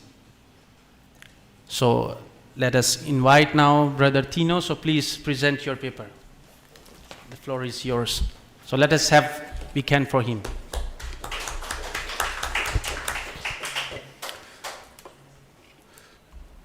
Good afternoon, ladies and gentlemen. Respected chair, lectors, students, and honorable guests, thank you very much for the opportunity given to our groups. Norris, Age, Eus. I am here on behalf of the friends of the groups to present the result of our research on Laudato Si at Monte Carmelo Maumere High School. Before I present our result, I want to invite my friends Eus and Age to take the place in front of me.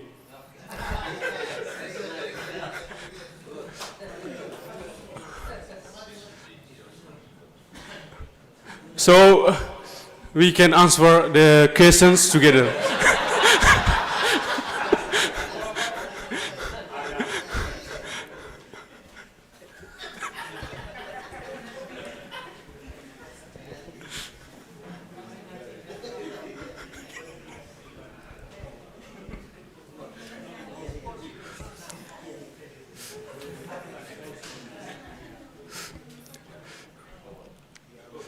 Consciousness invites us to see the earth as a common home, use nature, but also take care of it responsibly. The attitude of caring for the environment is part of faith and a way of daily life. The world is facing many ecological problems, such as pollution, forest destruction, climate change, and increasing waste. This damage also due to excessive use of resources and lack of human care. The impact of felt by all living beings, especially the weakest, our groups. Reinterpreting Laudato Si means changing the way we look at nature and the way of life. We are invited to live more simply, not wasteful, and care more about the surrounding environment. Small change in daily habits can be a real step and takes care of the earth. Therefore, our research title is Analysis of Level of Ecological Awareness of Monte Carmelo Senior High School, Maumere.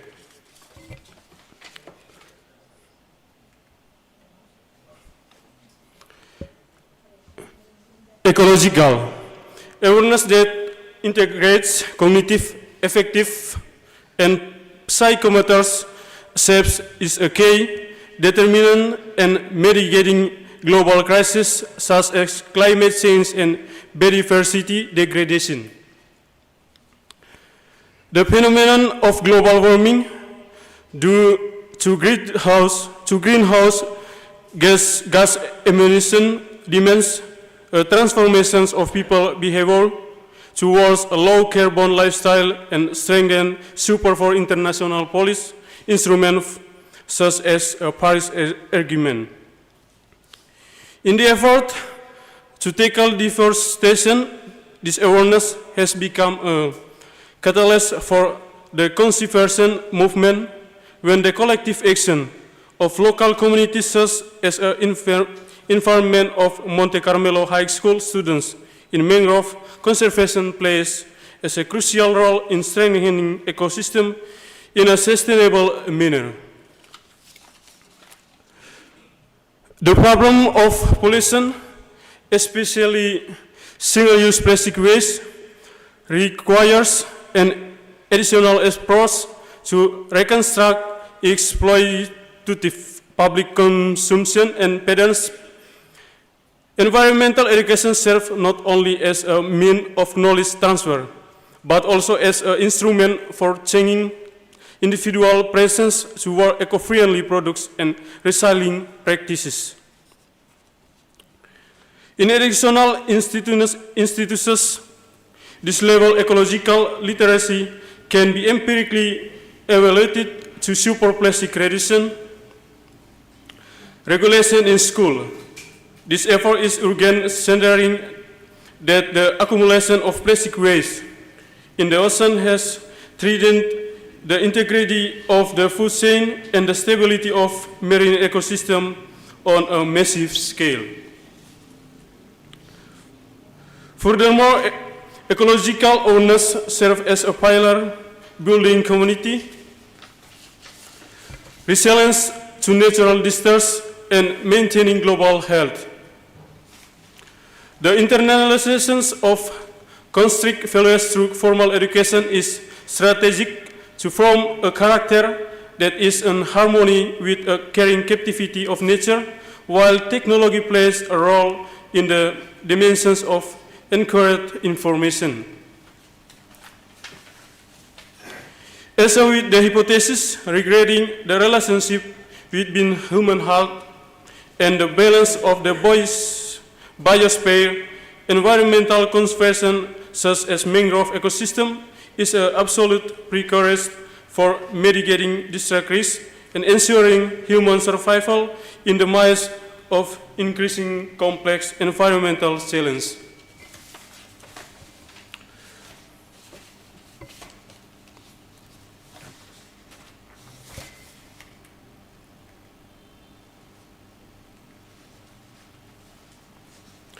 Research methodology. The first, research design. This study uses survey-based quantitative approach with the same structure, questionnaire instrument for all respondents. Through the survey method, respondents' answers were systematically collected, recorded, processed, and analyzed, obtain overview and basis drawing conclusions about the research populations. This method was chosen to access ecological awareness because it is able to collect complete, measurable, and easily comparable data, thus supporting more comprehensive analysis, research, and stronger research conclusions. participant and sampling methods.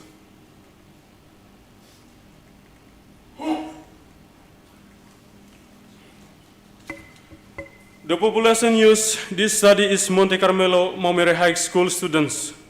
The sample of study is part of the students of class 10 of Monte Carmelo Maumere High School for the 2024 and 2025 school year, totaling 30 students. Data collections methods. The data collection technique was carried out through a face-to-face questionnaire method at Monte Carmelo High School with a combination of open-ended questions to identify respondent personal data and closed-ended questions in the form of assessment scale 1 very less and 5 extensive. The survey instrument is arranged in their main parts, is consisting of 5 questions, namely aspects of ecological knowledge, ecological awareness, and sustainable practices, so as to allow researchers to measure the level of understanding, awareness, and applications of the respondents' ecological behavior in a structured manner. Data analysis. This study uses descriptive analysis to explain respondents' data by calculating the average score of each questions item in the questionnaire. The result of the analysis are presented in the form of tables and graphs to facilitate understanding the level of ecological knowledge, ecological awareness, and sustainable ecological practices of Monte Carmelo Maumere High School students. Ethical consideration. This research is carried out ethically according to the moral principles of the research by ensuring that respondents, participants take voluntarily without coercion and in a comfortable atmosphere. The research guarantees the confidently of the respondents' information. The data is only accessed by researchers and used solely for the purposes of approved research. The focus of the research was to measure the level of ecological awareness of Monte Carmelo Maumere High School students regarding creation and ecology in the perspective of Catholic Church.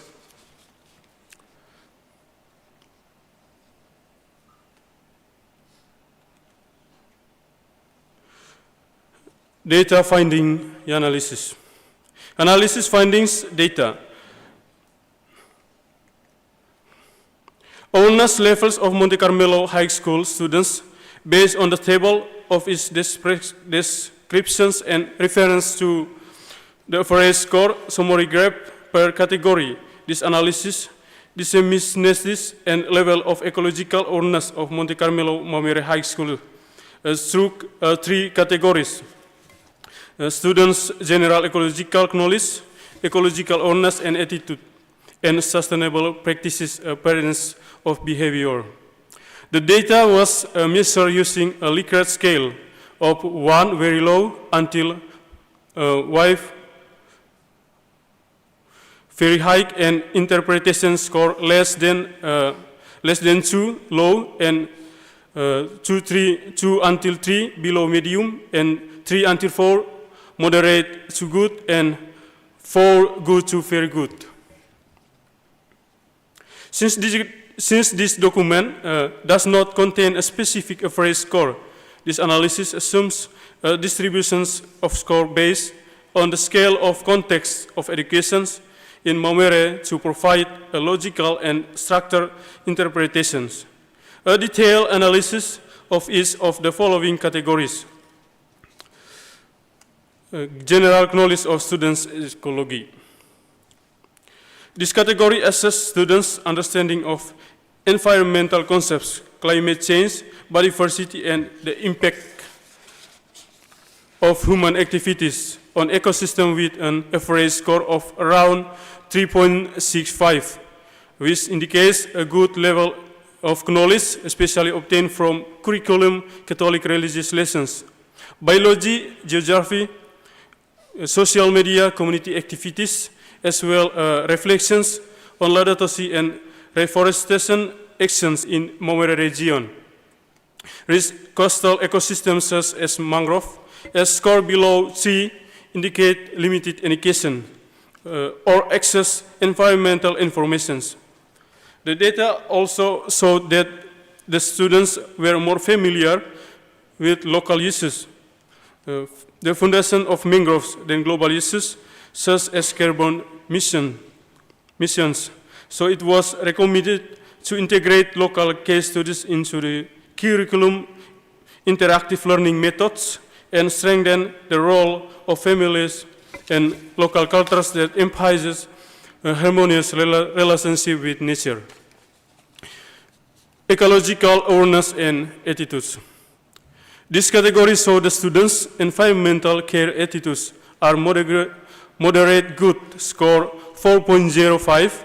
Awareness is already there, but not always consistent in actions and influenced by the religious values. In local culture in Momere, a low score indicates weak motivation and environmental advocacy. Therefore, Monte Carmelo Senior High School Momere needs to strengthen its seminars with workshop, campings, and extracurricular activities with the support of teachers and parents. Sustainable practices and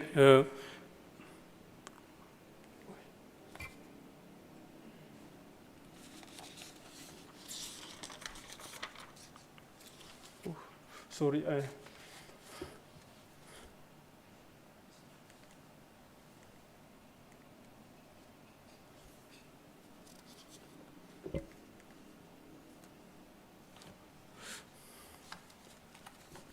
this category access students, sustainable practices and patterns of behavior. This category access students eco-friendly practices of recycling, energy saving, and plastic reduction with an average score of 4.05, which indicates that practices already running but not yet consistent. The main obstacles come from the limited facilities and infrastructure in Momere, as well access and motivation factors. Therefore, key steps needed are the provisions of sorted bins and comps programs, the example of teacher and pairs, and green habit camping in schools.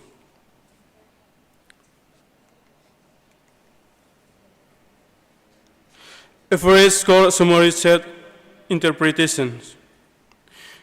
Figure 1 show that score 3 to 4 indicate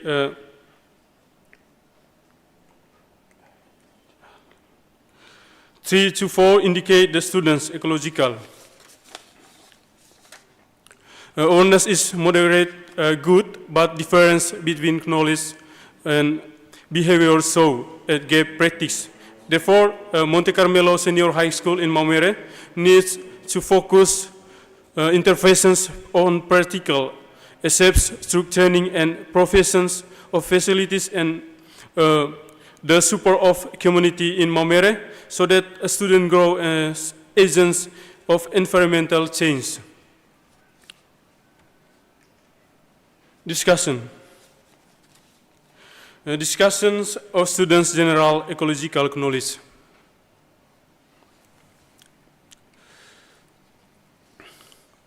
The result of the analysis show that the students of Monte Carmelo Momere High School have a fairly good ecological knowledge with the average score of 3.65, which can be seen from the understanding of basic concepts such as climate change, therefore of forest and pollution hazards. This achievement is reinforced by formal learning, the church's teaching through Laudato Si, social media, and local environmental activities. However, there is a stronger understanding of local uses as a mangrove ecosystem that global uses, such as energy transitions and industrial impacts. So a more holistic and contextual curriculum approach is needed. by linking global issues to the local reality in Maumere. Discussion on ecological awareness and attitudes. With a average score of 4.05, the attitude and environmental awareness of Monte Carmelo Senior High School students.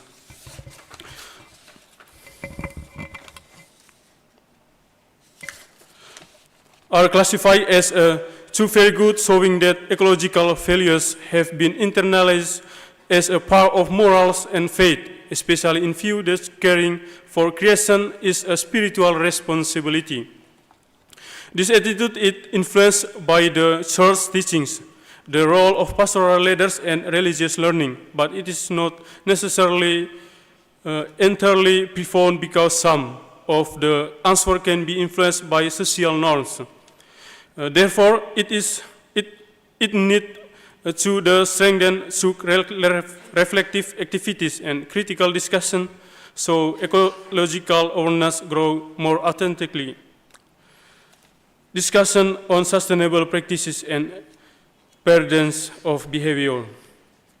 The average score of 4.05, so that the eco-friendly practices of Monte Carmelo Maumere High School students are relatively good, but not consistent, as seen the lower score in the habit of avoiding single-use plastic, 3.13.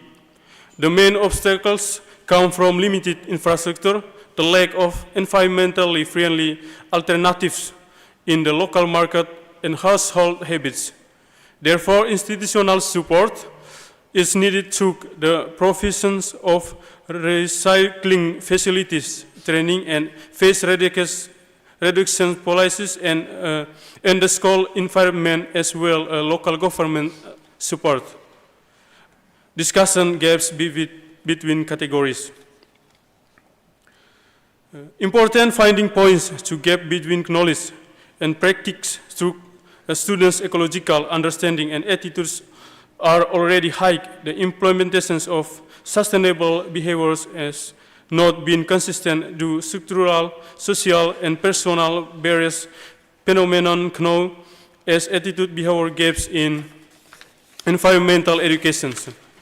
Therefore, Monte Carmelo Maumere High School plays an important role in bridging the gap through project-based learning, environment and community activities, and teacher examples, so that students not only know the reasons for protecting the environment, but also are able to practice in real life. Discussion of implications and recommendations.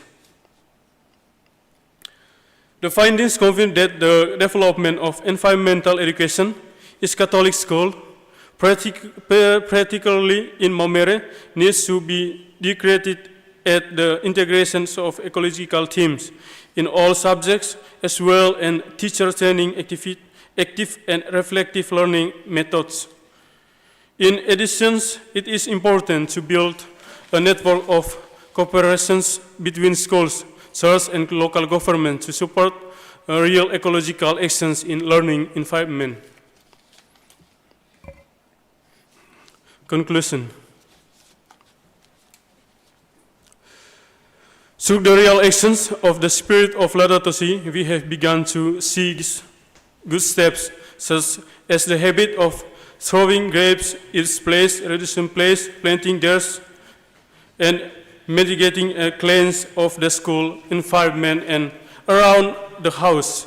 However, its implementation still needs to be reviewed so that it is not only done once in a while, but becomes a habit every day.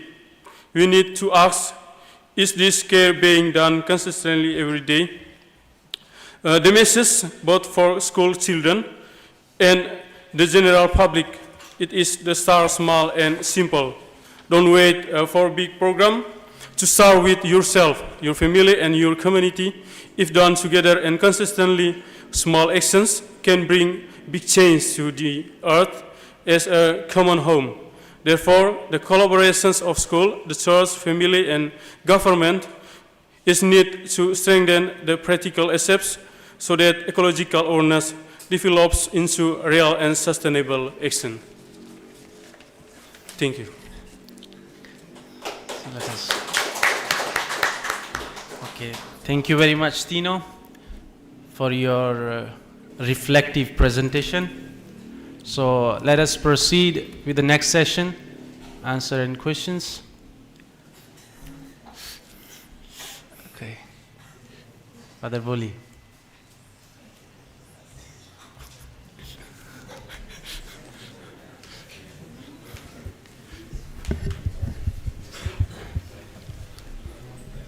Up to now,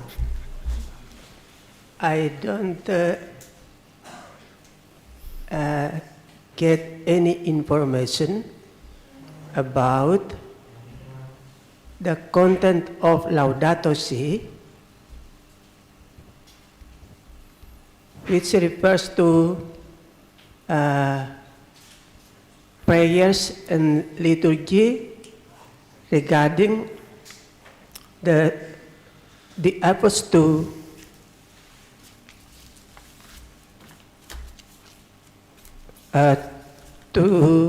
do sustainable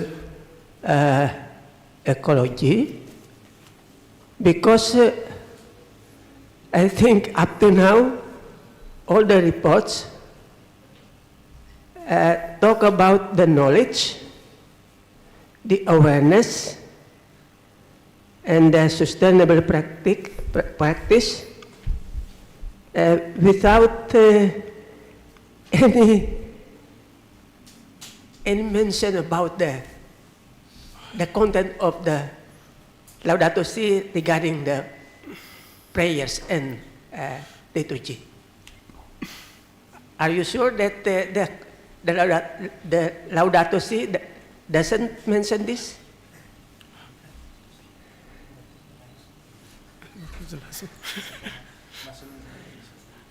So you can respond in Indonesian also, no problem. Yes, Indonesian, maybe.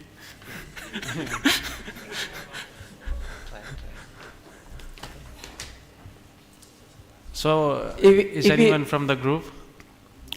Indonesia. Maybe my team answer the questions of Father Boli.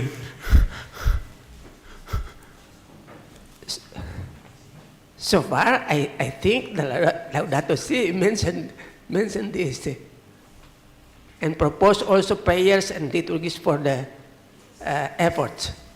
Yes. And if you don't pay attention to this, it means we just do activities as activists, not as Christians.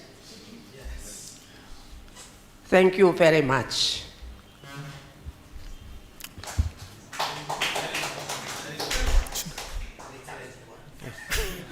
You know?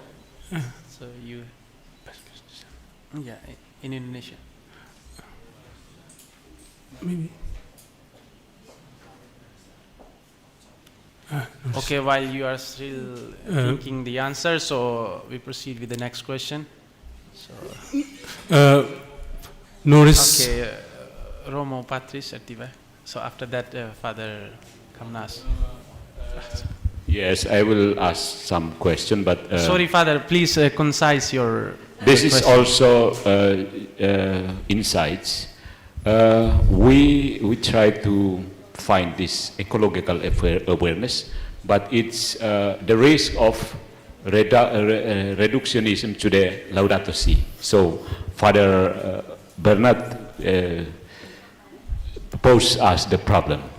The next, I insist to ask here, are this ecological awareness is based on the local reality of Momere? You mentioned it, but or just because of this global wacana globalnya, ya, karena sehari-hari secara umum di Flores itu orang merasa bahwa krisis ekologi itu tidak terlalu ini dibandingkan bagian lain dari Nusa Tenggara, misalnya di Timor atau Sumba yang harus berjuang supaya sumber air sudah dekat itu. Di Flores orang tidak merasa itu, jadi siapa tahu, ini tugas untuk kita untuk menemukan siapa tahu pemahaman mereka itu hanya sekedar karena di input terus dari wacana global. Itu orang Flores tidak terlalu peduli. Tiba-tiba gunung meletus, oke. Tapi untuk kekurangan air, kerusakan lingkungan tidak terlalu bermasalah di sini. Itu observasi saya. Jadi meskipun ini bukan bagian dari penelitian Anda, mungkin saya mau mendengarkan pandangan insight tentang ini. Orang Flores dan kesadaran lingkungan ini memang berdasarkan pada lokalitas, realitas lokal di Flores, atau itu hanya sekedar impose this Western way of thinking.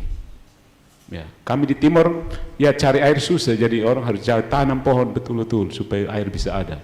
Kalau di Flores tidak perlu, ya bila perlu kita gali terus supaya geothermal dapat. Begitu. Terima kasih. Okay, so Brother Norris, so he want to respond to the question.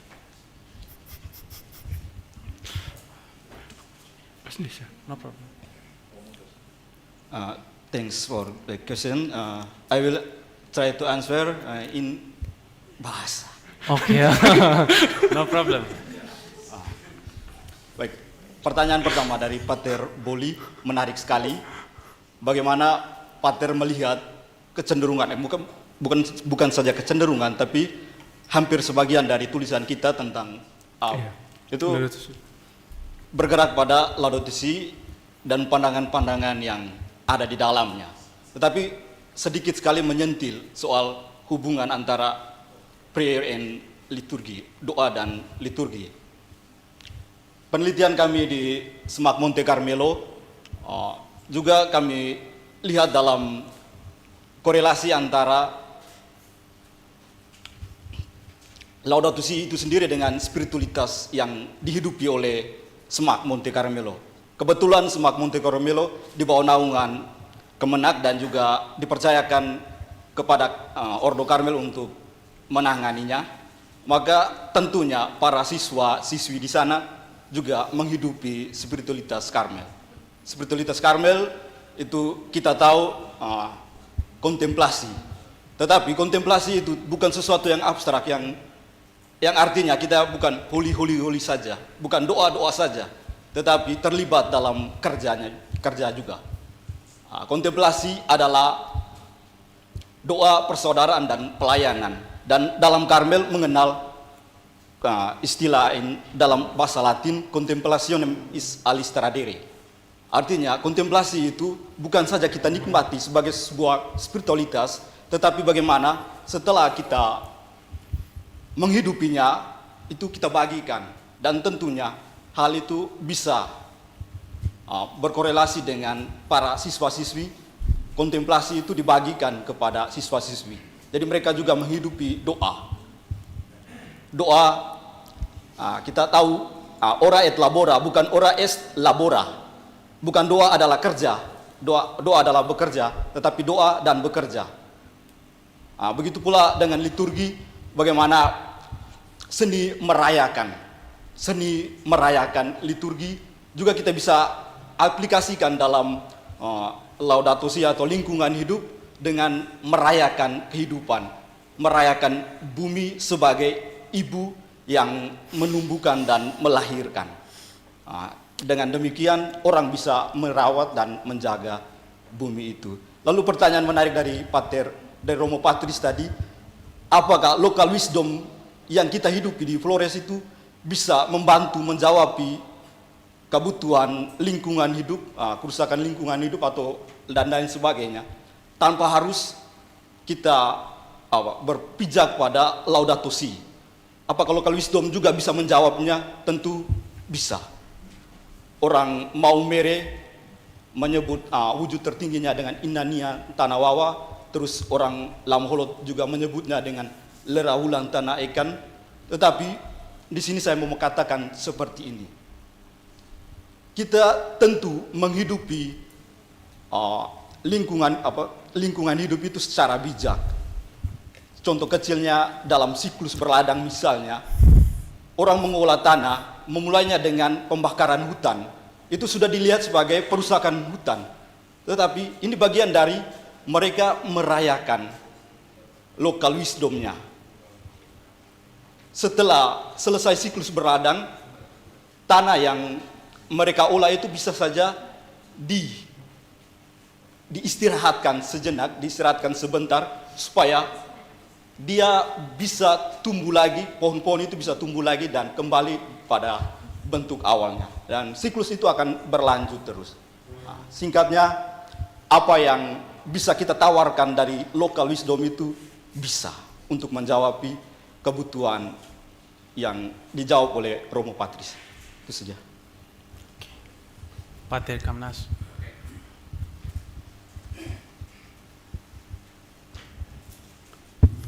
Thank you very much for the chance. We have discussed this Laudato Si through several papers in these days, and I want to ask you a question. So, the theoretical framework used by Laudato Si, if I am not mistaken, is two.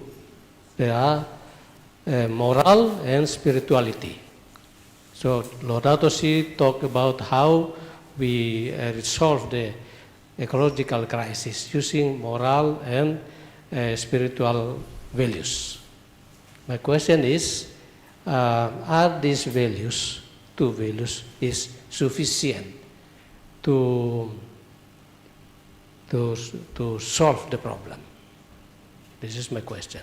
Or we need to think beyond these two values also, not only moral and spiritual, but we need to consider other values also to resolve the problem. What is your opinion about this? Thank you very much. Do you get the point?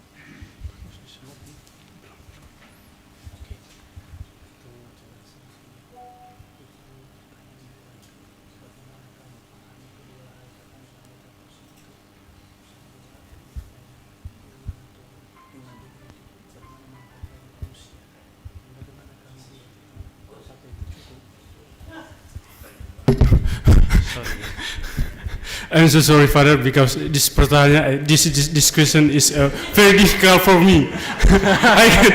I can answer with English language, but maybe in bahasa. Kalau tidak salah tadi pertanyaan Pater itu berkaitan dengan apakah moral. Apa yang kamu mengerti? Apakah ada nilai-nilai lain selain moral untuk bisa menghayati lingkungan? Moral dan spiritual. Bagi saya itu, bagi saya secara pribadi, saya berpikir bahwa untuk menilai itu moral dan spiritual itu punya hubungannya. Ya. Jadi dengan hal-hal baik kita bisa, maksudnya kita bisa menilai lingkungan itu dengan dalam kesadaran kita sendiri, dengan kesadaran kita sendiri untuk kemudian kita, oh ini hal baik maka kita tidak bisa buat begini. Demikian pun dengan spiritual. Kalau dalam Karmel itu ada doa dengan untuk bukan hanya doa di dalam ruangan, tetapi juga bisa doa di luar. Begitu. Oke.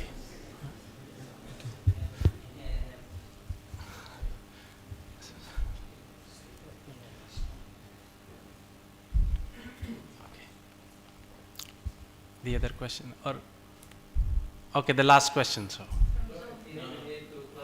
Oh, okay. Okay, Father. Thank you. This is really a nice, good question. Yeah. I think to be objective, there are many factors that influence this successful environmental protection.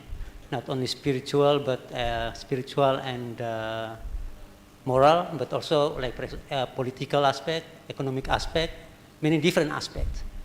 But I think we have to also understand the logic of Laudato Si and the way the church perceives the area in which she thinks she is responsible for. It seems to me that Laudato Si, I think the very fundamental aspect that it wants to emphasize is precisely moral and spiritual, because the church believes that the first change must come from the heart. We remember that it says that environmental protection is not a matter of incremental change or economic change, but the change of heart. So I think the church believes that the conversion, the change of heart is the first step to take. And that's the domain that he's in charge of.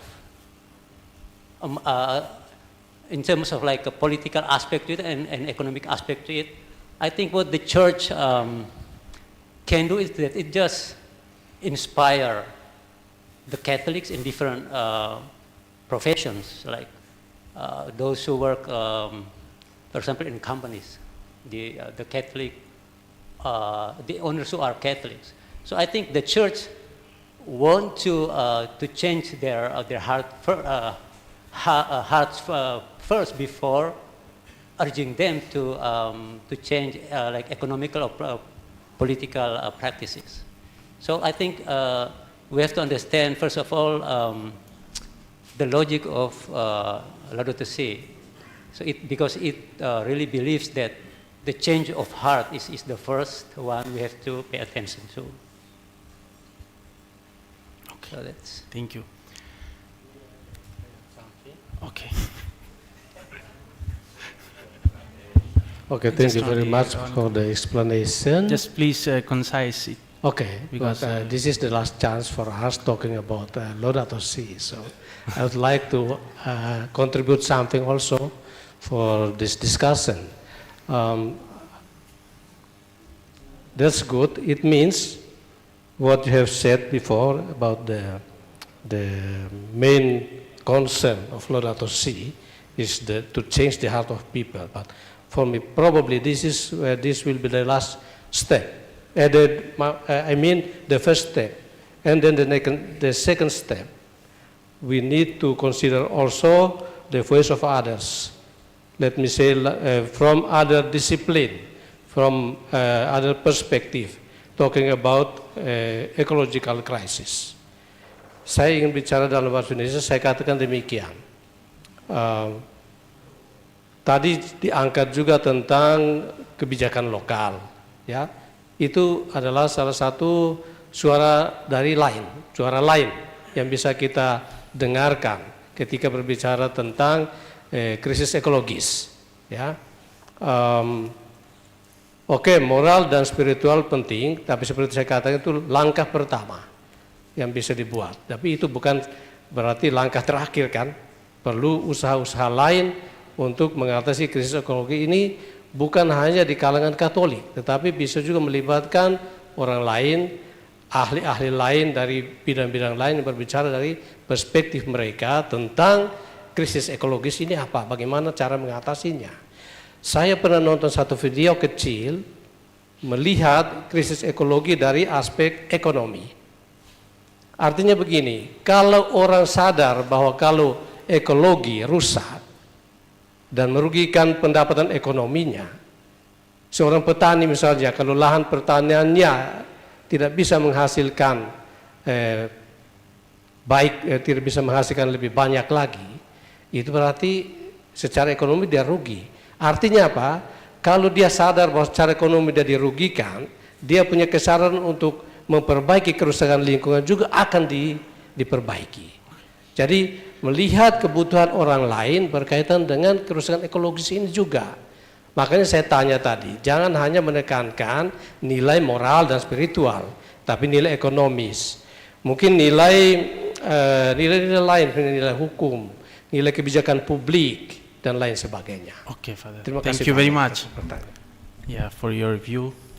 Yeah, this I can just only conclude with one sentence, the sayings by Pope Francis. So as he said that we must have to remember the marginalized and the poor, because those will affect by the natural disasters will be the poor. They will be the first. So thank you very much for the discussion. And once again, thank you very much, Brother Tino. And okay, let us have a big hand for him. Okay, so sorry, I just want to ask only 3 minutes, because do you still remember that I had promised with you that at the end I will tell what was the purpose to have these series of papers regarding Laudato Si with the same perspective. So as you know that we are studying theology and contemporary contextual theology. So we are learning how to take the scripture in actualization, how we can connect. So this is the answer that I am going to respond that Father Patrice, he asked me at that time. So yeah, please allow me to read one verse from the Holy Bible. So this is actually, we know already, because every Saturday night prayer, so we read this. Hear, O Israel, the Lord our God, the Lord is one. Love Lord your God with all your heart, with all your soul, and with all your strength. Drill these commandments into your children.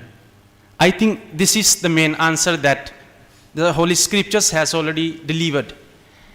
Because of this, we thank you especially on this point and on this stage. I especially say my especially heartfelt gratitude to Father Willie.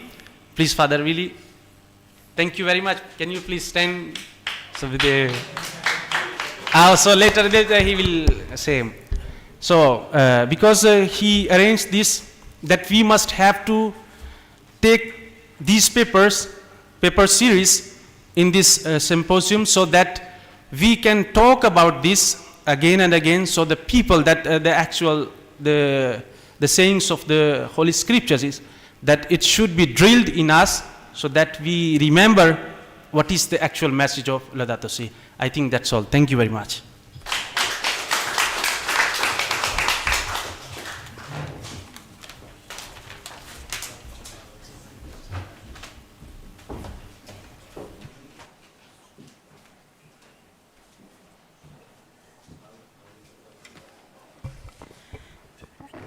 I would like to say thank you very much for the presenter and the chairs, and for all the paper presenters from yesterday, from day 2 until today. Can we give a big round of applause for everyone who already presents? All right, before we proceed to our final discussion and concluding remarks, we would like to take a moment to recognize all our paper presenters and all the chairs. Invite all paper presenters to come forward when your name is called. So first, let's welcome Felicita Winanda Oka from Universitas Gadjah Mada. Ibu Felicita, if you're here, please come forward. Okay. We go to the next. The group of Pater Athanasius Dewantara, I guess it's presented by Onesimus. Okay. Onesimus F. Ambon. Okay. Let's give applause for him.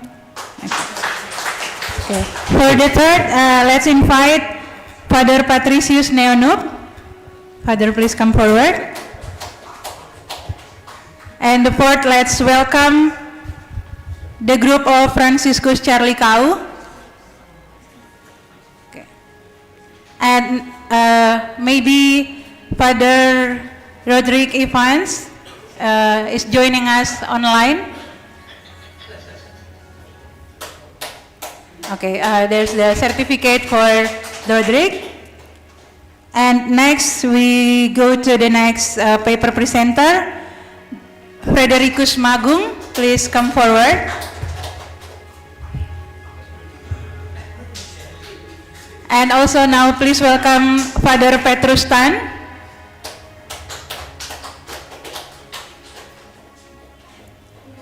And followed by the group of Vincentius Mbete.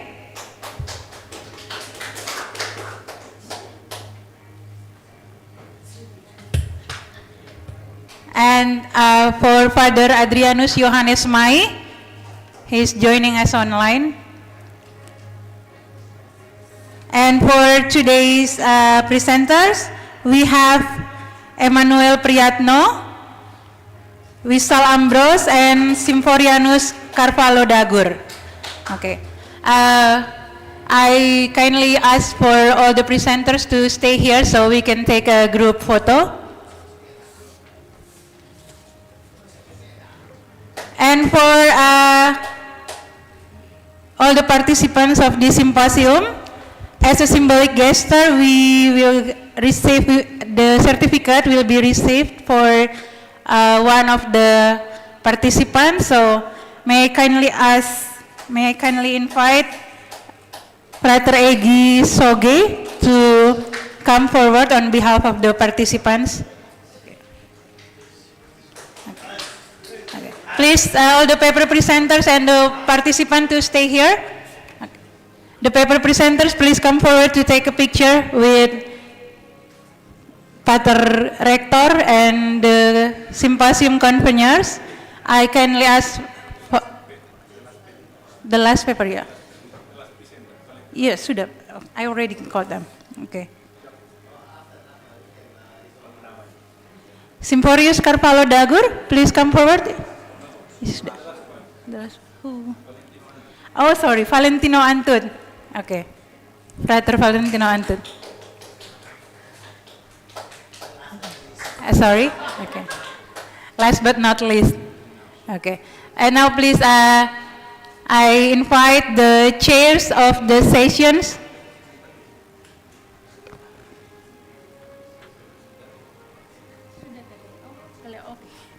Sorry, before that, I'm sorry. Before that, the representative of the participants, Frater Edi Soge. Thank you for all the participants for your participate on this symposium. Okay, yes, very active participants. Okay, now I would like to invite the chair of all the sessions. Let's begin from the first session. For the keynote lectures, I invite Father Robert Mirsel, and for the panel sessions, Father Dr. Bastian Limahekin.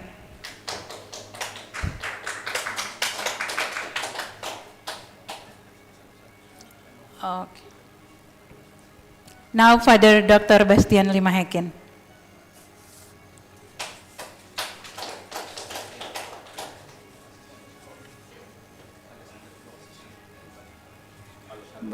And Alexander Flor, Professor Alexander Flor, for chairing the keynote lecture this morning.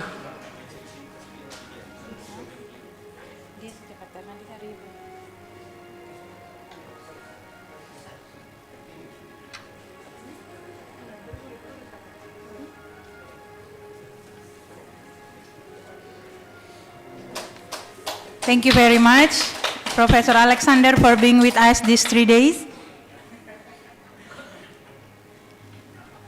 And now for all the chairs of the sessions, please welcome Father Lawrence Woda.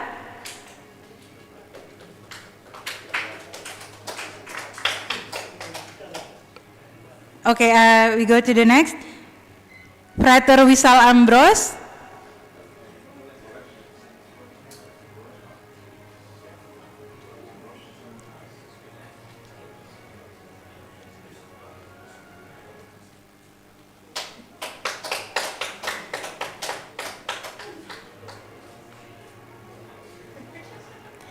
Next, please welcome Father Atan Dewantara.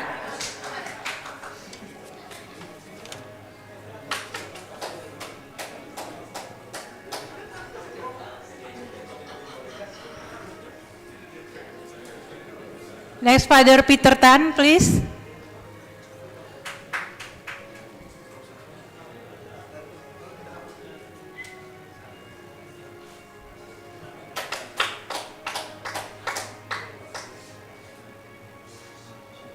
Next, we have Father Lawrence Woda. Please come forward.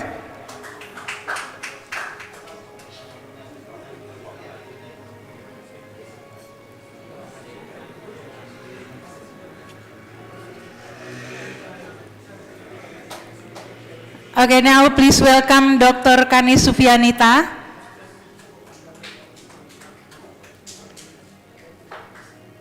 Our only female chair of the symposium.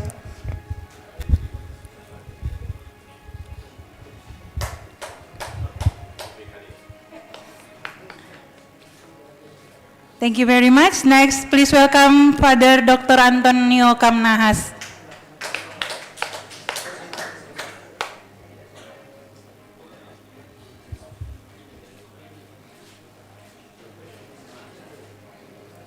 And next we have Father Bernard Hayong. Okay, it's not here. Next, Father Karis Jua. And Father Wishal Ambrose as a chair.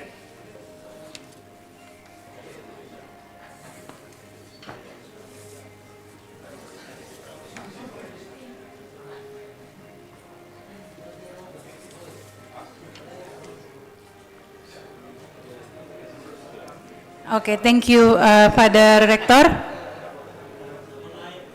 Thank you once again to all the participants. We already saw the presenter. Okay, but maybe now we can present the certificate for Father John Mai and Rodrigue.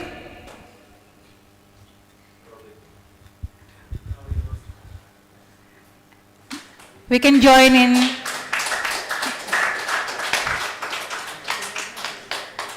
Thank you. Okay.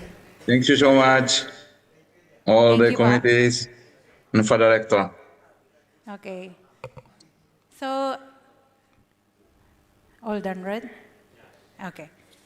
Now, I would like to invite Father Anthony for synthesizing our discussion and highlighting the key insight that we have emerged during this 3-day symposium. Okay, please welcome Father Anthony Leduc.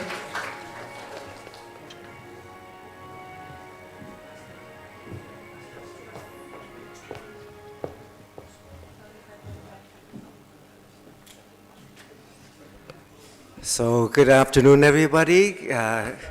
So congratulations for still being here.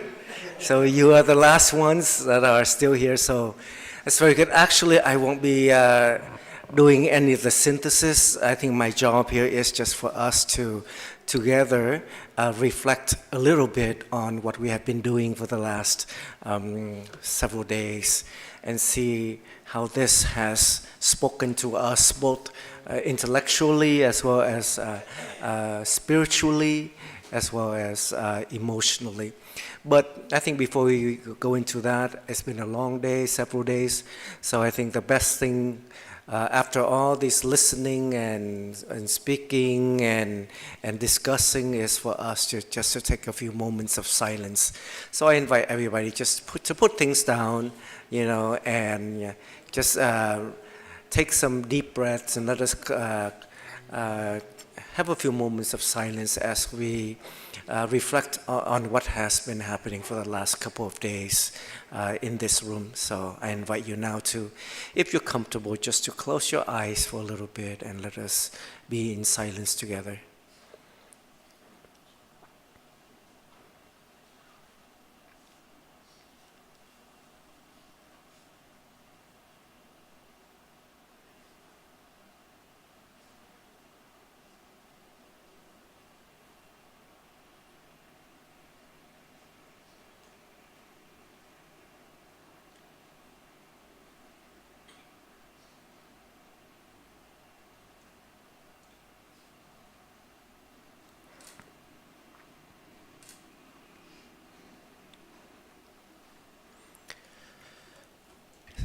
So I think from my observation and having attended many conferences, especially in the Asian context as well, it seems to me that in this conference, we don't have any problem with people speaking. We don't have any problem with speakers speaking, of course, and we don't have any problem with participants engaging with the speakers. It seems to me this is one of the most noticeable things that I have observed in this conference, which, and it didn't matter if the speaker was in person or the speaker was online. Everybody, it seems, were really trying to engage and to have very thoughtful questions, to engage our speakers, to expand the topic, to go even further than what the speaker has intended to do. And I was very surprised that even though we had 8 papers all on the topic of ecological awareness and using Laudato Si as the framework